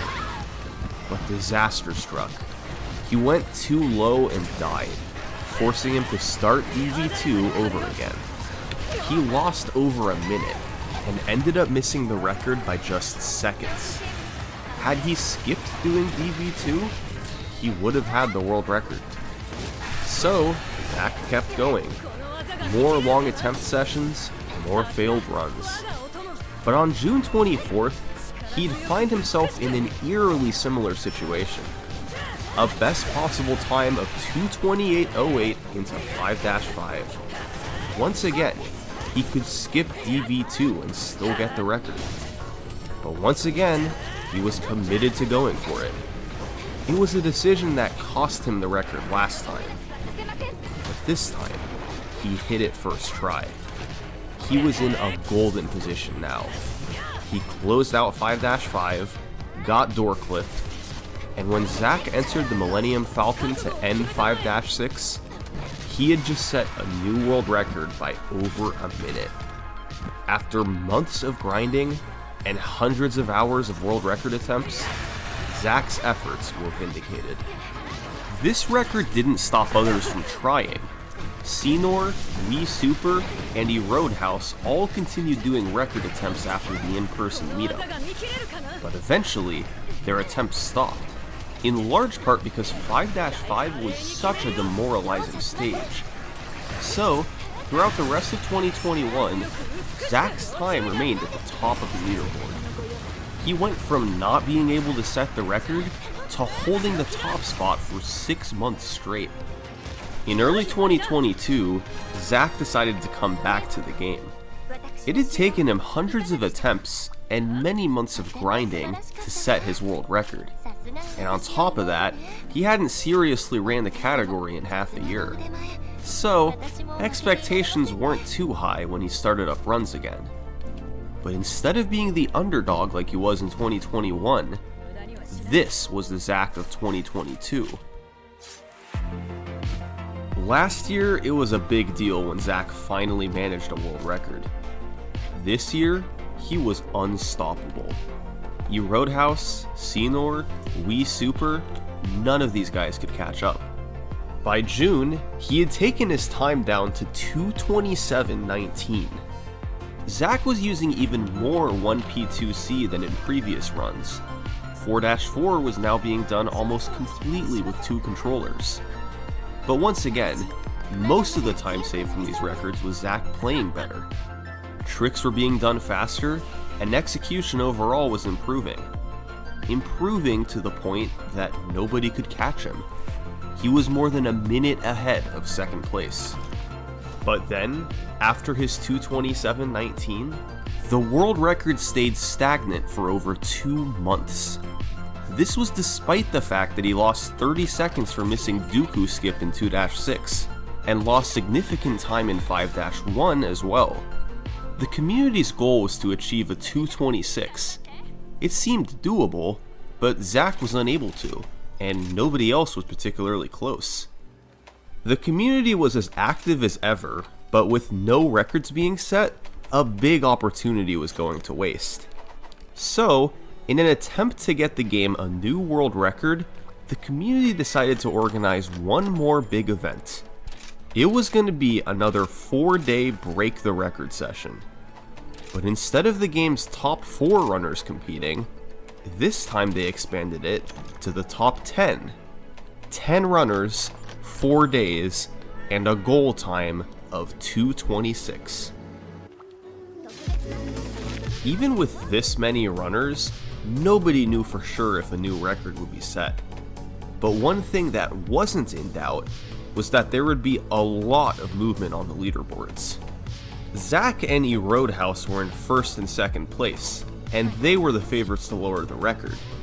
Just behind them were Bacon Soda and Bricko, still with decent odds to get the record, and beyond them was a mix of prior record holders and newer contenders. Their personal bests ranged from Zach's 227 down to a 233, but all of them knew that they had a serious chance to move up on the leaderboard. Let the world record attempts begin.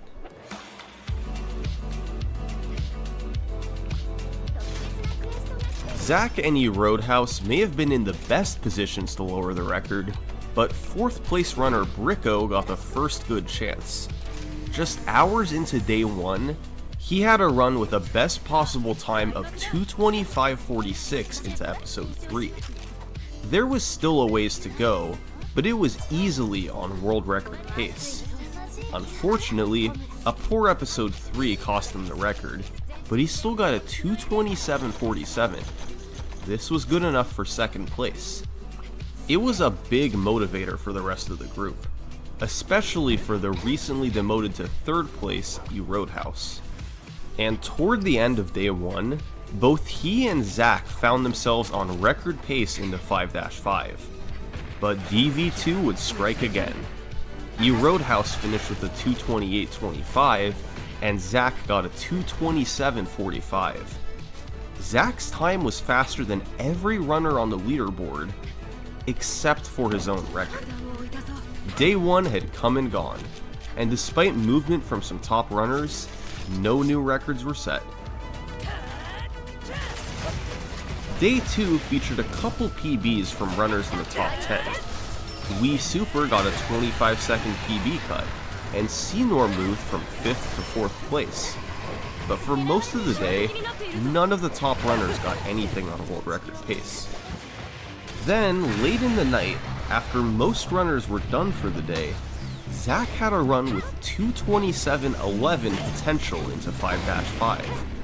But of course, he still had to get DV2. And he actually did it first try. This was the best chance of the event. He had one tough trick to go, door clip. Unfortunately, he couldn't get it. He lost over 20 seconds and finished with a 2:27:38. The best time of the event so far, but still no world record. Day 3 featured several more promising runs from Zach. He achieved numerous 2:27s, but none were low enough to beat the record. There was a bit of movement from lower ranked runners, as It's Jared moved from 10th to 8th place. But as day 3 was coming to a close, the record remained at Zach's 2:27:19. Time was starting to run out. The game's top runners had gotten close, but nobody had been able to break through. But then, toward the end of day 3, those runners would get a bit of extra motivation. With all this attention on LEGO Star Wars speedruns, a new strategy was found in the Grievous fight. Before, Grieve Cheese could be used to get a quick kill, but it was inconsistent as he would randomly block your shots. But by switching your resolution to 800 by 600 instead of 1920 by 1080, the quick kill becomes much more consistent. On average, you save 10 to 15 seconds. This wasn't an enormous time save, but it was enough to give these runners a pretty big boost. Yet still, day 3 came to a conclusion and no world records were set. 24 hours to go. Through the first 3 days, neither Zach nor Rathalos had set a PB, but Zach certainly had the better chances of the two. He set numerous 227s, and with the new time save on Grief Cheese, he was in position to get a record if he could just get there again. But on the evening of day 4, it was Rathalos who found himself ahead of the record after episode 6. After utilizing the new strategy and having a nice start to episode 5, he remained in the lead heading into 5-5. This was the level that caused Zach to miss the record so many times in the last 3 days. But Rathalos clutched it out. He got a first try DV2, and entering 5-6, his best possible time was 2:26.40. Rathalos was one level away from getting a 2:26. He needed to get door clip, and he did, after wasting about 20 seconds. The run was now teetering on the line of being a 2:26 or a 2:27, and in the end, the run finished as a 2:27.03. It wasn't a 2:26, but it was a world record. It had taken over 3 days, but the world record had finally been achieved. And interestingly, at the exact same time, Zach was on a run in episode 3. Entering 5-5, this run too had potential to get a 2:26. It was a chance to take the record right back. But his final 2 levels weren't good enough. He finished with a 2:27.07. If he had set this time an hour earlier, it would have been record. But he was too late. And with the event winding down, it was shaping up to be a pretty disappointing few days for Zach. He had done attempts for 4 days straight, and not only was there no 2:26, but he had lost his world record in the process. Runs continued on for the next couple hours, but the event had a hard cutoff of 11 PM to get your last run started. And as the last few seconds before the deadline ticked away, Zach was on the main menu. Maybe he shouldn't even bother starting another run. He had done hundreds of attempts over the past few days, and no 2:26 had come out of it. Once I'd lost record, I was like, okay, I lost record. I no longer have a streak of records. It is what it is. That's totally fine. But I really wanted to win BTR, and I didn't want to go out on the note that I had, which was like multiple choked records in the event in previous days. Obviously, I wanted the record back. Obviously, I wanted to win the event. But getting the first 2:26 was still like the priority in my mind. So, with just 8 seconds to go, Zach started his final run of the event. And in doing so, he joined 6 other runners who were in the middle of their own final runs. And I was like, this run has to finish. There is no world where I reset here. Because even if it doesn't PB, I have to get through this run no matter what. Once I started that run, I was like, I know I can do it. I didn't think I would, but I knew I could. During every cutscene, I would be looking at the restream, just seeing who was on a run. And I saw that Ginger was on a really good run, and the reason I noticed this was only because I could hear the commentary, and the commentary was just like losing their minds. They were like, I can't believe that Ginger is like on this insane run right now. And I was like, this must be really good for how much the commentary has talked about it. Sure enough, it was insane. Ginger was the game's 7th place runner, with a personal best of 2:31.59. But with his back to the wall, at the very end of the event, he had somehow mustered a run on world record pace into episode 5, 4 minutes ahead of his PB. Ginger has this capability sometimes to just play insane. He's an anomaly. He can sometimes just pull something out that you've never like even thought was possible. And I knew that it was actually a realistic possibility that he would get record and even maybe the first 2:26 just with that run. Was this really happening? The 7th place runner jumping straight to world record? Well, Ginger had an up and down last few levels, and he finished with a 2:27.51. An enormous PB, and definitely one to be proud of. But it still wasn't the world record. Meanwhile, while all eyes were on Ginger, Zach had started off on an incredible run of his own. So we typically talk about a good run as exiting, we pay attention to our episode 4 exit. That marks like around the halfway point in the run.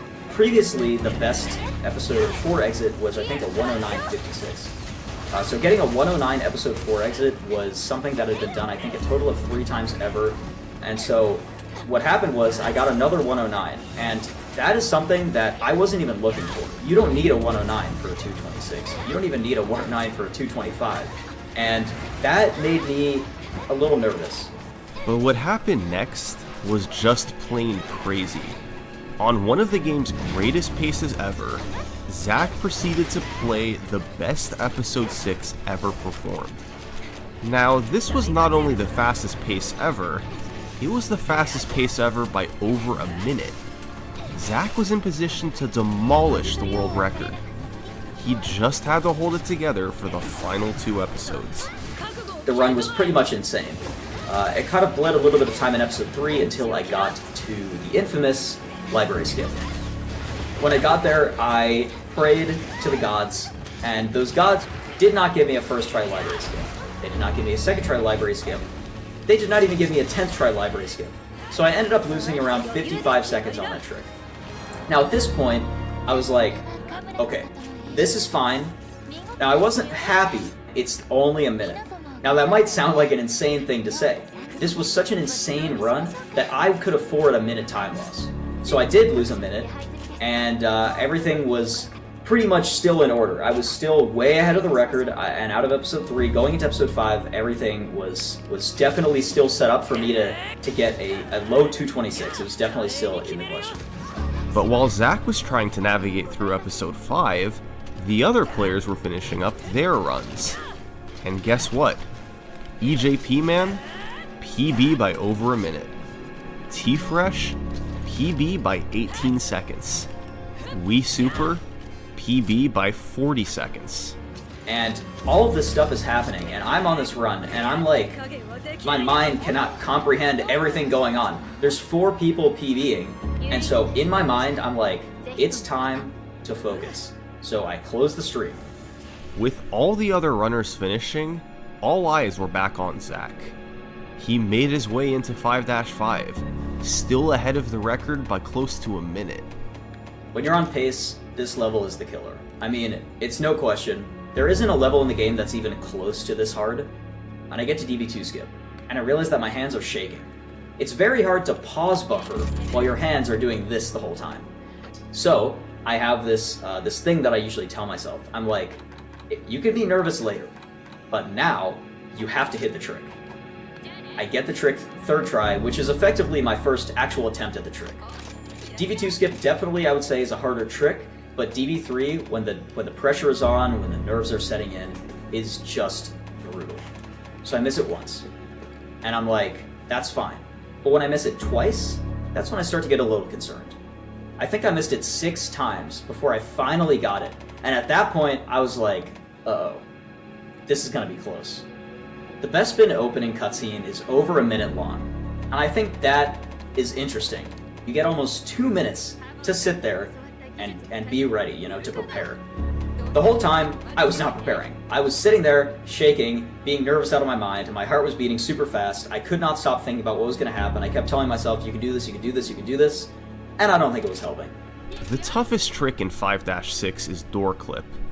It was a trick that killed many runs over the years. But this run was perhaps more important than any before. Zach made his way through 5-6, and miraculously, he got door clip right away. This was it. He had some leeway, and as he entered the last room of the run, he was in position to get a massive record. So I enter the end platform, and I look at my timer, and I'm like, I can probably do this. So I get there, and I'm killing the stormtroopers, and it's going a lot worse than it usually does. I should have absolutely been cementing like a low 226 5x here, and I was actually starting to lose a lot more time than I thought. And I took a very bad death. I killed no stormtroopers, it just died, which is just a flat 2 seconds. And I was like, okay, now I'm cutting it really close. So I kill the last guy, I look at it, and I literally just say, please, please, please, my God, please. I didn't know what to do besides just pray. I hit the door, I looked at the timer, 2:26:59.7. I was at first in disbelief for about half a second, and then I lost my mind. I could not believe it. I was just so proud of myself to finally get the 226. The amount of emotions running through me were just unbelievable. I couldn't believe it. The 226 was incredible, the culmination of Zach's and others' efforts since the start of the year. But it wasn't the end of the road for LEGO Star Wars speedruns. There was still room for improvement as a lot of time was bled in episodes 3 and 5. So, even in the few months after the event, there's been a lot of record improvements. Just a few days after the event ended, Zach lowered the record by another 21 seconds, largely from cleaning up the final 2 episodes. He'd then lower the record down to the world's first 225, thanks in part to a new strategy in 5-4 by EJP Man.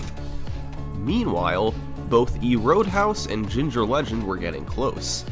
E-Roadhouse had a couple runs that barely missed record due to a missed skip, and Ginger Legend had taken his PB down to a mid-226. Of those 3 runners, Zach would have the most success in the following few weeks, ultimately lowering the record to the first 224. But that's not who holds the record today. That honor goes to E-Roadhouse, a 224.43. This record featured a fairly slow first 4 episodes, but had the strongest final 2 episodes ever in a run. That's where the world record stands today. To most, LEGO Star Wars is a game that you played 10 years ago for fun, then never touched again. It was a neat distraction, and a source of nostalgia, but in the end, LEGO Star Wars was a game of the past. But to this dedicated group of speedrunners, this game is so much more than that. They've been able to extract thousands of hours of enjoyment, creating rivalries and friendships that have lasted years. They've given the game a renewed boost of popularity, years after its heyday. And over the course of a decade, this is how they've lowered its world record. Thanks for watching. If you enjoyed the video, please consider subscribing. It really helps me out.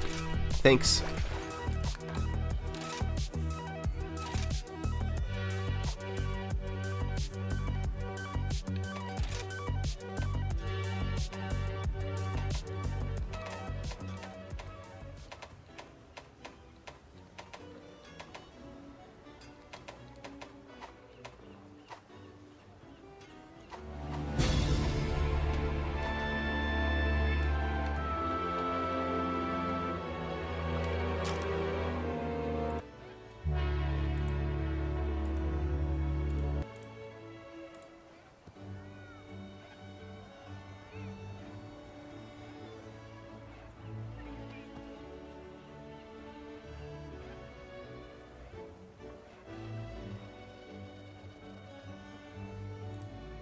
After Rare made the famous Donkey Kong Country trilogy on the Super Nintendo, they knew they were going to have some big shoes to fill in the future.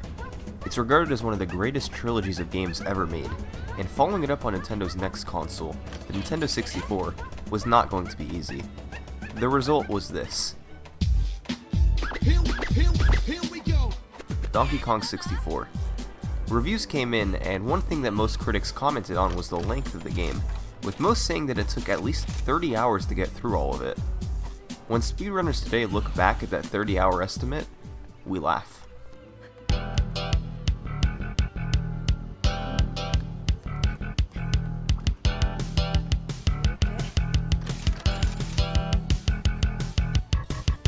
Over the past decade, speedrunners have played Donkey Kong 64 with the goal of beating it as quickly as possible.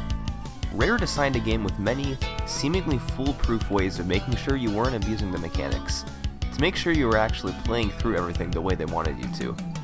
As it turns out, they didn't do too great of a job of that. let's take a look at the world record progression of Donkey Kong 64.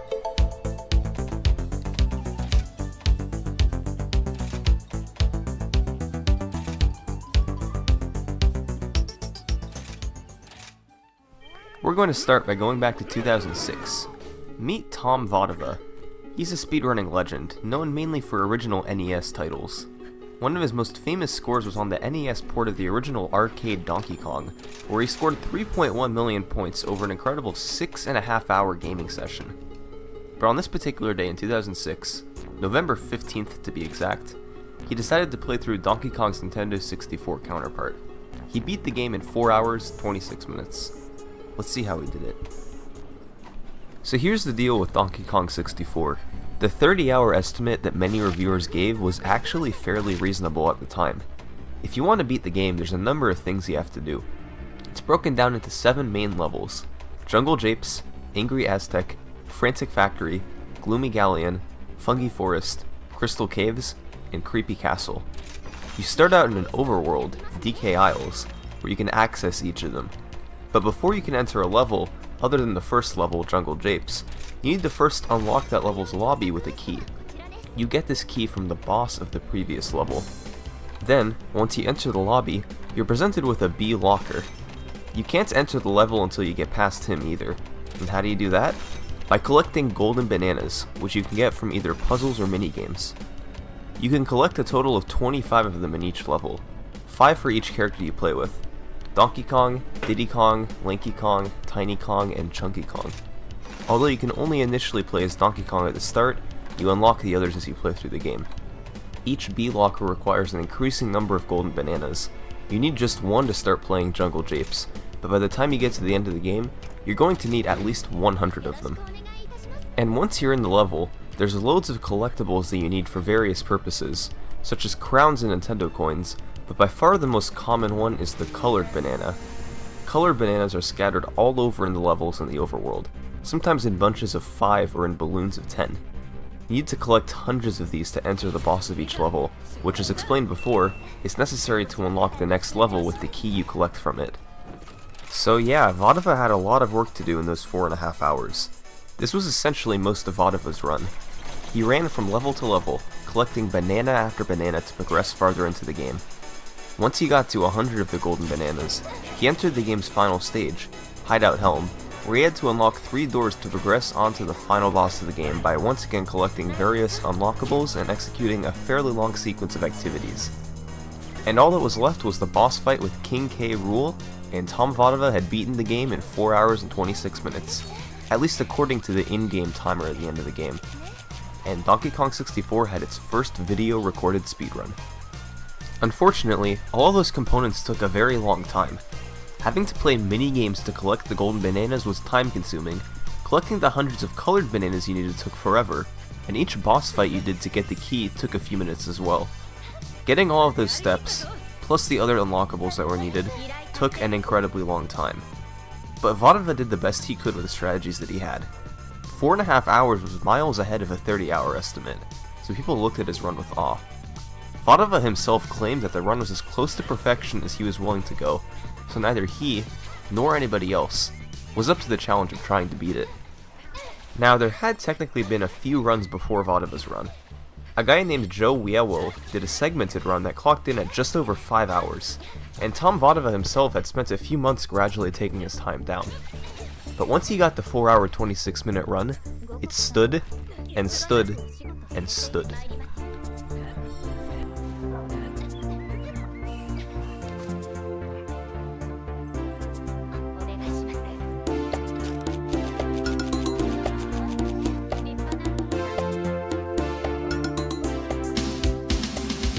At least until 2009.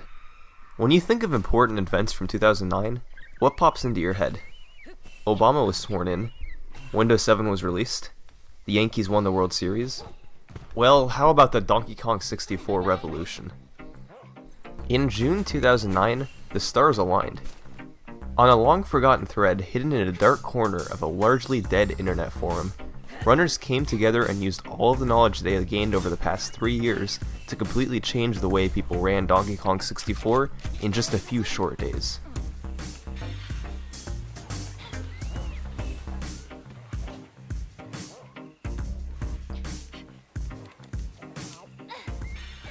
The first revolution revolved around 3 major tricks that began to be utilized at the same time. As explained before, much of what made Tom Vadova's run so long was having to collect keys to get to the lobbies, golden bananas to get past the B-lockers, and colored bananas to get to the bosses. Players were about to find a way around all 3 of these things. Trick 1. Skipping the keys. Since players needed to use a key to get into the lobby of each stage, it was necessary to fight the boss of the previous stage to get it. But they found a way around that. You could clip into the lobbies of certain stages, bypassing the requirement to collect the key. This means you could skip several of the boss fights, and save multiple minutes not having to collect their keys. Well, great, you were in the lobby now, but you still had to pass the B-locker before you could enter the stage by giving them a bunch of golden bananas. Jungle Japes required just 1 golden banana, while Angry Aztec required 5, Frantic Factory required 15, Gloomy Galleon required 30, Fungi Forest required 50, Crystal Caves required 65, Creepy Castle required 80, and Hideout Home required 100. So there wasn't much of a point of clipping into the lobby if you still needed golden bananas to get past the B-lockers. This is where trick 2 comes in, B-locker skipping. By playing as Lanky Kong and stretching his arms out, you can just barely touch the portal behind the B-locker and you enter the level. Just a slight oversight on the game devs. Unfortunately though, this trick worked on every stage except for Frantic Factory, where you need 15 golden bananas, and Hideout Home, where you needed 100. Meaning that even if you skipped all previous doors using this Lanky Kong trick, you were still going to need 100 by the time you got to Hideout Home. So you still needed to spend the time picking all of them up in the other stages. Therefore, this trick wasn't all that useful. But on June 9th, 2009, Mano Cheese uploaded a YouTube video, Hideout Home Early. He was standing right in front of the entrance to Hideout Home, where there was a B-locker that required 100 golden bananas to pass through. He only had 17 golden bananas, so it looked like he couldn't gain access to the stage. He then did a trick known as ledge clipping, where he clipped into a tiny gap in the ground using a precise C-up press on the controller, while avoiding death to the lava by using invincibility frames gotten by hitting himself with his own orange. And after very carefully maneuvering forward, while attempting to deal with the uncooperative camera controls, he jumped out and was in Hideout Home, with less than a fifth of the amount of golden bananas that he would have needed to collect to get there. So now, all the players needed was to collect the 15 golden bananas needed for Frantic Factory, and they were home free in terms of golden bananas. But then, once you were actually in the stage, you still needed to unlock the few bosses that you still needed to fight with colored bananas, which took a long time to collect. Welcome to Trick 3, Skipping the Colored Bananas. Using the ledge clip once again, the player can clip into the ground and skip any boss door in the game. No more running around to collect hundreds of colored bananas anymore. Yet perhaps the craziest part of all of these tricks is the rapid rate at which they were discovered. Every trick that I just described was discovered from June 9th through June 12th, 2009. Skipping keys, golden bananas, and colored bananas. So all of a sudden, a game that Tom Vadova seemed to have completely optimized was suddenly blown wide open. On June 9th, the world record was Vadova's 4.5-hour run. On June 10th, runner PMIT posted on Speed Demo's archive that he beat the game in 3 hours flat. June 12th, Mano Cheese decided to chop an hour off of that, finishing in 2 hours and 8 minutes. And June 13th, Mano Cheese dropped it down to 1 hour and 39 minutes. Over the course of 4 days, the record went down 3 hours. It was just a third of the length that it was half a week before. Sadly, no videos exist of any of these runs, because the mentality of speedrunning was a little different back then than it was today. People didn't just stream a run to Twitch and highlight it like they do today. PB! Maybe.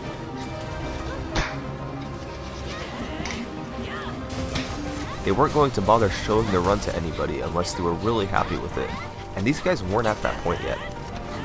But those few days in June 2009 have gone down in speedrunning history as one of the craziest route progressions ever. Donkey Kong 64 was changing, and they were only at the start of it. The first revolution was over, but there was still so much more to come. In the following months, Mano Cheese continued his streak of dominance over the game.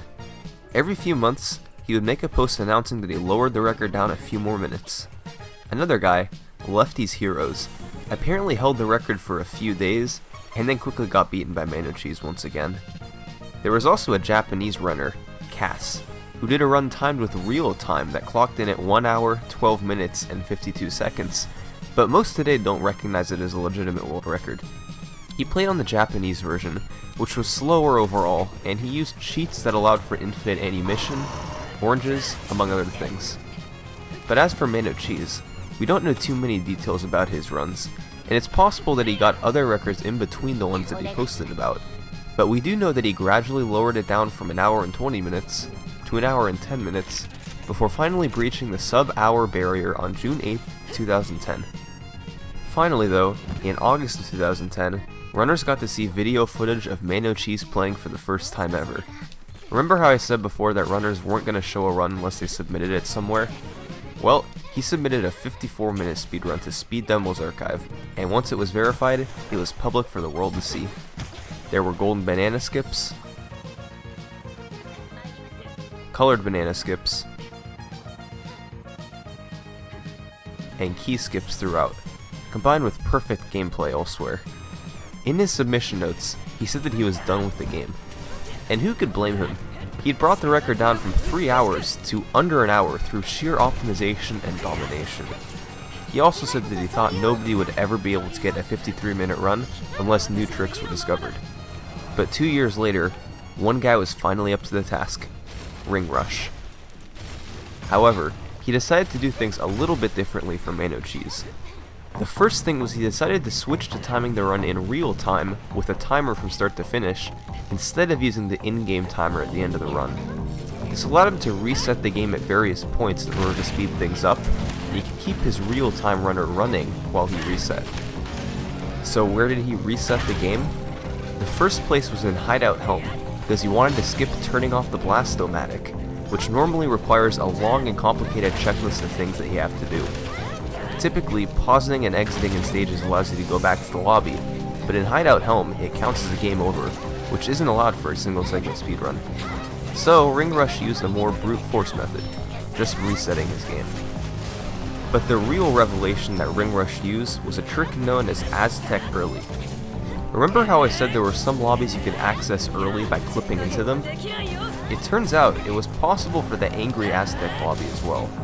But the problem was, it was ridiculously hard. You had to do extremely precise movements and timed actions in midair, with an uncooperative camera, and if you messed up, it would take you half a minute to get back to the position where you could try it again. It was a game-defining trick, but if you got it to work, you'd save 3 minutes. Armed with these tricks, Ring Rush set out to beat the record. Over the course of a few months in mid-2012, he streamed his attempts to beat Mano Cheese's record of 54 in-game minutes, or 52 minutes and 17 seconds of real time, the way Ring Rush would be timing it. But the problem that he and so many other runners from back then had was that he didn't save any of his runs. He probably figured that Twitch's past broadcast system, which automatically archived all streams, would save it. But Twitch ended up deleting most of these a few years back. We know his runs are out there. They existed at some point, and people watched them live on Twitch. From May through July of 2012, he beat the world record 9 times, bringing it all the way down to 47 minutes and 18 seconds. Sadly though, the only one that we can watch today is part of the 47:18, because they talked about it on an old speedrunning podcast, the Sunday Sequence Break. Right. And here I cancel it cutscene skip, right? Yeah. Yeah. There's a long cutscene where Diddy says like, "Hey, free me," and then it's... Ring Rush would later go on to discover an incredibly important trick that broke the game even more than it already was: lag clipping. The game tries to account for laggy areas by speeding you up to preserve constant motion. This means you can artificially create lag by shooting a bunch of oranges on screen if you want to go faster than normal, sometimes fast enough that you're able to clip right through walls. Hey look, there's the entrance to Angry Aztec. You're supposed to do the really hard Angry Aztec early trick. I wonder if he could do it against that wall to clip in.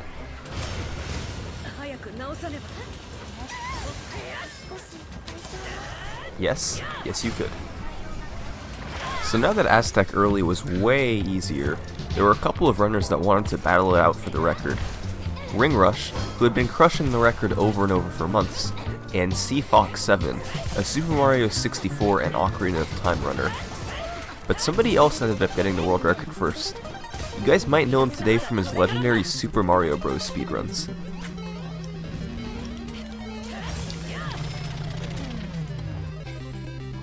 Is that tied record? His name is Cosmic D12, but years before he did any of his Super Mario Bros. Stuff, he was actually a top-level Donkey Kong 64 speedrunner as well. And he was the first guy to get the new Donkey Kong 64 record on November 18th, 2012.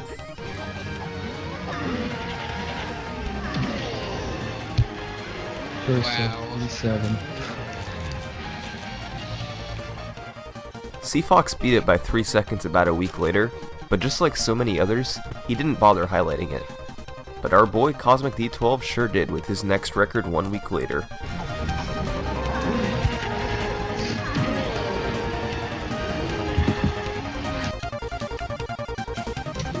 I don't know. I'm trying to, like, I don't think I can beat this.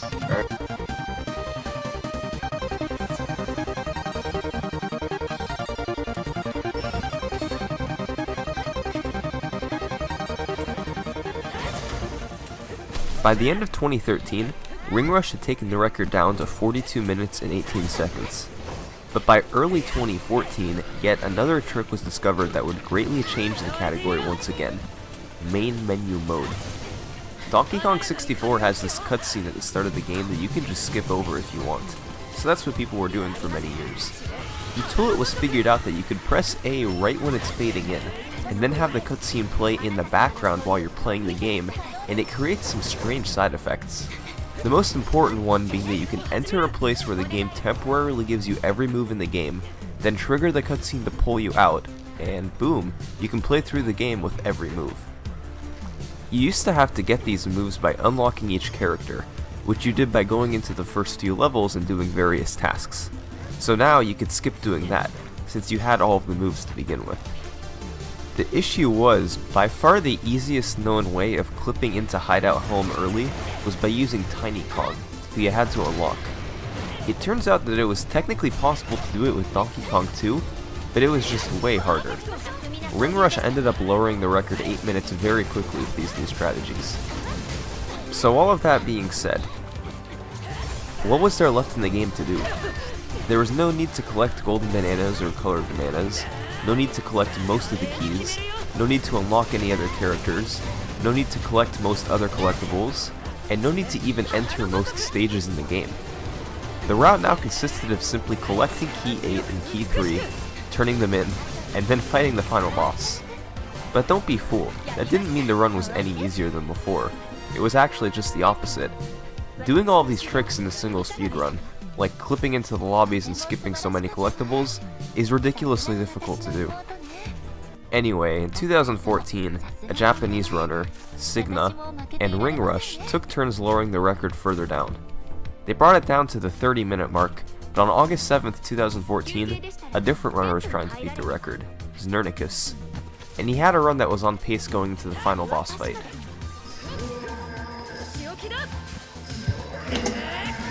Yeah! And that is DK64 in under 30 minutes. This was the first time that the game had ever been beaten in under half an hour, 29 minutes. Znernicus had an amazing run, but how long would it stand as the world record? A few hours. Ringrush got it back later that same day. That would ultimately be the last time that Ringrush ever held the DK64 world record. Later on in 2015, 3 players took their turn lowering the record down a bit more. Isotarge,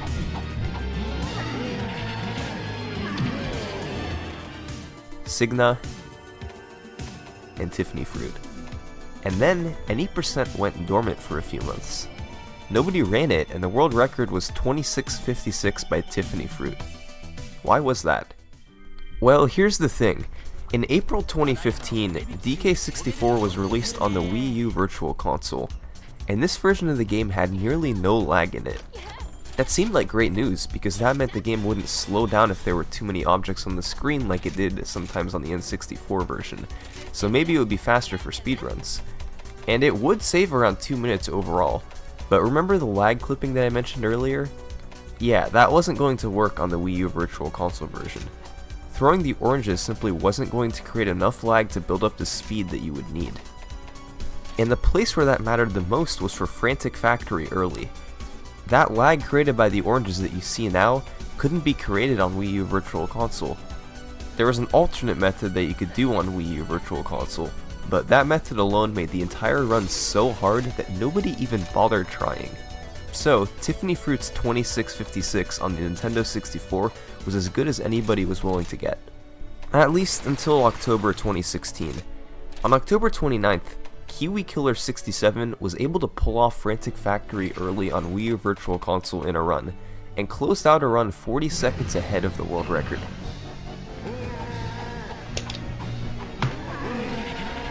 Fuck yeah.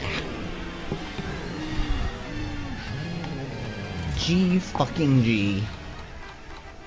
And here's the best part about this run. Nobody even wanted to try to beat it. Getting a run that fast on the Nintendo 64 was essentially impossible, and Frantic Factory early was so hard that nobody else wanted to mess with it.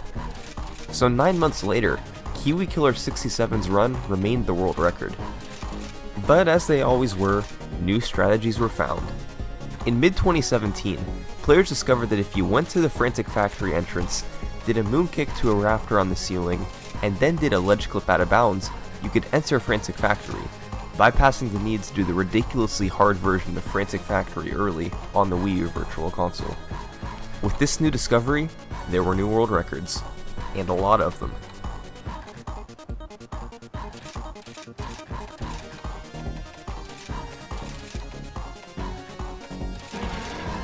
GG.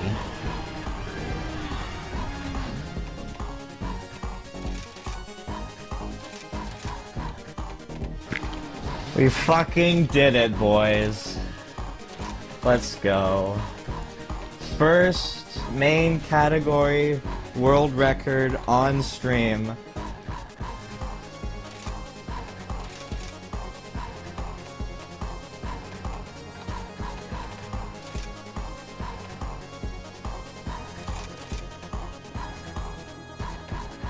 .2459 by Falcon X Falcon is where the world record stands today. Well, more than a decade later and several hours taken off of the world record, I think it's safe to say that Donkey Kong 64 has had one of the most drastic progressions of its any percent record ever. Tom Vodava's 2006 run was little more than playing through the game as intended, while still going as fast as you possibly could. It was a very skillful run, but look at what we have today. Clipping into walls, skipping collectibles, and abusing nearly every mechanic that the game gives us. Who would have thought that all of this was possible 10 years ago? I'm sure Tom Vodava didn't. And who knows what craziness we're going to be doing 10 years from now. Thanks for watching, everyone.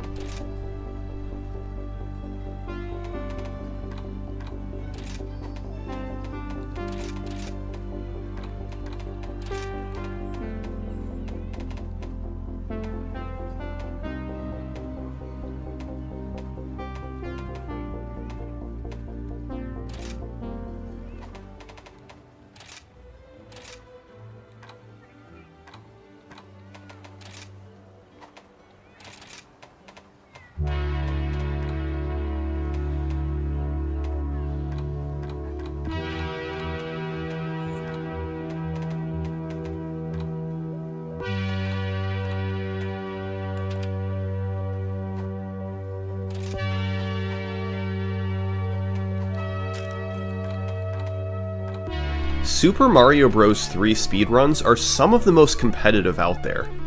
It has a degree of randomness not found in most platformers. So much out of your control needs to line up. But it also requires relentlessly precise platforming through the entire game. We've already been over warpless world records in this game, but there's another even tougher category, 100%. And over the past 10 plus years, it's become one of the most coveted NES world records.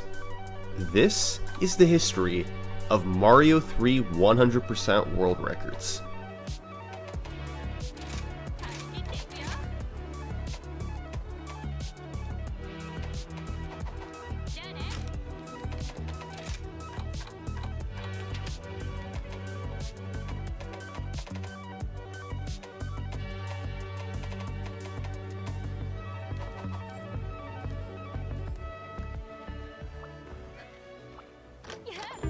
So, what is a 100% speedrun?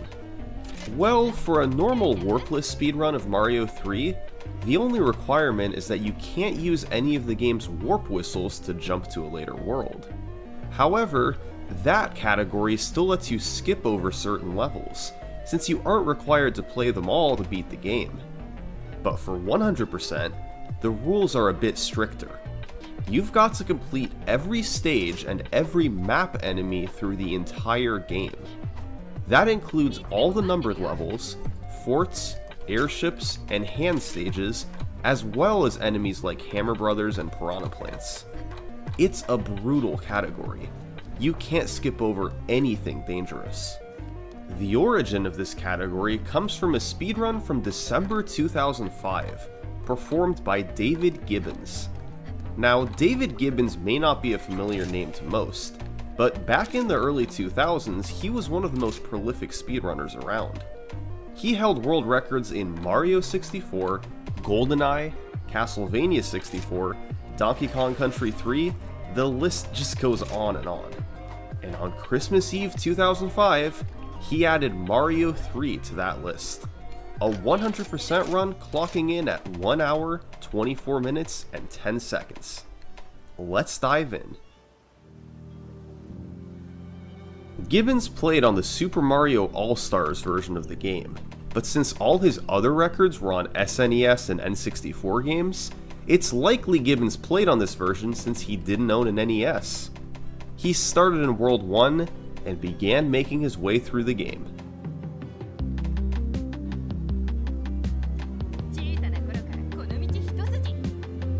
Gibbons' first goal was to build up the P meter as often as he could. The P meter checks every 8 frames whether you're running and whether you're on the ground. If both are true, then an arrow builds in the meter, and if not, then it'll lose an arrow. Once the meter is full, you get P speed, allowing you to run much faster than normal. So, throughout the entire game, Gibbons frequently tried to run on the ground and build P speed. In World 1, he was able to build it on several occasions, but usually slowed down and lost it slightly after. As a whole, Gibbons was going through stages quickly, but some levels looked more like a casual playthrough. 3-2 in particular had a lot of falling in the water and riding on slow-moving platforms. Since the run was so long, he played a lot of sections safe, slowing down to ensure he didn't take damage or die. But whenever he built P-speed, he was able to fly through levels. And all the while, he was collecting items, which the game automatically gives you after completing worlds and fighting Hammer Brothers. He saved most of these until World 7, which features many of the game's longest stages. So in 7-6, for instance, instead of entering the door to play the level, he used a P-wing to fly over the wall and run to the other side. Level complete in a matter of seconds. All in all, this was a pretty impressive speedrun for its time, and it got a positive reception in the community. But there were a lot of safe strategies used, and it was obvious the world record had potential to go lower. That being said, for the next 6 years, David Gibbons' run remained as the fastest recorded 100% time. During that period, new Mario 3 runners joined Speed Demo's archive, but for the most part, they focused on the game's other categories. However, for Awesome Games Done Quick 2012, a runner named TJP7154 submitted Mario 3 100%. It got accepted, meaning he'd be running it in front of thousands of viewers that January. So, TJP had to practice. He began streaming 100% runs on his Twitch page, and in November 2011, he beat David Gibbons' record. But this time, 100% looked a little different.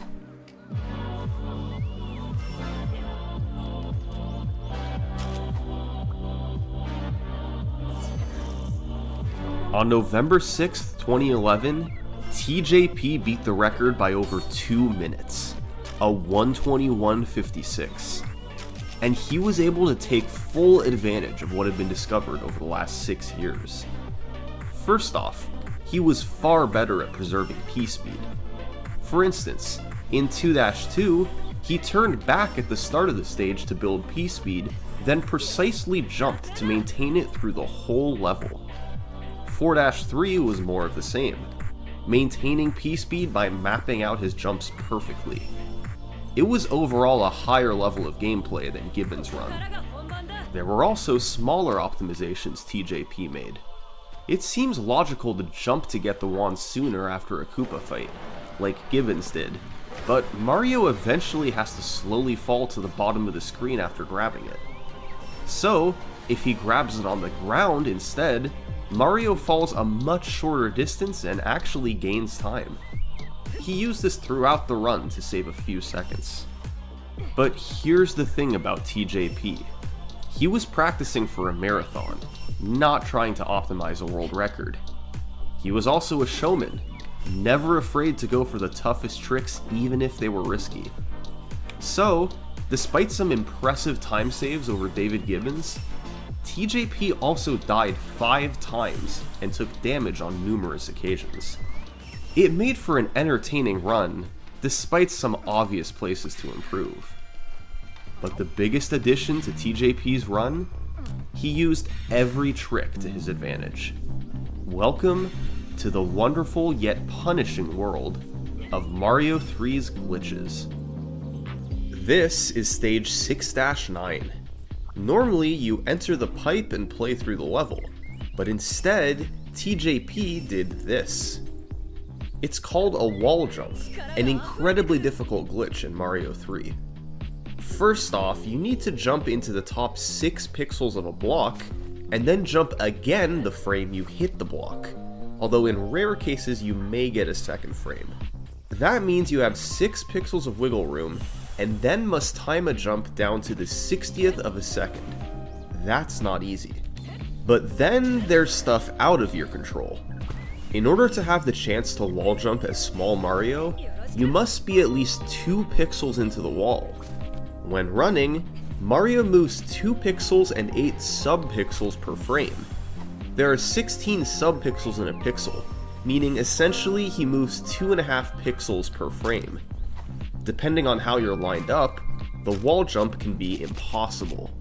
For instance, if you happen to be 1 pixel away from the wall with a low sub-pixel value, you'll only be 1 pixel deep into the wall on the next frame, and won't have the chance to wall jump. If you instead had a high sub-pixel value, the 8 sub-pixels gained would cause Mario to move an extra pixel deep, and the wall jump would be possible. The math works out so that you only have a 60% chance to get the wall jump, even if you do everything right. Your sub-pixel value and distance from the wall must line up properly. Another trick that requires both a precise jump and sub-pixel luck is clipping. If you jump right into the corner of a block as Big Mario, the game thinks his head is stuck inside, and its solution is to zip you out to the right. This means you can skip straight through entering a door to play a stage, and go right to the end. But of course, in addition to needing a frame-perfect jump to hit the corner of the block, you also need sub-pixel luck to clip in far enough. Even if you get a frame-perfect jump every time, Mario only zips less than half the time in practice. As difficult and random as these tricks are, TJP was committed to going for them. He went for the wall jump in 6-9 and got it 7th try. He went for the clip in 7-1 and got it 17th try. He went for a clip in 7-5 and failed 9 times before giving up. Finally, in 7-6, he hit a clip first try, vindicating his efforts. Was this all actually worth it? Well, despite a lot of misses, TJP clearly showed that if performed fast enough, the wall jump and all the various clips could potentially save big time. A few weeks later, just before his GDQ run, TJP set another 100% world record, 120.29. It was cleaner overall with fewer deaths, and took no more than 6 tries to get the major clips in World 7. Despite a lead of over 3 minutes, TJP couldn't help himself from going all out in the last stage of the game. He started by going into the basement and failing a clip 31 consecutive times. He then returned to the start of the level and attempted a different clip 4 times before giving up and taking the elevator. He then successfully hit a clip at the top of the level, but it actually lost him time because of how slowly you move through the wall. He may have lost over 1.5 minutes in one stage, but his run looked cool and was still a world record. Now, TJP's run stood as the official record for about 8 months. It was beaten in August 2012, and the runner to do it is pretty well known today: Mitch Flower Power. By 2012, Mitch had already been a top Mario 3 runner for years. He got the Warpless record in 2010, and likely had a 100% run faster than TJP's runs back in 2011. But he didn't record his time until 2012. By then, Mitch's skills had risen far beyond TJP's. And as a result, he was able to do this to the world record.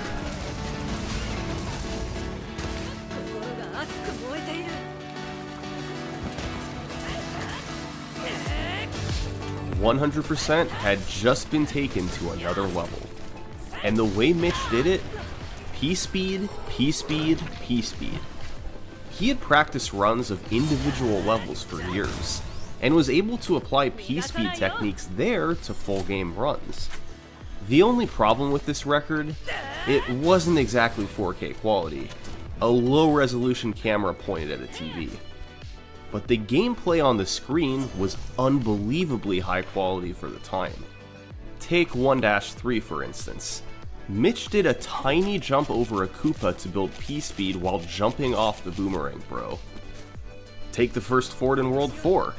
This is an incredibly tough stage, but Mitch kept P-speed the entire way through. There are some really precise jumps in there, but he never slowed down. Mitch's gameplay was not only cleaner, but also smarter. In World 6's first fort, Mitch powered up, then intentionally took damage so he could run on the spikes quickly, instead of slowly riding on the platform.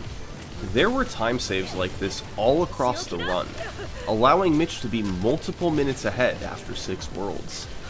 But instead of going for the wall jump in 6-9 and the clip in 7-6, Mitch used P-wings in both stages to fly straight up top, instead of using them for safer strategies in stages like TJP did. He still managed to get 7-1 clip second try, and got a couple clips in 7-5. It was far from a perfect run, but Mitch's 114 was the new gold standard for 100% runs. Now, when compared to Warpless, Mario 3's other long category, 100%'s leaderboard was a little different. Mitch was way ahead of the pack in 100%, but he had one active competitor for Warpless runs, a speedrunner known as Kurua. Throughout 2012, Mitch and Kurua were locked in a Warpless world record battle, trading the record back and forth throughout the year. Mitch knew Kurua would be an incredible 100% runner if he ever gave it a try, and he encouraged him to start running it. So, later that year, Kurua did. And in December, he beat Mitch's world record, 113.52. Kurua had a different approach this run. Mitch went all out, executing as many tough strategies as he could and being less concerned about mistakes. Kurua, on the other hand, went for a more consistent run. He expected to get hit and make the occasional mistake, but his initial goal was to avoid dying, something TJP and Mitch failed to do. He also wanted to have a cleaner run overall. Mitch had some slowdowns in World 5, while Kurua was able to hold on to his Fire Flower. This allowed him to build P-speed in 5-3, while Mitch had to slowly jump his way through. Keeping with his conservative strategies, Kurua saved a lot of items for the later worlds, and P-winged over 6-9 and 7-6. He also used the P-wing in 7-9, allowing him to go straight to the top and skip part of the maze-like stage. He still went for the 7-1 clip, and got it 5th try. So overall, his safe strategy worked beautifully. Kurua completed the run without dying, and ended up with a 43-second world record improvement over Mitch. The run certainly wasn't without its faults. Small time losses were scattered across the run, especially in World 6, and he took a lot of time trying to build P-speed at the start of 7-2. But Kurua said that all he wanted with this run was a starting point. He wanted to achieve a clean world record, and then return to improve it in the future. So, 5 months later, that's exactly what Kurua tried to do. On May 19th, 2013, after a break from doing 100% runs, Kurua got on a pace with a beautiful first half. He bled a little bit from slowdowns in World 5, but his World 6 was much cleaner than his last record. Kurua was over half a minute ahead into World 7, but he still had to get the 7-1 clip. First try. He also gained time by building P-speed faster in 7-2, and suddenly, he was over 41 seconds ahead going into the final world. World 8 is a very interesting world in Mario 3 speedruns. On its surface, it doesn't seem that difficult. Nearly half the stages are auto-scrollers, which are essentially cutscenes for speedrunners, and the remaining stages don't have many super difficult tricks. You don't even have to worry about the hands like you do in Warpless. You're forced to play them all in 100%, so the only RNG is a 1.5 second time loss from getting pulled in by a hand versus selecting it manually. So, World 8 shouldn't be that tough of a world. But the remaining levels, 8-1, 8-2, the Fort, and Bowser's Castle, they may not be super difficult, but they're just hard enough that, when combined with the pressure of being on world record pace, it can be very easy to make a mistake.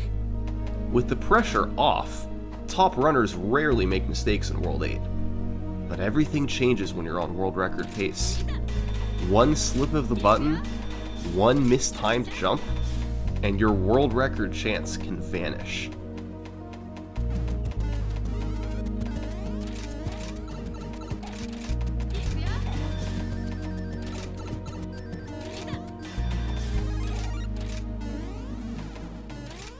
Three consecutive levels with a mistake. The pressure may have gotten to Kurua. But incredibly, since he led by so much going into World 8, he still pulled off a world record by 7 seconds. This may not have been the record he was going for, but Kurua was in it for the long haul. 100% had turned into his new favorite category, and he was willing to devote most of his attention to it. And so, throughout 2013, this is what Kurua did to the world record.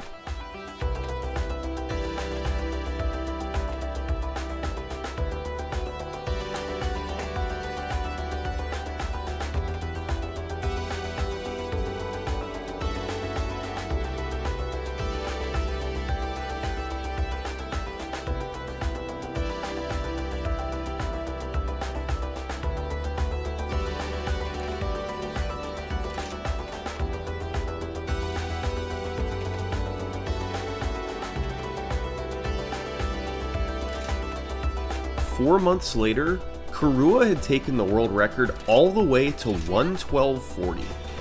Despite lowering the record by over a minute, there weren't any big new strategies.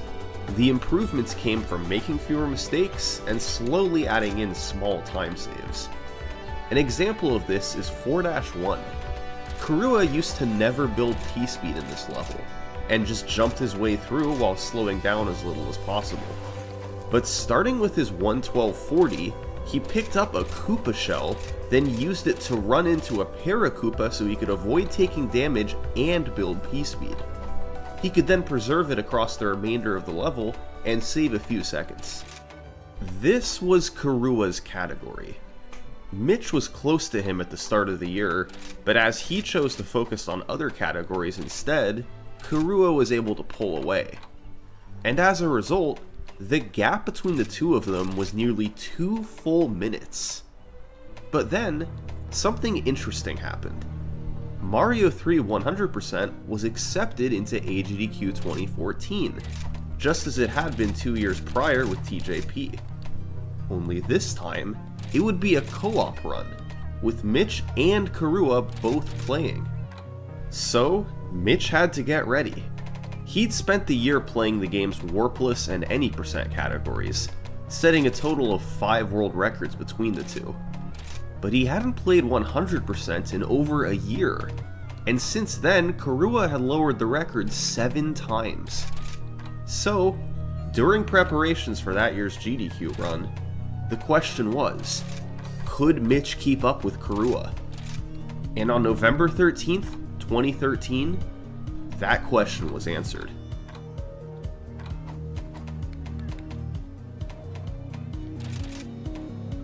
This was a record improvement of 7 seconds, but there's one important caveat. Mitch played on an NES, while Karua played on Wii Virtual Console. These consoles have different frame rates, and essentially meant that Karua was playing in slightly slow motion compared to Mitch. Over the course of an hour-long speedrun, it worked out that Mitch gained 20 seconds over Karua from frame rate differences alone. So his improvement of 7 seconds was a slower played run overall. But it was still the world record. Mitch's strategies were quite different than Karua's. In the World 2 Fort, for instance, Mitch intentionally lost fire to damage boost off the spikes. It's faster initially, but you lose time by not being able to fire kill the Boom Boom and having to power back up later. Mitch also gained time back in a few of the stages where Karua lost big time. But he had his struggles too. His 7-1 clip was 12th try. Yet when factoring in the time save from frame rate differences, it was still enough to beat the world record. Did it. I did it. After 15 months of dominance from Karua, Mitch was back on top. But in the lead up to their AGDQ run, Mitch wasn't the only one practicing. Karua started doing 100% runs as well. And this time, there was no more Wii Virtual Console. Karua switched to playing on an NES. And so, just a few weeks after Mitch's record, Karua beat him back by 24 seconds. Keeping with the theme from these two runners, Karua's record was more consistent than Mitch's run. Mitch had lost fire in the forts in Worlds 4 and 5, while Karua didn't get hit in either spot. And instead of a 12th try 7-1 clip, Karua got it first try. He did die in 6-3, but it wasn't a significant time loss since he was already Small Mario, and it was at the start of the level. It was a quintessential Karua world record. He went for fewer extravagant tricks compared to Mitch, but was steady nearly the whole way through. And it paid off beautifully. Mitch and Karua continued practicing in the lead up to AGDQ 2014, but neither lowered their 100% time. But then, the day before the marathon was scheduled to start, Karua came through with one more world record, the first 111 in the game's history. It was a bit more of an up and down run, with Karua losing fire in World 3 and missing a tail swipe in 7-5, causing him to lose time going for the backup. But this run is notable for one particular trick Karua went for. It's not a huge time save, but is extremely difficult and punishing if missed. The trick is in World 3, saves 3 seconds, and fittingly, is named Door 3.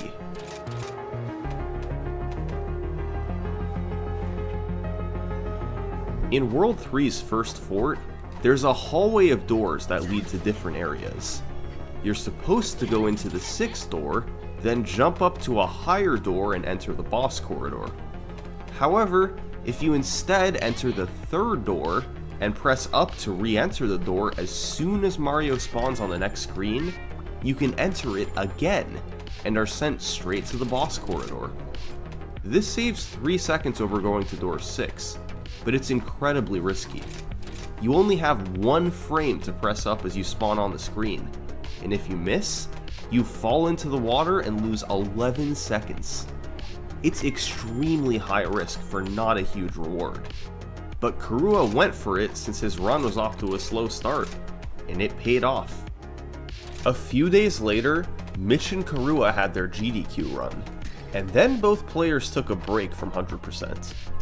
The world record had entered the 111s, and although there's a limit to just how optimized an hour-long run can be, it was starting to get there. There weren't many huge time saves left. The smaller things were becoming more and more important. But when Kurua came back to 100% runs in March, one element of the run in particular was gaining relevance. So far, we've talked about all the execution and tough tricks required in a 100% run. Building P-speed, getting clips, and all the rest. But we've been ignoring a big aspect of the speedrun.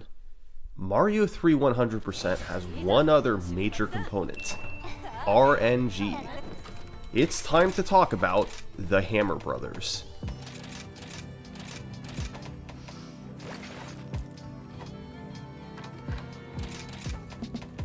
The first 6 worlds in the game feature one or more Hammer Brothers on the overworld map. After every level you complete, or every time you die, these Hammer Brothers randomly move in an available direction. They only intend to move one space at a time, but they can only stop on an unoccupied tile, so if they land on a level or another Hammer Brother, they have to move again. All the Hammer Brothers move at the same time, but you have to wait for whatever the longest movement is to stop before Mario can move. So if one Hammer Brother moves once while the other moves twice, you end up taking the time loss from a movement of 2. Now, you can get some pretty long movements from the Hammer Brothers. In World 5, this Hammer Brother can't stop on the fort, and then can't stop on level 8 or level 9. So, he has to move 4 spaces before he can finally stop. Each additional movement costs 32 frames, or roughly half a second, so a movement of 4 loses a second and a half over the optimal movement of 1. But under perfect conditions, you can get even worse movements.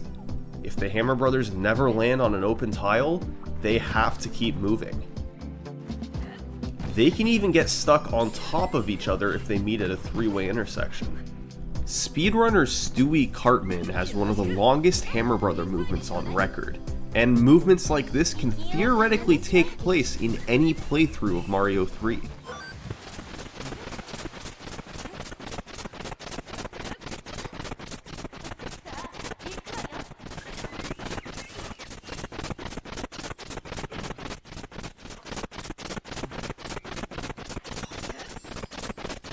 It probably goes without saying that if this happens in a run, it's an immediate reset.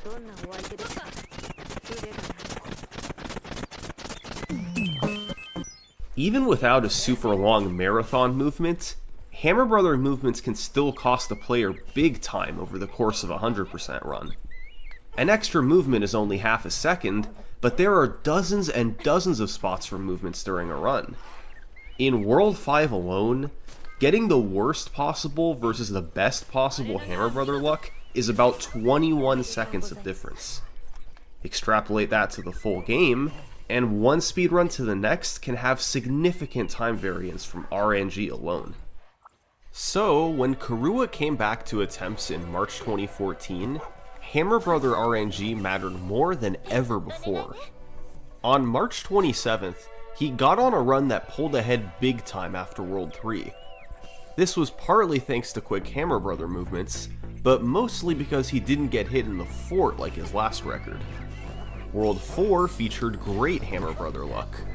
2 movements of 2 and 5 movements of 1, and he didn't have to travel far to fight them either. Unfortunately, World 5 wasn't as kind, as he got several movements of 3.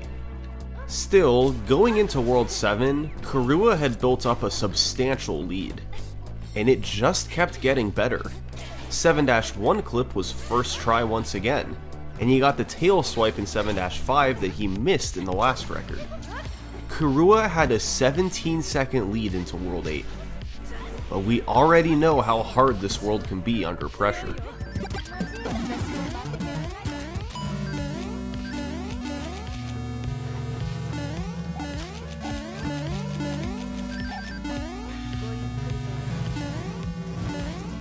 These mistakes lost 12 seconds combined. Still a record by 5 seconds, but World 8 was starting to become a problem spot for Kurua. But just a week later, he had a chance for redemption. Kurua carried an 8-second lead after World 6, but this run is notable for the new strategies Kurua went for in World 7. In 7-9, he successfully hit a clip that saves 5 seconds. Instead of having to navigate the maze normally, you can go right through the wall to skip a segment of it. And in the second fort, Kurua went for a beautiful strategy where you preserve P-speed throughout the 2 rooms. It's incredible to watch. You must throw fireballs and time your jumps perfectly in room 1, then do incredibly precise jumps while ducking in room 2 so that you never slow down. These 2 strategies combined meant Kurua was 15 ahead into World 8. This was his chance. But once again, World 8 stood between him and the world record. He needed a good world. And that's exactly what he got. It made for a remarkable 1:11.26, a world record cut of 27 seconds. The run was solid through World 5, but a gold World 6, combined with the new strategies in World 7 and a clean World 8, pushed it over the top. Simply put, this was an amazing world record. So amazing that for the next year, it would stand on top of the leaderboard unchallenged. But even with no competitors in sight, Kurua still wanted to push his time lower.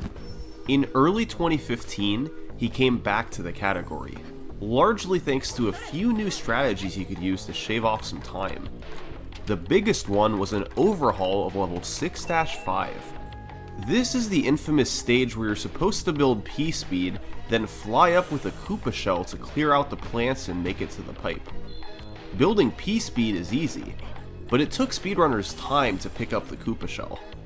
However, Kurua began using the 6-5 despawn strat. Mario 3 only has 5 available sprite slots at a time. If a 6th sprite appears on screen, it'll simply be despawned right away. So, by running and not slowing down, then tail swiping a Buster Beetle, he'll stay on screen longer and take up a sprite slot.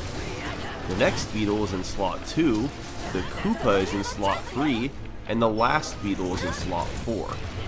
With 1 open slot remaining, only one of the 2 plants above can spawn in. So, you can just fly up there and break the blocks without needing to use the Koopa shell. Using this new strategy and other smaller ones, Kurua set 2 100% records in March 2015.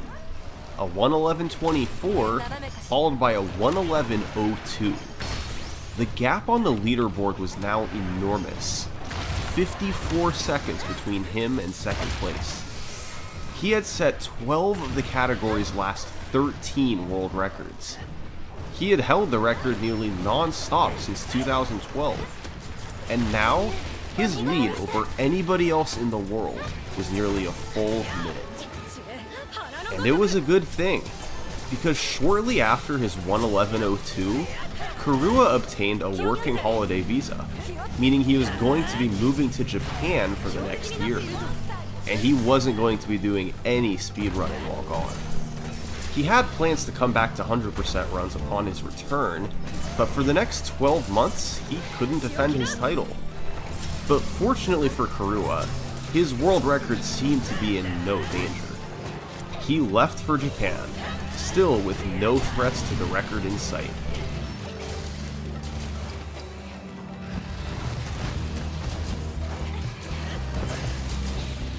Just 3 months into his absence, Kurua's record was gone. The guy who did it was named I Love Mario. When Kurua left, he was 54 seconds behind and didn't seem like a major threat. But a month later, the leaderboard looked a bit closer. And then it got a bit closer. And finally, on June 24th, 2015, he came through with this run. The first 110 in the game's history. I Love Mario would go on to set many records in Mario 2, Mario 3, and Mario Land 2 in the years to come. But this one was actually his very first Mario World Record. While Karua's run didn't have any huge mistakes, it still had flaws that I Love Mario was able to take advantage of.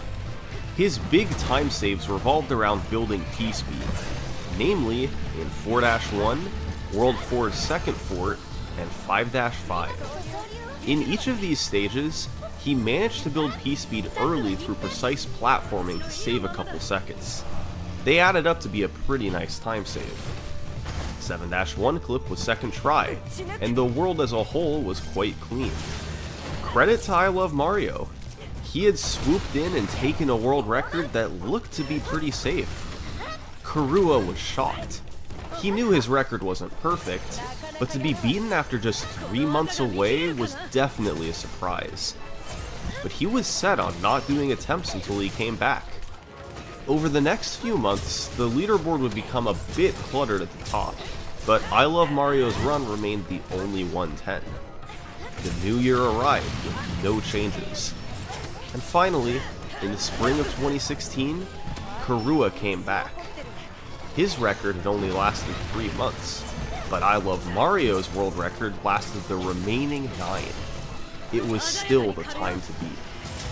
So, how would Karua respond?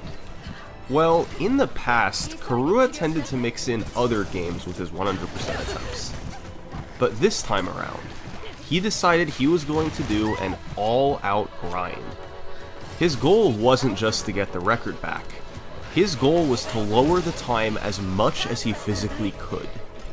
Because the time he was aiming for was a sub 110.30. This was Karua's ultimate grind.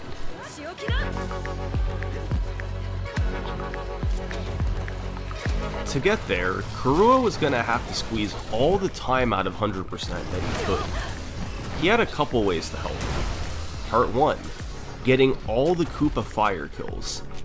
At the end of each of the first 7 worlds, there's a Koopa Link battle. The fastest way to defeat them is to use fireballs, but this can be quite difficult, since the Koopa Links have seemingly random patterns that can throw everything off. However, their pattern can actually be determined ahead of time. It all depends on the time spent on the overworld map between the last level and the airship. Every few frames, the Koopa Link's pattern changes, so if you spend the same amount of time navigating to the airship, the pattern will be the same and you can plan your fire kill ahead. This can still be problematic. In World 2, for instance, there are multiple spots you can be before the airship. So, Karua had to plan this out for each of the 7 worlds. What possible patterns he could get, and how they match with his overworld movement. It was painstaking, but it allowed him to be much more consistent with the fire kills. And part 2. As always, there were new strategies in this grind. Karua implemented 2 big ones. The first was in 6-10, a strategy that allowed you to maintain P-speed through the whole level and hang on to Fire Mario. It goes without saying that this requires brutally tough platforming, but the end result saves a few seconds throughout World 6. The other new strategy was in 7-7. We've seen a lot of tricks in World 7, but this is easily the worst of them all. The most brutal, random, difficult, and all-around awful strategy in the game. This is the 7-7 clip.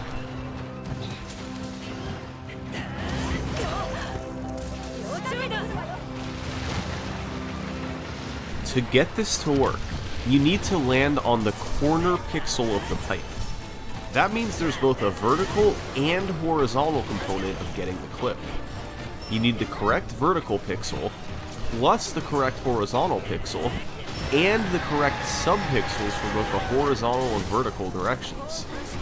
If everything is done correctly, and you get lucky with the subpixels to get the clip first try, it saves 17 seconds over playing the stage normally.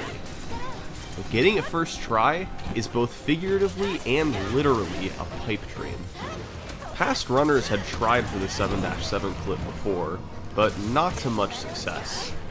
Kurua avoided the trick over the years, but for this grind, the 17-second time save was too good to pass up.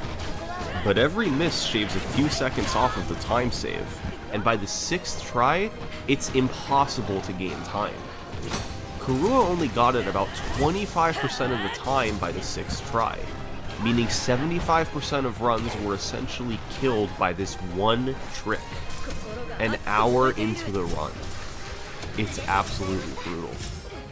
World 7 as a whole had turned into a nightmare. You've got the 7-1 clip, the 7-7 clip, the 7-9 clip, and several other difficult levels. But it's what Kurua had to do if he wanted this grind to be a success. It all had to come together if Kurua was going to pull this off. After many weeks of practice, in the summer of 2016, Kurua got to work. On July 6th, Kurua was on a solid run through World 3. He got great Hammer Brother movements and even got Door 3. The next few worlds were up and down, but he was within striking distance going into World 7, a position he had been in several times over the past few weeks. But the world got off to a good start. Second try 7-1 clip. The next few levels were clean as well, including the shell throw in 7-5. Then, he arrived at 7-7.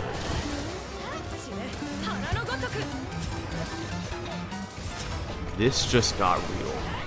Although he lost some time later in the world, first try 7-7 was enough for a gold split. But there was still World 8.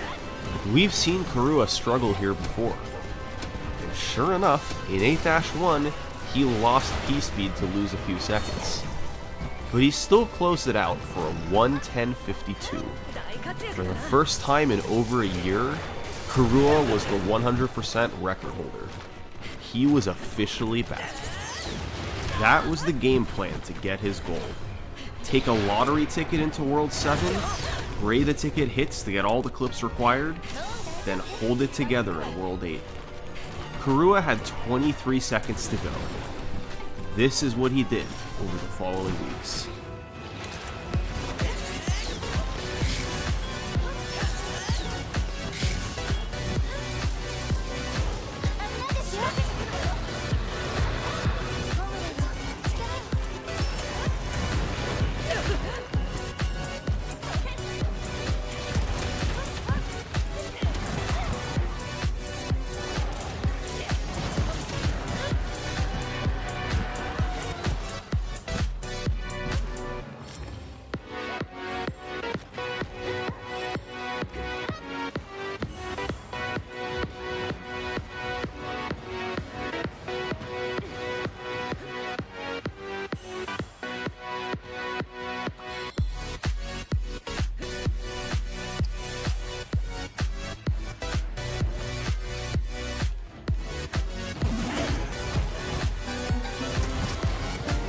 By the end of July 2016, Kurua had a remarkable improvement, just 5 seconds away from his goal. And finally, he had a run with a clean World 8. He saved 6 seconds in that world alone, which took the run into the 1:10.30s. There was still room to shave a few seconds off. He had lost fire in 4-1 and took a few tries to do the clips in World 7. But overall, it was a really clean run. There just wasn't much time left to save. With 3 world records in July, Kurua was flying high. These 2 weeks had been among the most fruitful in his entire speedrunning career. So, he decided to take a short but well-deserved break. He returned in August and started doing more runs, needing just 1 more record to achieve his goal. But all of a sudden, it's like Kurua ran into a wall. He wasn't seeing any more improvements. He was getting bad Hammer Brother movements, no clips in World 7, all of a sudden nothing was working. And time started to pass. September came around, then October, and the record stayed at 1:10.34. Sometimes in speedrunning, we set goals that are too lofty. It's much easier to imagine a perfect run than to actually play it, and it seems that's what Karua had done. He had been a 100% record holder for 4 years, and knew what the culmination of all his skills could be. That would be a sub 110.30. But 3 months after his 110.34, despite a massive effort, Karua hadn't made any progress. 5 seconds away had to be good enough. This was the end of the road for Karua. And then came November 9th, 2016, when maybe the craziest run in Mario 3 history took place.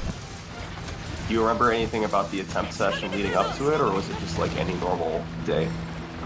Honestly, I don't remember anything in particular about it. Yeah, the start was pretty standard, I would say. The RNG was actually bad, so I was slightly behind, but World 1 and World 2, as long as you're within 2 or 3 seconds, it's not really gonna make a huge difference. So in the end, getting out of World 3, the pace was acceptable. Nothing special, but nothing bad. The run really started picking up at World 4. Basically, I got free speed in every spot where I wanted it, particularly in the first and the second fort, so everything went right. 4 worlds into the run, Karua was 6 seconds ahead, putting him on pace for sub 110.30. But there was still a long way to go. When I reached World 5, at that point I wasn't too excited about the run. In the entire run, World 5 is the one with the most RNG. The difference between good and bad RNG for the hammer movement is just insane.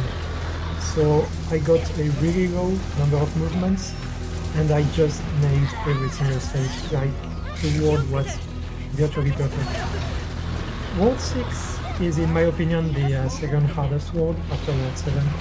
It's more about the execution for World 6, and it's really, really intense. So many stages are difficult, and again, like World 5, execution was on top in every single stage. I don't think I missed a single thing I went for in World 6. I think it was my best pace by 5 seconds entering World 7. So yeah, I was definitely feeling the pressure. This was the best chance Karua had ever had to get a sub 110.30. But he started off with a first try 7-1. Getting 7-1 first try, you're always happy, but at the same time, I know 7-7 is where it's gonna be decided. So I was happy, but I was just waiting for 7-7 really. And finally, Karua arrived at 7-7. On the pace of his life, he just had to get this eventually, and he'd have a golden opportunity.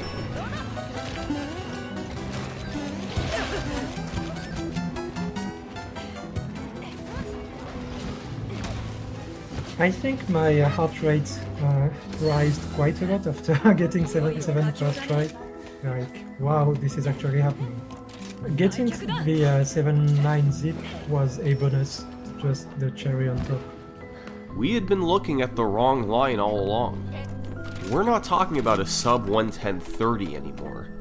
Unbelievably, Karua was moments away from getting the world's first 109.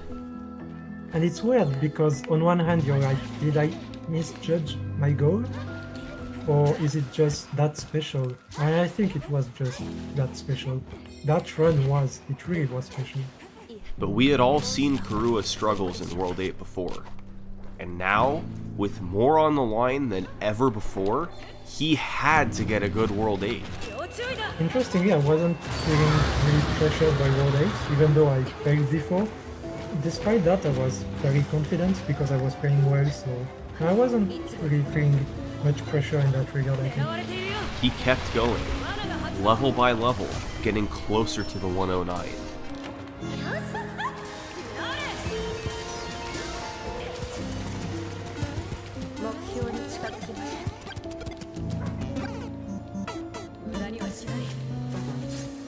And then, yeah, 8-1 happened. The truth is, I was actually not focused enough, because I remember I was thinking ahead. I was thinking about a strat I was considering doing in default 2 stages later, and I pressed jump too early and didn't jump. And yeah, we saw the result.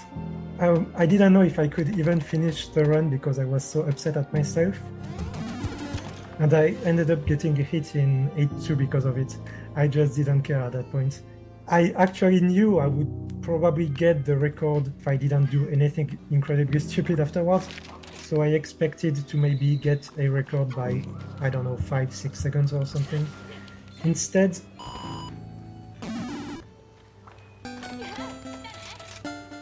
I'm absolutely crushing my goal despite what happened. So I had really conflicted emotions about it.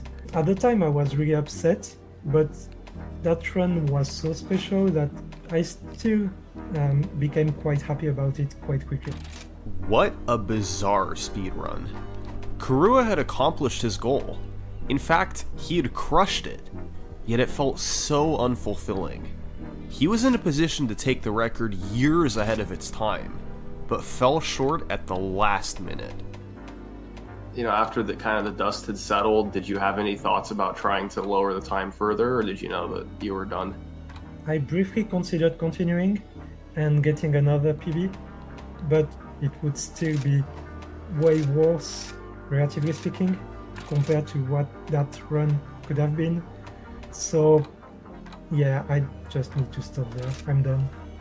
That run was 6.5 years ago.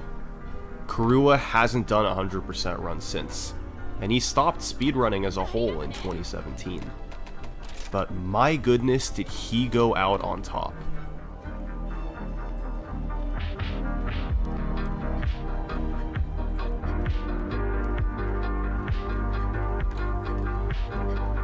This was the leaderboard the day Kurua set the 1:10:19. This was the leaderboard a year later. The gap had closed by just 2 seconds. There's Mega Man 2 record holder Elo Ninja in second place. Let's move another year forward. Runners were starting to get into the 110s now, but still, Kurua's record was comfortably on top. At this point, we're in late 2018, and these runners with 110s, Louis, Elo Ninja, Horstad, they were all excellent Mario 3 players, but none of their runs had world record potential.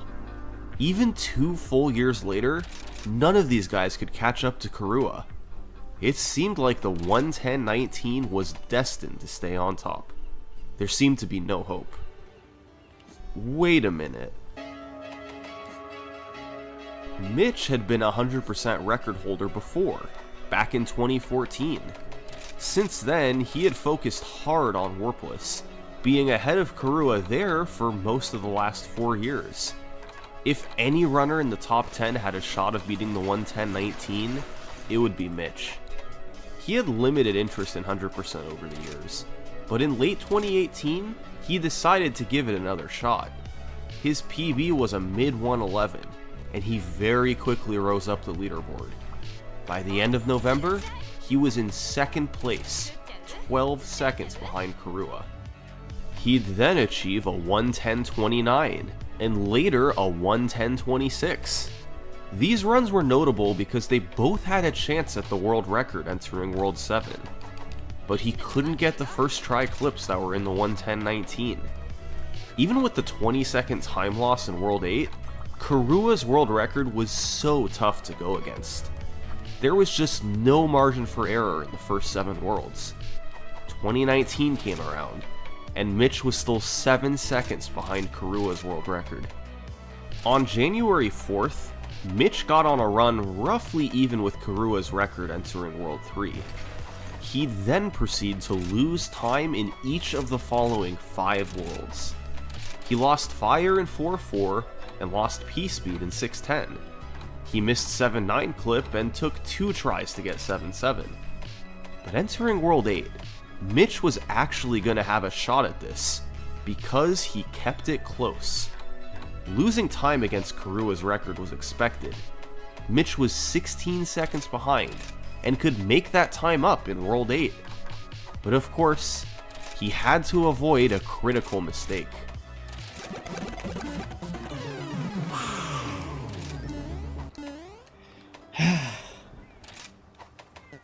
We did it.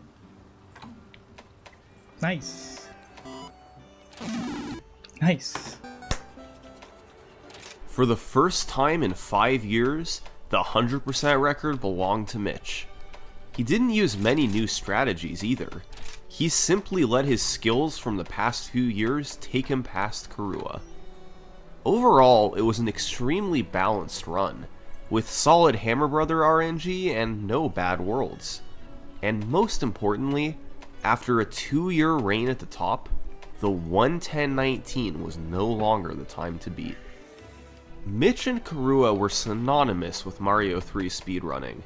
For years, when you looked at the Warpless or 100% leaderboards, their names were always in the top 2 spots, and now was no exception. But who's in 3rd place? That would be Louis, with a 110.35. He had been sneaking up in the background ever since cutting the 111. While Mitch was setting the record with a 110.14, Louis remained only 20 seconds behind, easily the top active runner behind Mitch. And when Mitch stepped aside from 100% after setting the record, it was Louis' time to shine.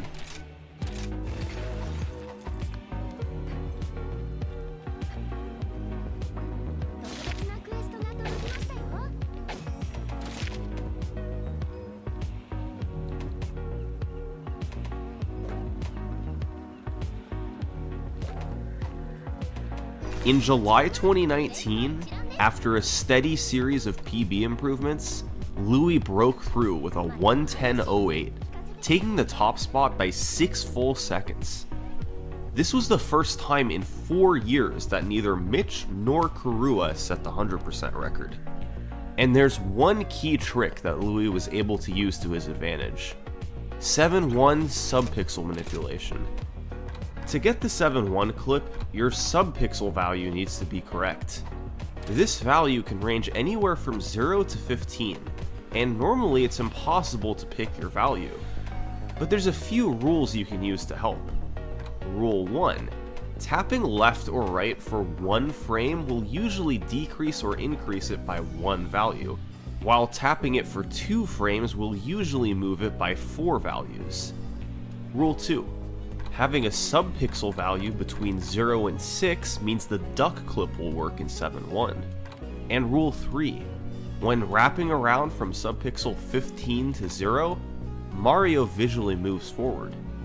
After the World 6 Koopa fight, you have a brief window where you can set up your subpixels for the next level, which is 7-1. So, by quickly tapping right and stopping when you see Mario visually move, you'll usually stop between a value of 0 and 6. This makes the 7-1 clip much easier to hit on the first try as long as you do the inputs correctly, which is exactly what Louis was able to do in his run. So, 110.08 was the record. It had been 3 years since Karua's 110.19, and despite the run advancing quite a bit since then, nobody could match that run's potential. The 109 sat just out of reach. Louis would hold on to the record for the next few months, but by late 2019, the desire to get under 110 picked up. Enough was enough, and the race for the first 109 was officially on. Mitch was the favorite to get it, given his resume of past Mario 3 records. But runners like Louis and I Love Mario were close, and several other runners had times in the 110s as well. If any of these guys were actively running the game, they had a chance at this too. There was some clear time to save over Louis' record. There were a few stages where he missed P-Speed, he got some rough Hammer Brother luck in World 5, and missed the Koopa Fire kill in World 6. So the question was, who would clean all that up first? Well, in November 2019, Mitch got on a super fast run. The first 3 worlds were all beautiful, and he saved time in World 4 by not missing P-Speed in the second fort. He got better Hammer Brother luck in World 5 to save a few seconds, and got the World 6 Koopa Fire kill. The stars had aligned. Mitch was 13 seconds ahead going into World 7, but it was time for the clips. Oh, I went back to my roots, man, thank God.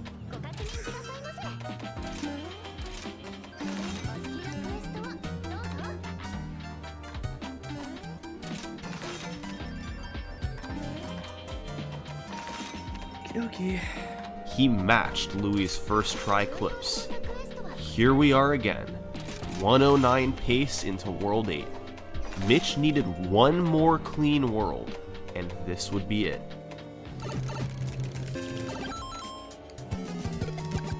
What? Who does that?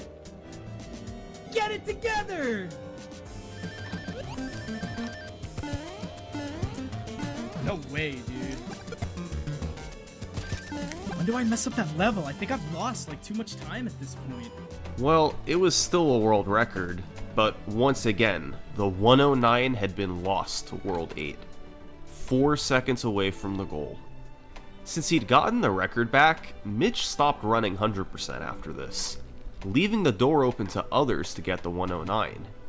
But 6 months later, barely anything had changed. Mitch was on top, Louis was in second, and pretty much the entire top 10 was the same. One exception. New to the top 10 was Maiba, who was in 6th place with a 1:10.32. Half a minute from the record, not being in the top 5, surely Maiba wasn't going to be the guy to get this. Right? On May 11th, Maiba got on a run that had a slight mishap with the Hammer Brother fight in World 3. He also got slow Hammer Brother movements in World 4 and missed P-Speed in the second fort. After a fantastic World 5 and a solid World 6, he was just a few seconds behind the record, but he was well ahead of his personal best. And the clips in World 7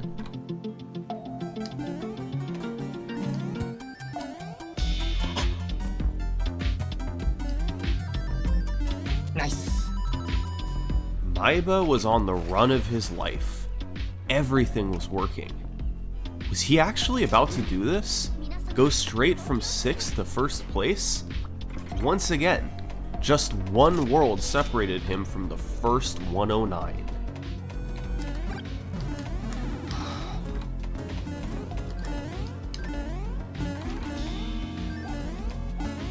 It's over.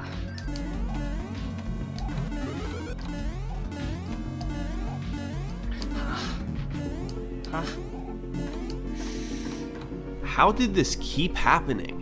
He lost 18 seconds in World 8. And again, the first 109 had slipped away. It was enough for Maiba to move up to 3rd place, but knowing what this run could have been was pretty crushing. By late 2020, nearly 4 years had passed since Karua's run. Still no 109. There had certainly been enough chances, but nobody could quite convert. Well, in September 2020, another runner began climbing up the leaderboard.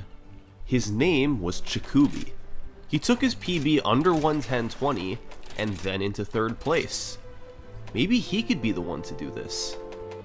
In the past, Chikubi was pretty much constantly in the top 10, but had never threatened the world record. Yet in late 2020, he began a steady march of PB improvements, culminating with this run on October 16th. Chikubi got fantastic Hammer Brother luck in the middle worlds. Great patterns, quick movements, it was pretty much the best case scenario, and it all added up to an incredible 11-second lead over the world record after World 5. The best pace anyone had ever been on. He started bleeding time in World 6 with a missed star grab, late P-Speed in 6-4, and a movement of 4. And 7-7 clip was 4th try, which is good but not great. But despite all that, he was still ahead of the record into World 8. Once again, with a really good world, he could get the 109. And guess what? Chikubi played an excellent World 8. His only mistake was a very small one in Bowser's Castle. But he didn't get the 109 because he got pulled in by all 3 hands. Each hand has a 50-50 chance of pulling you in, which loses a second and a half over manually selecting the level. The odds of being pulled in by all 3 hands is just 1 in 8. If he was pulled in by 1 hand or fewer, this would have been the 109. Instead, he had to settle for a 110.02. A world record, yes, but this was getting ridiculous. The 109 still eluded everyone. Maybe they needed some more help. So many times they had been just a few seconds away. With a faster strategy or two, it could push them over the top. Well, in October 2020, Mitch came back to the 100% grind. And sure enough, he had a few new strategies to help. And thankfully, they were all in World 7, the toughest world in the game. For 7-1, he had a new subpixel manipulation setup for a standing jump, which was just a little bit easier than the duck jump. In 7-2, he had a new strategy he had adopted from the TAS. Instead of turning back at the start, you can just go forward and intentionally take damage, then just barely build P-speed before reaching the gap. It's quite difficult, but saves a little over 2 seconds. But the big one was in 7-5. If you equip a P-wing and a star, then do a frame-perfect jump into the corner of the pipe, you're practically guaranteed to have the correct subpixels to clip through the wall. Now, a frame-perfect jump isn't easy, but this saves more than 6 seconds if done correctly, which is huge. Add that to Fast 7-2's time save, and suddenly Mitch had a lot more wiggle room to get the 109. So, he got back to attempts, and on October 28th he had a great run going. 2 seconds behind the record after World 6, Mitch knew he had time to save coming up with the new strategies. And he did. First try 7-1, fast 7-2, the clip in 7-5, and second try 7-7. Just like that, Mitch was 5 seconds ahead, putting him on pace for a 109.57. Here we go again. World 8 stood between Mitch and the world's first 109.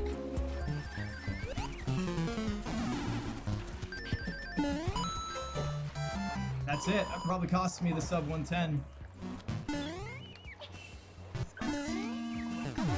That's it. It didn't give it to me. Unbelievable. It's over.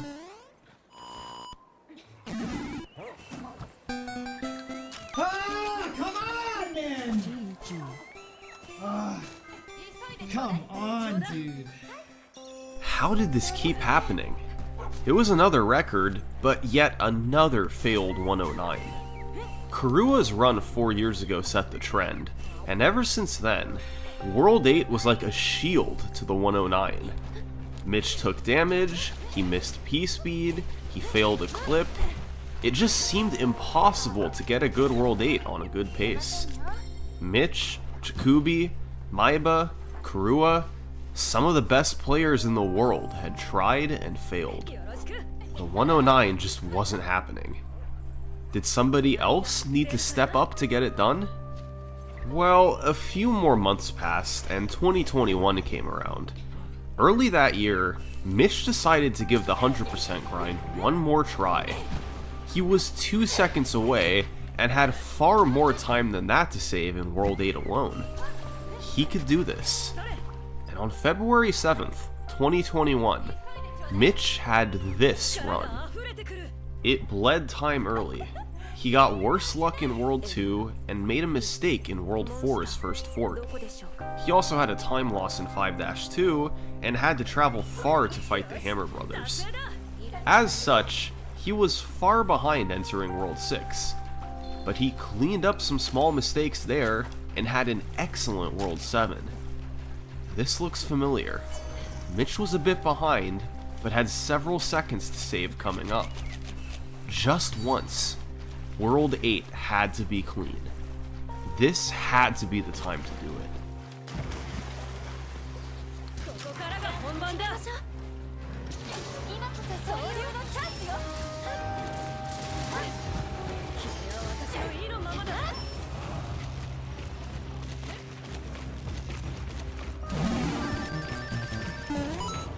Surprise, right? I'm not surprised.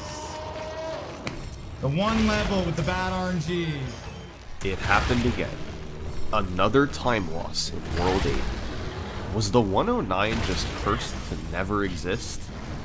All Mitch could do now was finish out the run and see what time he got.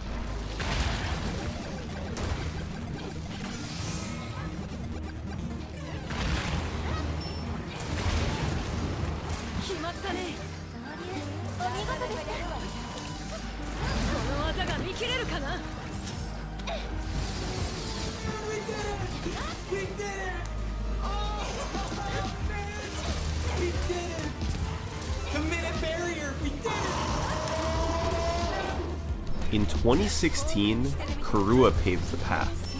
In 2020, Maiba and Shikubi provided hope. And in 2021, Mitch made it a reality. It wasn't a perfect run, but aside from taking damage, which cost a couple seconds, Mitch finally had a great World 8. The whole community could take a breather. The 109 was real. But the breather didn't last very long. Just a month and a half later, Mitch lost his world record. And the runner to take it was Maiba, the same guy who missed the first 109 months earlier thanks to a bit of a meltdown in World 8. But this time, there was no meltdown. He got a 109.58, beating Mitch by frames. Maiba ended up missing some of the toughest P-speed strategies that Mitch got. 4-5 and 5-1 in particular are two of the toughest spots in the run to get P-speed. Ultimately, Maiba wasn't able to get either of them. Instead, he aimed to clean up mistakes that Mitch had made, particularly in World 6. That's pretty much exactly what happened. Maiba bled a bit of time through World 5, but had a nearly mistake-free World 6, despite not getting early P-speed in 6-4. Even though he lost time in both 7-1 and 7-2, he left himself just enough room to snag the record. I don't know, but 109, yes! Yatta! So, here we are. It's mid-2021. The 109 had been accomplished. Mitch was the first to get it, but Maiba had finally gotten the record he'd been looking for so long. Everyone was happy. What more was there to do? Well, people have a natural tendency to keep pushing the limits. If their goals have been accomplished, they set new ones. Maybe just to add one more chapter to a storied history. Or maybe to see what the human limits are. It was for all these reasons and more that in July 2021, Mitch returned to do one final grind of Mario 3 100%. My goal time in mind after Maiba beat my run was just to get it back. In Mario 3, every time you break a boundary, massive amounts of pressure is lifted off of your chest.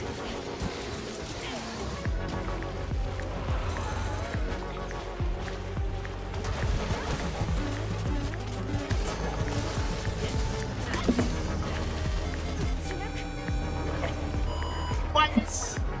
Oh, what an insane World 2! I got off-screen wand grab, and it's a trick where you can jump off the wall and grab the wand at the top of the screen, and once you do that, you don't have to screen wrap down, and it saves about 4 seconds. You kind of tighten up a little bit after off-screen wand grab. It gets serious when you get it. World 3, one of the biggest ones is the Runaway Bro, and what that means is one of the Hammer Brothers that you want to fight as early as possible, right, because you want them to stop moving, he moves right across level 6. And if he does that, every level you beat until you get to level 6 or past level 6, he's going to keep moving. So after getting off-screen wand grab and then that happened to me, it's a real gut punch right there, because I mean that's a solid like anywhere between 5 to even 9 seconds, depending on how far he goes. World 4 just started to work really clean. I don't think I got a massive amount of Hammer Brother movements. And then I got another off-screen wand grab, so that just completely changed the route again. I mean, it was just a bag of emotions. So we come into World 6, and I'm playing great, but then I'm just not keeping the tight P-speed strategies that I should be. 6-3 didn't work, 6-4 also didn't work, and I was getting some pretty big Hammer Brother movements. Then I missed one of the newer installments of strategies in 7-5 by using a P-Wing and a star. So right there with 7-1 and 7-5 was like 10 seconds lost already. I was too far behind on my run, so I had to kind of switch up what I was doing, and that involved doing the clips in 7-9, which there's 4 of them. Odds of you getting them, you know, all first try are very small, but they just save enough time that if you go for them and get them all, you might be able to save the run. Now the issue with that is that if you get all 4 of them, there's nowhere to get your fire flowers. So I had to change up my routing on the fly and go for the hammer suit strategy, which is pretty close to the same for the end part of World 7. So in 7-9, going for the clips, I got 2-1, 2-1, and what that means is that with the 4 clips, 2 for the first one, took me 2 tries, 1 was first try, the 3rd clip was second try, and the 4th clip was 1 try. Yeah, so we're approaching World 8, and we just had to do this on the fly, hammer suit. You know, don't overextend it, just try and get the strats that you know. And so 8-1 and 8-2 and 8-4 went pretty smooth. I didn't have any massive mistakes that cost me a whole lot of time. And then we just clutched out Bowser's Castle. Yes! What? No way! No way! It felt great to get the world record back from Maiba, and to know that I was able to come and bring it back and get a time that, you know, better represents my ability. It felt really good. After getting the record back with a run like that, I mean, I had Runaway Bro in World 3. I mean, that's such a massive time loss, and I was feeling very consistent, so I just didn't want to stop there. I wanted to keep going and see if I can get that free World 3 time save and maybe a couple more off-screen wand grabs, see what happens. In World 2, I didn't get the off-screen wand grab, so I automatically lose 4 seconds. We all know that I got the Runaway Bro, and that is a big time save if I don't get it, and luckily enough I didn't get that. We came and clutched out a World 1, 2, and 3 at pretty much being on pace with the world record. Nothing crazy. World 4 is a great example of soul crushing, and then I got to move into 4 and move into 6, and it really pushes you down because World 4 has got a lot of hard strategies. Keep the run going. I have time to save in World 6. Yeah, let's just keep going. So World 6 actually came out pretty smooth. I didn't have any big mistakes. I started World 7 being behind by about 2.5 seconds or something. I need to clutch out 7-1 first try, which I did, which was really good. 7-2 went well. 7-5 though is another level with big time save. I didn't get the clip in the previous world record, and I do nail it, which is really good. So at that moment right there, I know, okay, this run is real now. We nailed 7-7. We got that 3rd try, which is the same, so we didn't lose any time. And then we just finished off World 7 normally with Fire Flower, which brought me in somewhere around -7 seconds compared to the world record. So it was serious at that point.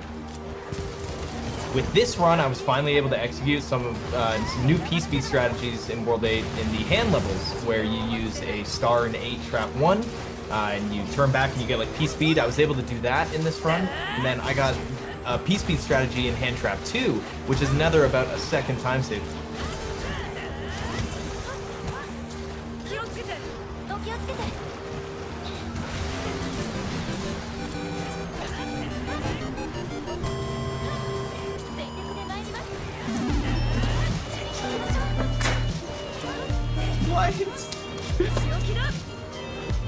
Being able to finally clutch out a semi-decent World 7, clips work, 7-7, 3rd try, that's everything you would ask for in a World 7. So I felt really good about this run, so I was really happy with it.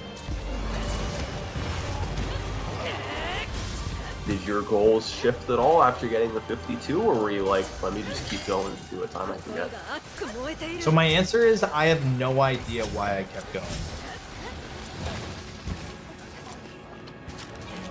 So It was a normal day. I was doing my normal runs, and World 1 went really well. And World 2, I got some pretty decent RNG, and the run was looking good, and then all of a sudden I got an off-screen wand grab. And that is the best way to start your 100% runs, off-screen wand grab. And I started to get all movements of 1 in World 3, and I was like, is this actually going to be like the God World 3 run? Did the normal strats, banked on some Hammer Brother RNG, and World 3 cleaned up really nicely. World 4 normally ends a lot of 100% runs, a lot of weird movements, but luckily for me, I ended up being 0.08 off my gold, so absolutely everything that happened in World 4 was what I wanted to happen. We had an amazing World 1, 2, 3, and 4, which is incredibly rare in 100%. I opened up World 5 with a movement of 4. Yep. Right away, first movement, a movement of 4. And then another movement of 4. 2 movements of 4 in a row. Let's go, baby. And then another movement of 4. We got another one! 3 movements of 4 in a row. What a surprise. And I got another movement of 4. 4 movements in a row, baby. Let's go! So the rest of World 5 went really well. For the most part in World 5, I did manage to successfully do all the P-Speed strategies that I want to do. World 6, the Hammer Brothers were really nice to me, and I didn't make any other slip-ups, so I actually came out of World 6 ahead. Normally, I'm pretty nervous when I'm ahead of the world record going to World 7. I had standard nervous, but this wasn't anything crazy special at the moment. So the first half of World 7 went really, really well. 7-1 first try, and I got fast 7-2. 7-5 though went beautifully. I managed to get the star, the P-wing, get that clip perfectly, and I was able to get a good tail swipe, clean under, keep all my speed. Because at first I was saying, you know, when I enter World 7, it's not like anything special, but World 7 is starting to make everything that happened before that amazing. So I'm very nervous at this point. After getting 7-1 and 7-5, I am really, really nervous.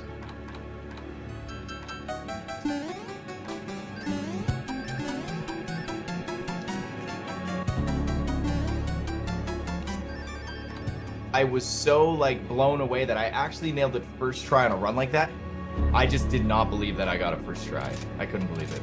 You rarely ever maximize your gameplay with 7-7 perfectly. As soon as I nailed 7-7, I was extremely nervous, and I had to go into 7-9, and we ended up clutching 7-9 with an actual time save. We were able to clutch out the Fortress and clutch out the Piranha Plant stage. It was by far the best World 7 I've ever had, alongside the best run I've ever had, as you can tell. But it was insane. It was insane. So after a World 7 like that and a run like that, going into World 8, I was extremely nervous. There's so many little things that can screw you up. I'm on this run that is just absolutely insane. After all those thoughts running through my head, we approach hand stage 1, and I actually nailed it with the start.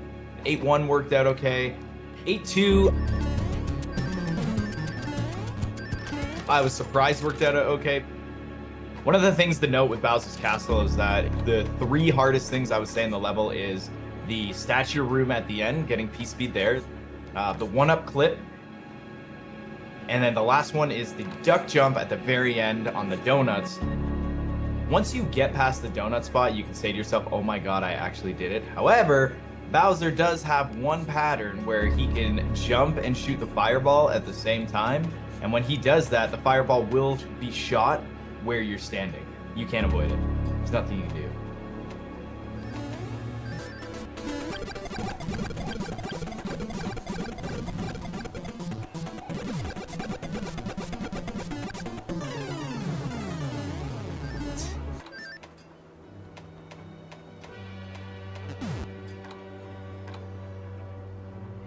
I'm so shaky. Oh, oh, what? No way! No way! Oh my god, I can't even... It ended up being my most impressive run that perfectly represented my abilities as a gamer, which never happens in speedrunning. Everyone in speedrunning is always trying to chase their potential, and you never hit it. It is a run where I don't ever have to go back for it again, but I'm going to. But I don't have to, which is really cool. Nearly 2 years have passed since this run, and it's remained on top without any close calls. To this day, there are runners actively trying to beat it, including Mitch himself. As incredible as it is, one day this record too will fall, just like all the ones that came before it. This has been the history of Mario 3 100% world records. Thanks for watching.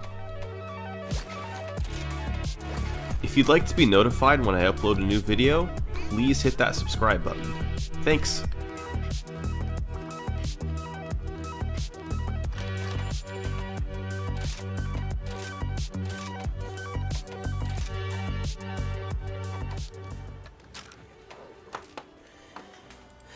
Finally. And with that, it's a good way to end the stream. I was basically done with the stream about 20 minutes ago, but the video wasn't done yet, so I just, assumed I'll just play just a little bit longer. Got everything I wanted. Turns out I didn't really want to make the Silver Soul. Sure, everything looks good, but I did make this, and turns out I actually really like it.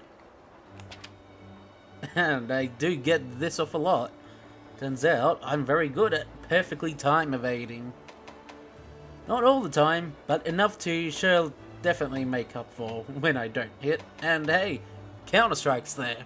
If I don't time it right, well, I got a good attack boost anyway.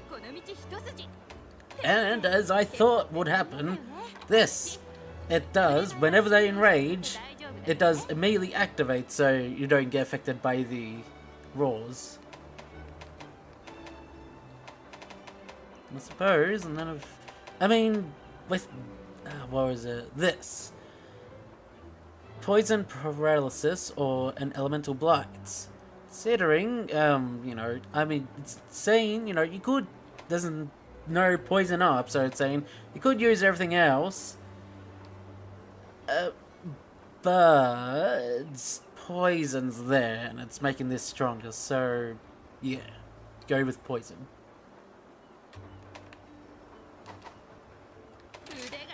You've just got to upgrade this gear to something. Well, not something, but I can upgrade the defense of the gear, but there's oh boy, there's a lot there.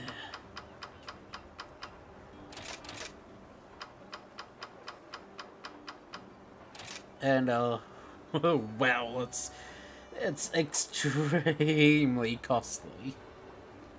So yeah. Also, I wasn't thinking when I killed the Nawa, sure, I read it first, but wasn't expect the amount of, I would have liked to, read them what they were saying, but, yeah, well, whatever. Should have, there was nothing forcing me to move on, but I suppose I didn't want to waste the potential, Master Rank unlocks, had to reach to 50 to reach the next urgent quest. And, well, just doing these these farms and all that, the grinding, whatever, has only reached me 45, so you can hope that doing the urgent quest will reach me to 50 in the next stream, in the proper stream, not the grinding one. Anywho, this is the end of this stream, and, I will be linked. I didn't do it with this one, but I will link all the bloody videos that I watched of Summoning Salts in the description, because I don't know why I didn't do it this time. I suppose it's because the videos were long enough that I didn't really need to be worried about constantly having to link it and all that jazz. I can just go back a few times and that's it. Anyway, as always, I say goodbye multiple times because I never know when the delay kicks in. So, goodbye, goodbye, goodbye, goodbye, goodbye, goodbye, goodbye, goodbye.